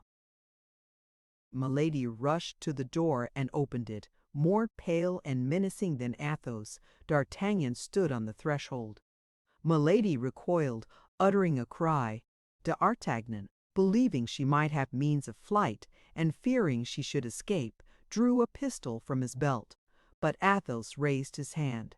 "Put back that weapon, D'Artagnan," said he. "This woman must be tried, not assassinated. Wait an instant, my friend, and you shall be satisfied. Come in, gentlemen." D'Artagnan obeyed, for Athos had the solemn voice and the powerful gesture of a judge sent by the Lord himself. Behind D'Artagnan entered Porthos, Aramis, Lord de Winter, and the man in the red cloak. The 4 lackeys guarded the door and the window. Milady had sunk into a chair, with her hands extended, as if to conjure this terrible apparition. Perceiving her brother-in-law, she uttered a terrible cry. "What do you want?" screamed Milady. "We want," said Athos, "Charlotte Backson, who first was called Comtesse de la Fère, and afterwards Milady de Winter, Baroness of Sheffield." "That is I, that is I," murmured Milady in extreme terror. "What do you want?" "We wish to judge you according to your crime," said Athos. You shall be free to defend yourself. Justify yourself if you can. And D'Artagnan, it is for you to accuse her first." D'Artagnan advanced. "Before God and before men," said he, "I accuse this woman of having poisoned Constance Bonacieux, who died yesterday evening." He turned towards Porthos and Aramis. "We bear witness to this," said the two Musketeers with one voice. D'Artagnan continued, "Before God and before men, I accuse this woman of having attempted to poison me in wine which she sent me from Villeroy with a forged letter, as if that wine came from my friends. God preserved me, but a man named Brisemont died in my place." "We bear witness to this," said Porthos and Aramis in the same manner as before. "Before God and before men, I accuse this woman of having urged me to the murder of the Baron de Wardes. But as no one else can attest the truth of this accusation, I attest it myself. I have done." And D'Artagnan passed to the other side of the room with Porthos and Aramis. "You turn, my lord," said Athos. The Baron came forward. "Before God and before men," said he, "I accuse this woman of having caused the assassination of the Duke of Buckingham." "The Duke of Buckingham assassinated!" cried all present with one voice. "Yes," said the Baron, "assassinated. On receiving the warning letter you wrote to me, I had this woman arrested and gave her in charge to a loyal servant. She corrupted this man. She placed the poniard in his hand. She made him kill the Duke. And at this moment, perhaps, Felton is paying with his head for the crime of this fury." A shudder crept through the judges at the revelation of these unknown crimes. "That is not all," resumed Lord de Winter. "My brother, who made you his heir, died in 3 hours of a strange disorder which left livid traces all over the body. My sister, how did your husband die? Horror!" cried Porthos and Aramis. "Assassin of Buckingham, assassin of Felton, assassin of my brother, I demand justice upon you, and I swear that if it be not granted to me, I will execute it myself." And Lord de Winter ranged himself by the side of D'Artagnan, leaving the place free for another accuser. Milady let her head sink between her two hands, and tried to recall her ideas, whirling in a mortal vertigo. "My turn," said Athos, himself trembling as the lion trembles at the sight of the serpent. "My turn. I married that woman when she was a young girl. I married her in opposition to the wishes of all my family. I gave her my wealth. I gave her my name. And one day I discovered that this woman was branded, this woman was marked with a fleur-de-lis on her left shoulder." "Oh," said Milady, raising herself, "I defy you to find any tribunal which pronounced that infamous sentence against me. I defy you to find him who executed it." "Silence!" said a hollow voice. "It is for me to reply to that." And the man in the red cloak came forward in his turn. "What man is that? What man is that?" cried Milady, suffocated by terror, her hair loosening itself and rising above her livid countenance as if alive. All eyes were turned towards this man, for to all except Athos he was unknown. Even Athos looked at him with as much stupefaction as the others, for he knew not how he could in any way find himself mixed up with the horrible drama then unfolded. After approaching Milady with a slow and solemn step, so that the table alone separated them, the unknown took off his mask. Milady for some time examined with increasing terror that pale face, framed with black hair and whiskers, the only expression of which was icy impassibility. Then she suddenly cried, "Oh, no, no!" rising and retreating to the very wall. "No, no, it is an infernal apparition! It is not he! Help! Help!" screamed she, turning towards the wall, as if she would tear an opening with her hands. "Who are you, then?" cried all the witnesses of this scene. "Ask that woman," said the man in the red cloak, "for you may plainly see she knows me. The executioner of Lille, the executioner of Lille!" cried Milady, a prey to insensate terror, and clinging with her hands to the wall to avoid falling. Everyone drew back, and the man in the red cloak remained standing alone in the middle of the room. "Oh, Grace, Grace, pardon!" cried the wretch, falling on her knees. The unknown waited for silence, and then resumed, "I told you well that she would know me. Yes, I am the executioner of Lille, and this is my history." All eyes were fixed upon this man, whose words were listened to with anxious attention. That woman was once a young girl, as beautiful as she is today. She was a nun in the convent of the Benedictines of Templemar. A young priest, with a simple and trustful heart, performed the duties of the church of that convent. She undertook his seduction and succeeded. She would have seduced a saint. Their vows were sacred and irrevocable. Their connection could not last long without ruining both. She prevailed upon him to leave the country, but to leave the country, to fly together, to reach another part of France where they might live at ease because unknown. Money was necessary. Neither had any. The priest stole the sacred vases and sold them, but as they were preparing to escape together, they were both arrested. 8 days later, she had seduced the son of the jailer and escaped. The young priest was condemned to 10 years of imprisonment and to be branded. I was executioner of the city of Lille, as this woman has said. I was obliged to brand the affarge. Guilty one, and he, gentlemen, was my brother. I then swore that this woman who had ruined him, who was more than his accomplice, since she had urged him to the crime, should at least share his punishment. I suspected where she was concealed. I followed her, I caught her, I bound her, and I imprinted the same disgraceful mark upon her that I had imprinted upon my poor brother. The day after my return to Lille, my brother in his turn succeeded in making his escape. I was accused of complicity and was condemned to remain in his place till he should be again a prisoner. My poor brother was ignorant of this sentence. He rejoined this woman. They fled together into Berry, and there he obtained a little curacy. This woman passed for his sister. The lord of the estate on which the chapel of the curacy was situated saw this pretend sister, and became enamored of her amorous to such a degree that he proposed to marry her.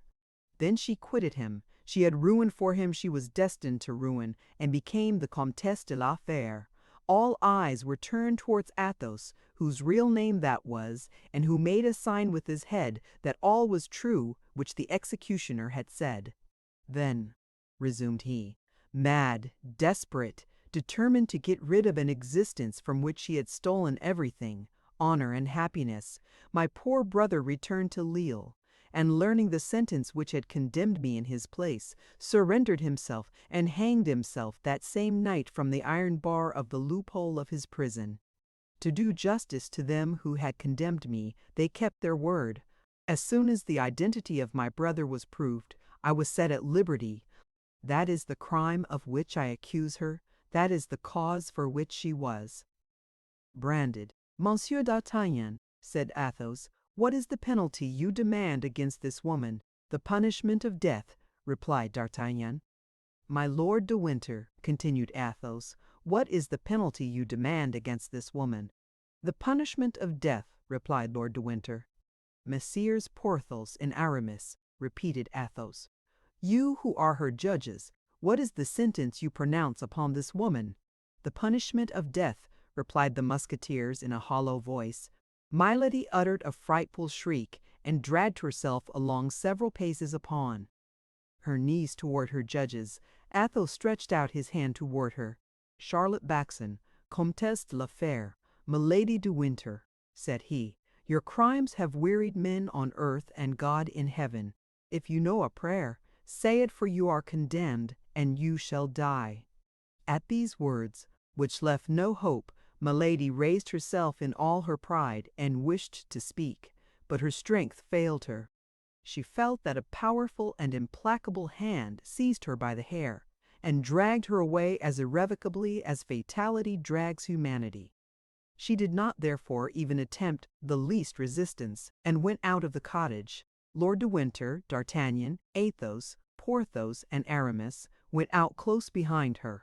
The lackeys followed their masters, and the chamber was left solitary, with its broken window, its open door, and its smoky lamp burning sadly on the table. Chapter 66. Ye Ceceution. It was near midnight. The moon, lessened by its decline and reddened by the last traces of the storm, arose behind the little town of Armentières, which showed against its pale light the dark outline of its houses and the skeleton of its high belfry. In front of them the Lys rolled its waters like a river of molten tin, while on the other side was a black mass of trees, profiled on a stormy sky, invaded by large coppery clouds which created a sort of twilight amid the night. On the left was an old abandoned mill, with its motionless wings, from the ruins of which an owl threw out its shrill, periodical, and monotonous cry. On the right and on the left of the road, which the dismal procession pursued, appeared a few low, stunted trees, which looked like deformed dwarfs crouching down to watch men traveling at this sinister hour. From time to time a broad sheet of lightning opened the horizon in its whole width, darted like a serpent over the black mass of trees, and like a terrible scimitar divided the heavens and the waters into two parts. Not a breath of wind now disturbed the heavy atmosphere. A death-like silence oppressed all nature. The soil was humid and glittering with the rain which had recently fallen, and the refreshed herbs sent forth their perfume with additional energy. Two lackeys dragged Milady, whom each held by one arm. The executioner walked behind them, and Lord de Winter, D'Artagnan, Porthos, and Aramis walked behind the executioner. Planchet and Bazin came last. The two lackeys conducted Milady to the bank of the river. Her mouth was mute, but her eyes spoke with their inexpressible eloquence, supplicating by turns each of those on whom she looked. Being a few paces in advance, she whispered to the lackeys, "1,000 pistoles to each of you if you will assist my escape. But if you deliver me up to your masters, I have near at hand avengers who will make you pay dearly for my death." Grimaud hesitated. Mousqueton trembled in all his members. Athos, who heard Milady's voice, came sharply up. Lord de Winter did the same. "Change these lackeys," said he. "She has spoken to them. They are no longer sure." Planchet and Bazin were called, and took the places of Grimaud and Mousqueton. On the bank of the river the executioner approached Milady and bound her hands and feet. Then she broke the silence to cry out, "You are cowards, miserable assassins. 10 men combined to murder one woman. Beware! If I am not saved, I shall be avenged." "You are not a woman," said Athos coldly and sternly. "You do not belong to the human species. You are a demon escaped from hell, whither we send you back again." "Ah, you virtuous men," said Milady, "please to remember that he who shall touch a hair of my head is himself an assassin. The executioner may kill, without being on that account an assassin," said the man in the red cloak, rapping upon his immense sword. "This is the last judge, that is all. Nachrichter, as say our neighbors, the Germans." And as he bound her while saying these words, Milady uttered 2 or 3 savage cries, which produced a strange and melancholy effect in flying away into the night and losing themselves in the depths of the woods. "If I am guilty, if I have committed the crimes you accuse me of," shrieked Milady, "take me before a tribunal. You are not judges. You cannot condemn me." "I offered you Tyburn," said Lord de Winter. "Why did you not accept it?" "Because I am not willing to die," cried Milady, struggling. "Because I am too young to die. The woman you poisoned at Béthune was still younger than you, madame, and yet she is dead," said D'Artagnan. "I will enter a cloister. I will become a nun," said Milady. "You were in a cloister," said the executioner, "and you left it to ruin my brother." Milady uttered a cry of terror and sank upon her knees. The executioner took her up in his arms and was carrying her toward the boat. "Oh, my God!" cried she. "My God! Are you going to drown me?" These cries had something so heart-rending in them that Amzirouf, D'Artagnan, who had been at first the most eager in pursuit of Milady, sat down on the stump of a tree and hung his head, covering his ears with the palms of his hands. And yet, notwithstanding, he could still hear her cry and threaten. D'Artagnan was the youngest of all these men. His heart failed him. "Oh, I cannot behold this frightful spectacle," said he. "I cannot consent that this woman should die thus." Milady heard these few words, and caught at a shadow of hope. "D'Artagnan, D'Artagnan," cried she, "remember that I loved you." The young man rose and took a step toward her, but Athos rose likewise, drew his sword, and placed himself in the way. "If you take one step farther, D'Artagnan," said he, "we shall cross swords together." D'Artagnan sank on his knees and prayed. "Come," continued Athos, "executioner, do your duty." "Willingly, monseigneur," said the executioner, "for as I am a good Catholic, I firmly believe I am acting justly in performing my functions on this woman." "That's well." Athos made a step toward Milady. "I pardon you," said he, "the ill you have done me.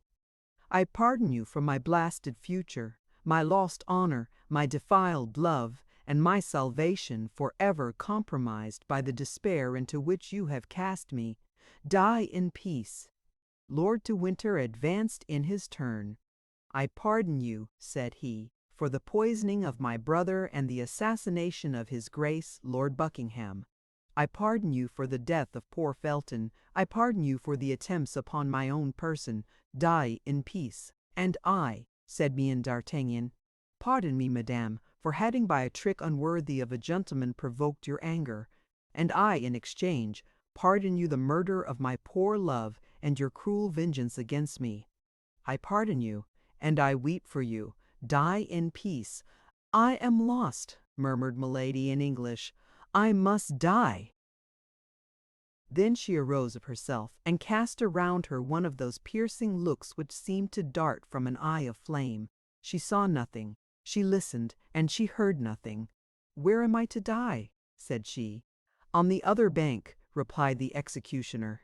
Then he placed her in the boat, and as he was going to set foot in it himself, Athos handed him a sum of silver. "Here," said he, "is the price of the execution, that it may be plain we act as judges." "That is correct," said the executioner. "And now in her turn let this woman see that I am not fulfilling my trade, but my debt." And he threw the money into the river. The boat moved off toward the left-hand shore of the Lys, bearing the guilty woman and the executioner. All the others remained on the right-hand bank, where they fell on their knees. The boat glided along the ferry rope under the shadow of a pale cloud which hung over the water at that moment. The troop of friends saw it gain the opposite bank.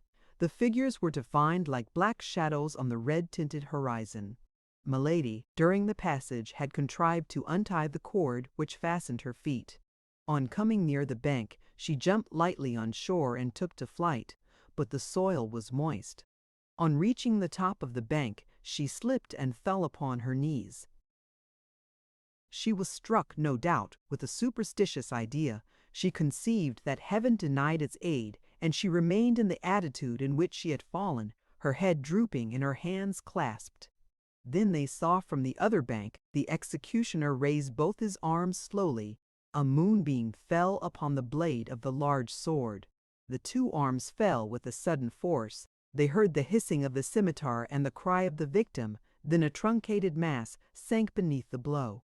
The executioner then took off his red cloak, spread it upon the ground, laid the body in it, threw in the head, tied all up by the four corners, lifted it on his back, and entered the boat again. In the middle of the stream he stopped the boat, and suspending his burden over the water, cried in a loud voice, "Let the justice of God be done!" And he let the corpse drop into the depths of the waters, which closed over it. 3 days afterward, the four Musketeers were in Paris. They had not exceeded their leave of absence, and that same evening they went to pay their customary visit to Meissen. De Tréville. "Well, gentlemen," said the brave captain, "I hope you have been well amused during your excursion." "Prodigiously," replied Athos in the name of himself and his comrades. Chapter 67. Conclusion. On the 6th of the following month, The king, in compliance with the promise he had made the cardinal to return to La Rochelle, left his capital still in amazement at the news which began to spread itself of Buckingham's assassination. Although warned that the man she had loved so much was in great danger, the queen, when his death was announced to her, would not believe the fact, and even imprudently exclaimed, "It is false, he has just written to me." But the next day she was obliged to believe this fatal intelligence. Laporte, detained in England as everyone else had been, by the orders of Charles I, arrived, and was the bearer of the Duke's dying gift to the Queen. The joy of the king was lively. He did not even give himself the trouble to dissemble, and displayed it with affectation before the Queen.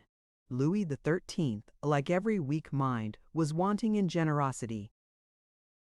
But the king soon again became dull and indisposed. His brow was not one of those that long remain clear. He felt that in returning to Cap he should re-enter slavery. Nevertheless, he did return. The cardinal was for him the fascinating serpent, and himself the bird which flies from branch to branch without power to escape. The return to La Rochelle, therefore, was profoundly dull.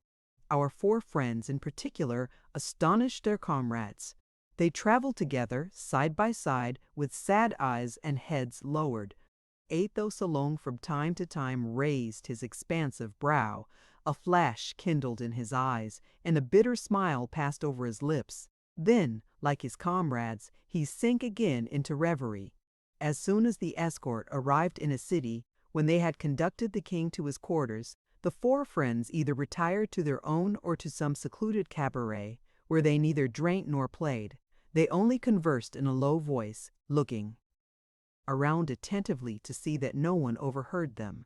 One day, when the king had halted to fly the magpie, and the four friends, according to their custom, instead of following the sport, had stopped at a cabaret on the high road, a man coming from La Rochelle on horseback pulled up at the door to drink a glass of wine, and darted a searching glance into the room where the four musketeers were sitting.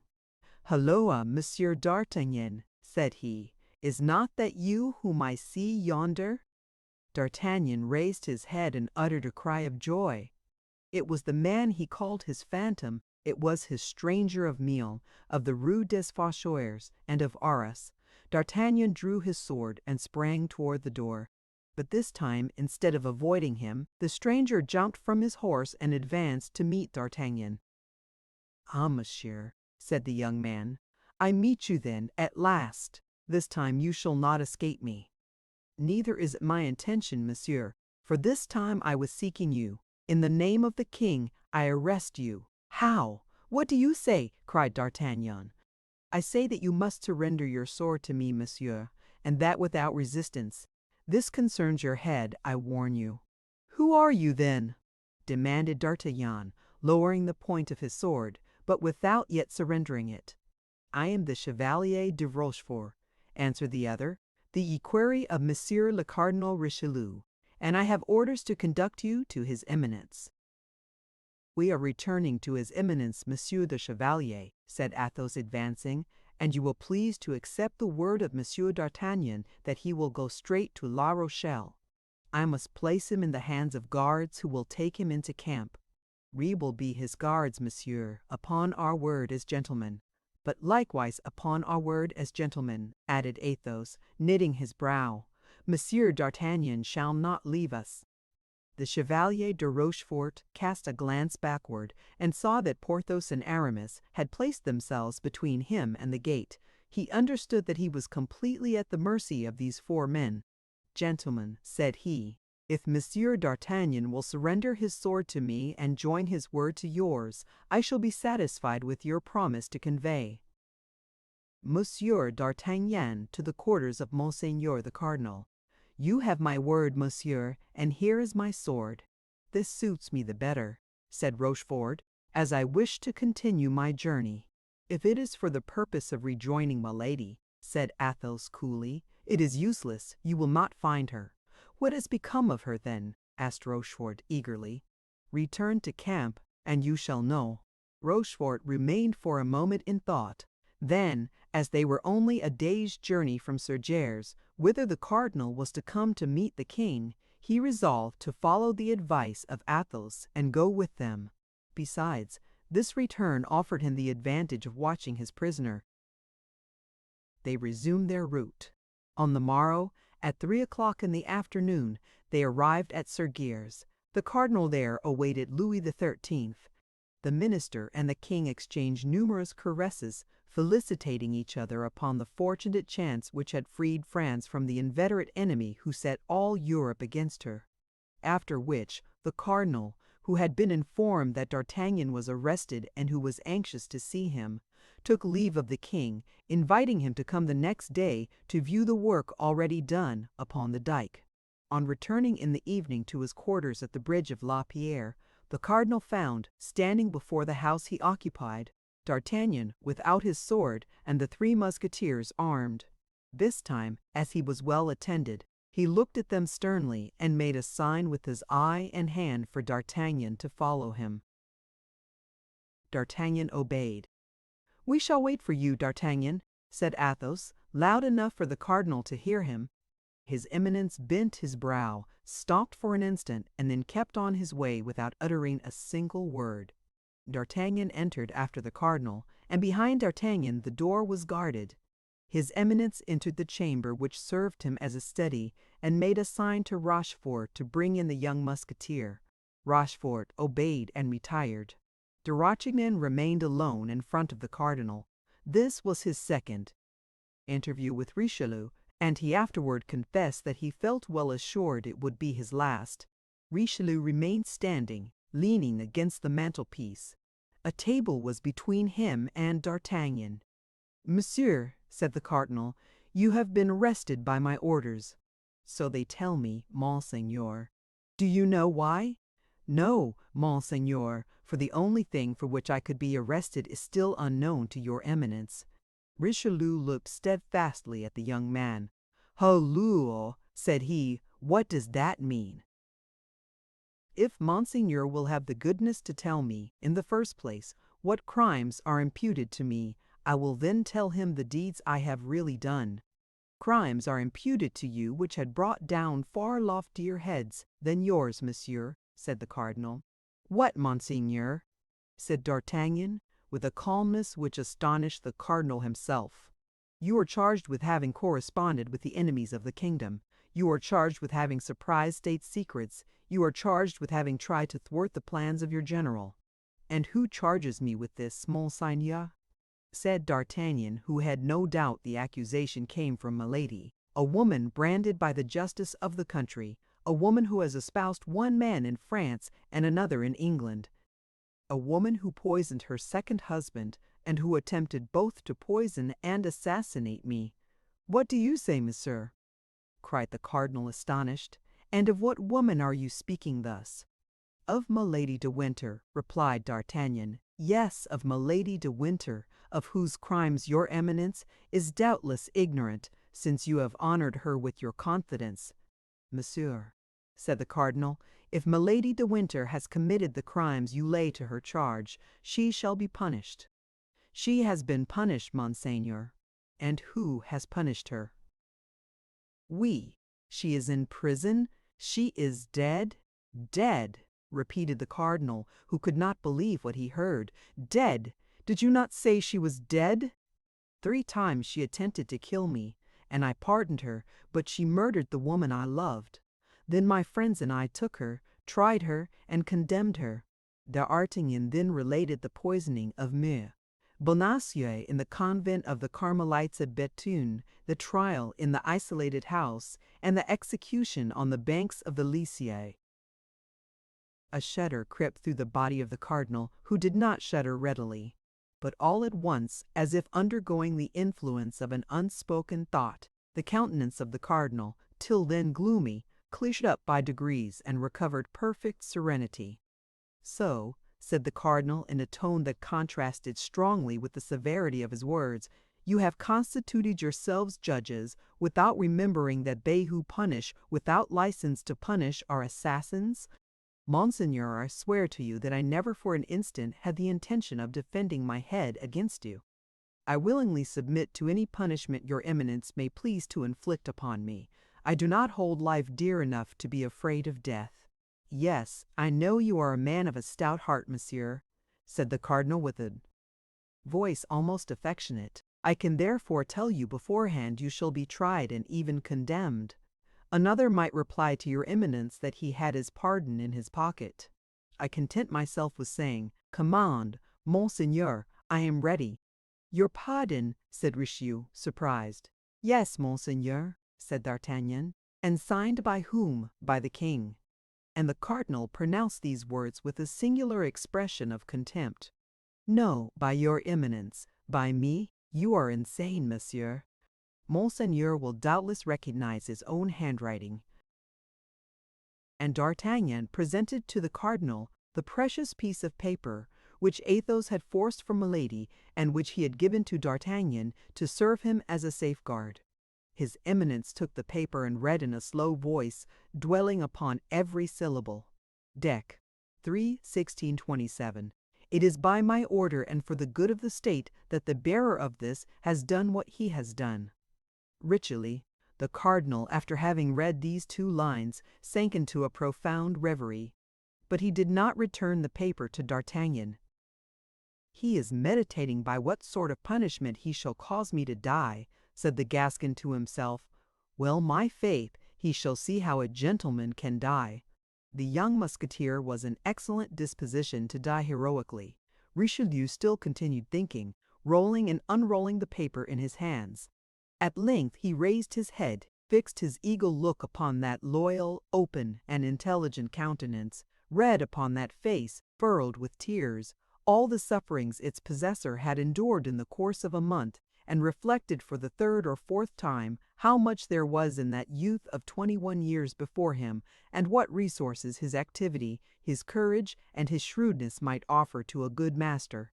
On the other side, the crimes, the power, and the infernal genius of Milady had more than once terrified him. He felt something like a secret joy at being forever relieved of this dangerous accomplice. Richelieu slowly tore the paper which D'Artagnan had generously relinquished. "I am lost," said D'Artagnan to himself. And he bowed profoundly before the cardinal, like a man who says, "Lord, thy will be done." The cardinal approached the table, and without sitting down, wrote a few lines upon a parchment of which 2/3 were already filled, and affixed his seal. "That is my condemnation," thought D'Artagnan. "He will spare me the ennui of the Bastille, or the tediousness of a trial. That's very kind of him." "Here, monsieur," said the cardinal to the young man, "I have taken from you 1 carte blanche to give you another. The name is wanting in this commission. You can write it yourself." D'Artagnan took the paper hesitatingly and cast his eyes over it. It was a lieutenant's commission in the Musketeers. D'Artagnan fell at the feet of the cardinal. "Monseigneur," said he, "my life is yours. Henceforth dispose of it. But this favor which you bestow upon me I do not merit. I have 3 friends who are more meritorious and more worthy." "You are a brave youth, D'Artagnan," interrupted the cardinal, tapping him familiarly on the shoulder, "charmed at having vanquished this rebellious nature. Do with this commission what you will. Only remember, though the name be blank, it is to you I give it." "I shall never forget it," replied D'Artagnan. "Your eminence may be certain of that." The cardinal turned and said in a loud voice, "Rochefort!" The chevalier, who no doubt was near the door, entered immediately. "Rochefort," said the cardinal, "you see Monsieur d'Artagnan. I receive him among the number of my friends. Greet each other then, and be wise if you wish to preserve your heads." Rochefort and D'Artagnan coolly greeted each other with their lips, but the cardinal was there, observing them with his vigilant eye. They left the chamber at the same time. "We shall meet again, shall we not, monsieur?" "When you please," said D'Artagnan. "An opportunity will come," replied Rochefort. "Hey!" said the cardinal, opening the door. The 2 men smiled at each other, shook hands, and saluted his eminence. "We were beginning to grow impatient," said Athos. "Here I am, my friends," replied D'Artagnan, "not only free, but in favor. Tell us about it. This evening, but for the moment, let us separate." Accordingly, that same evening D'Artagnan repaired to the quarters of Athos, whom he found in a fair way to empty a bottle of Spanish wine, an occupation which he religiously accomplished every night. D'Artagnan related what had taken place between the cardinal and himself, and drawing the commission from his pocket, said, "Here, my dear Athos, this naturally belongs to you." Athos smiled with one of his sweet and expressive smiles. "Friend," said he, "for Athos this is too much, for the Comte de la Fère it is too little. Keep the commission, it is yours. Alas, you have purchased it dearly enough." D'Artagnan left Athos's chamber and went to that of Porthos. He found him clothed in a magnificent dress covered with splendid embroidery, admiring himself before a glass. "Ah! Is that you, dear friend?" exclaimed Porthos. "How do you think these garments fit me?" "Wonderfully," said D'Artagnan, "but I come to offer you a dress which will become you still better." "What?" asked Porthos. "That of a lieutenant of musketeers." D'Artagnan related to Porthos the substance of his interview with the cardinal, and said, taking the commission from his pocket, "Here, my friend, write your name upon it and become my chief." Porthos cast his eyes over the commission and returned it to D'Artagnan, to the great astonishment of the young man. "Yes," said he, "yes, that would flatter me very much, but I should not have time enough to enjoy the distinction. During our expedition to Bethune the husband of my duchess died. So, my dear, the coffer of the defunct holding out its arms to me, I shall marry the widow. Look here, I was trying on my wedding suit. Keep the lieutenancy, my dear, keep it." The young man then entered the apartment of Aramis. He found him kneeling before a prior with his head leaning on an open prayer book. He described to him his interview with the cardinal and said, for the third time, drawing his commission from his pocket, "You, our friend, our intelligence, our invisible protector, accept this commission. You have merited it more than any of us by your wisdom and your counsels, always followed by such happy results." "Alas, dear friend," said Aramis, "our late adventures have disgusted me with military life.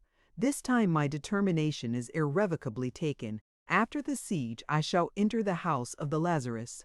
"Keep the commission, D'Artagnan. The profession of arms suits you. You will be a brave and adventurous captain."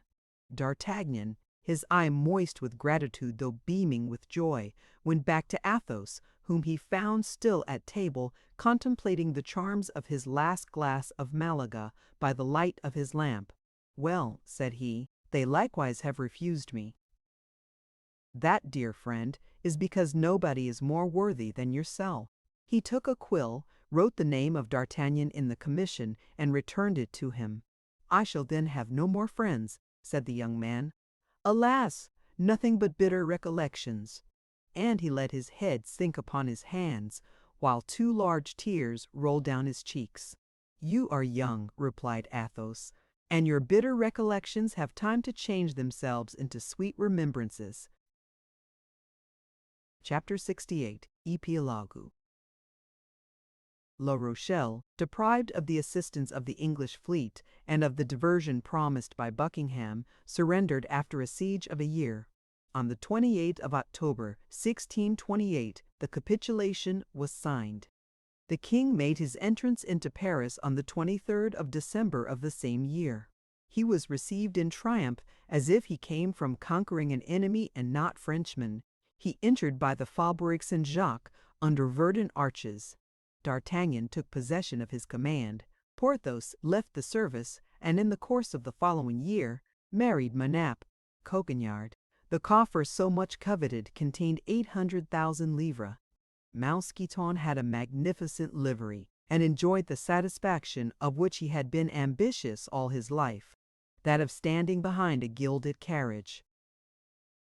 Aramis, after a journey into Lorraine, disappeared all at once, and ceased to write to his friends. They learned at a later period through Mai de Chevreuse, who told it to 2 or 3 of her intimates, that, yielding to his vocation, he had retired into a convent only into which nobody knew. Bazin became a lay brother. Athos remained a musketeer under the command of D'Artagnan till the year 1633, at which period, after a journey he made to Toulon, he also quit the service, under the pretext of having inherited a small property in Roussillon. Grimaud followed Athos. D'Artagnan fought 3 times with Rochefort and wounded him 3 times. "I shall probably kill you the 4th," said he to him, holding out his hand to assist him to rise. "It is much better both for you and for me to stop where we are," answered the wounded man. "Corbleu! I am more your friend than you think, for after our very first encounter, I could by saying a word to the cardinal have had your throat cut." They this time embraced heartily and without retaining any malice. Planchet obtained from Rochefort the rank of sergeant in the Piedmont regiment, and Piment. Bonacieux lived on very quietly, wholly ignorant of what had become of his wife, and caring very little about it. One day he had the imprudence to recall himself to the memory of the cardinal. The cardinal had him informed that he would provide for him, so that he should never want for anything in future. In fact, M.Sip. Bonacieux, having left his house at 7 o'clock in the evening to go to the Louvre, never appeared again in the Rue des Fossoyeurs. The opinion of those who seemed to be best informed was that he was fed and lodged in some royal castle at the expense of his generous eminence. The end. Thank you for listening to this story. I hope you enjoyed the journey, the characters, and the world they carried with them. If you enjoyed this audiobook, please subscribe to the channel and leave a comment below. Your support helps keep these stories alive and allows more timeless books to be shared with listeners around the world. Until next time, thank you for listening.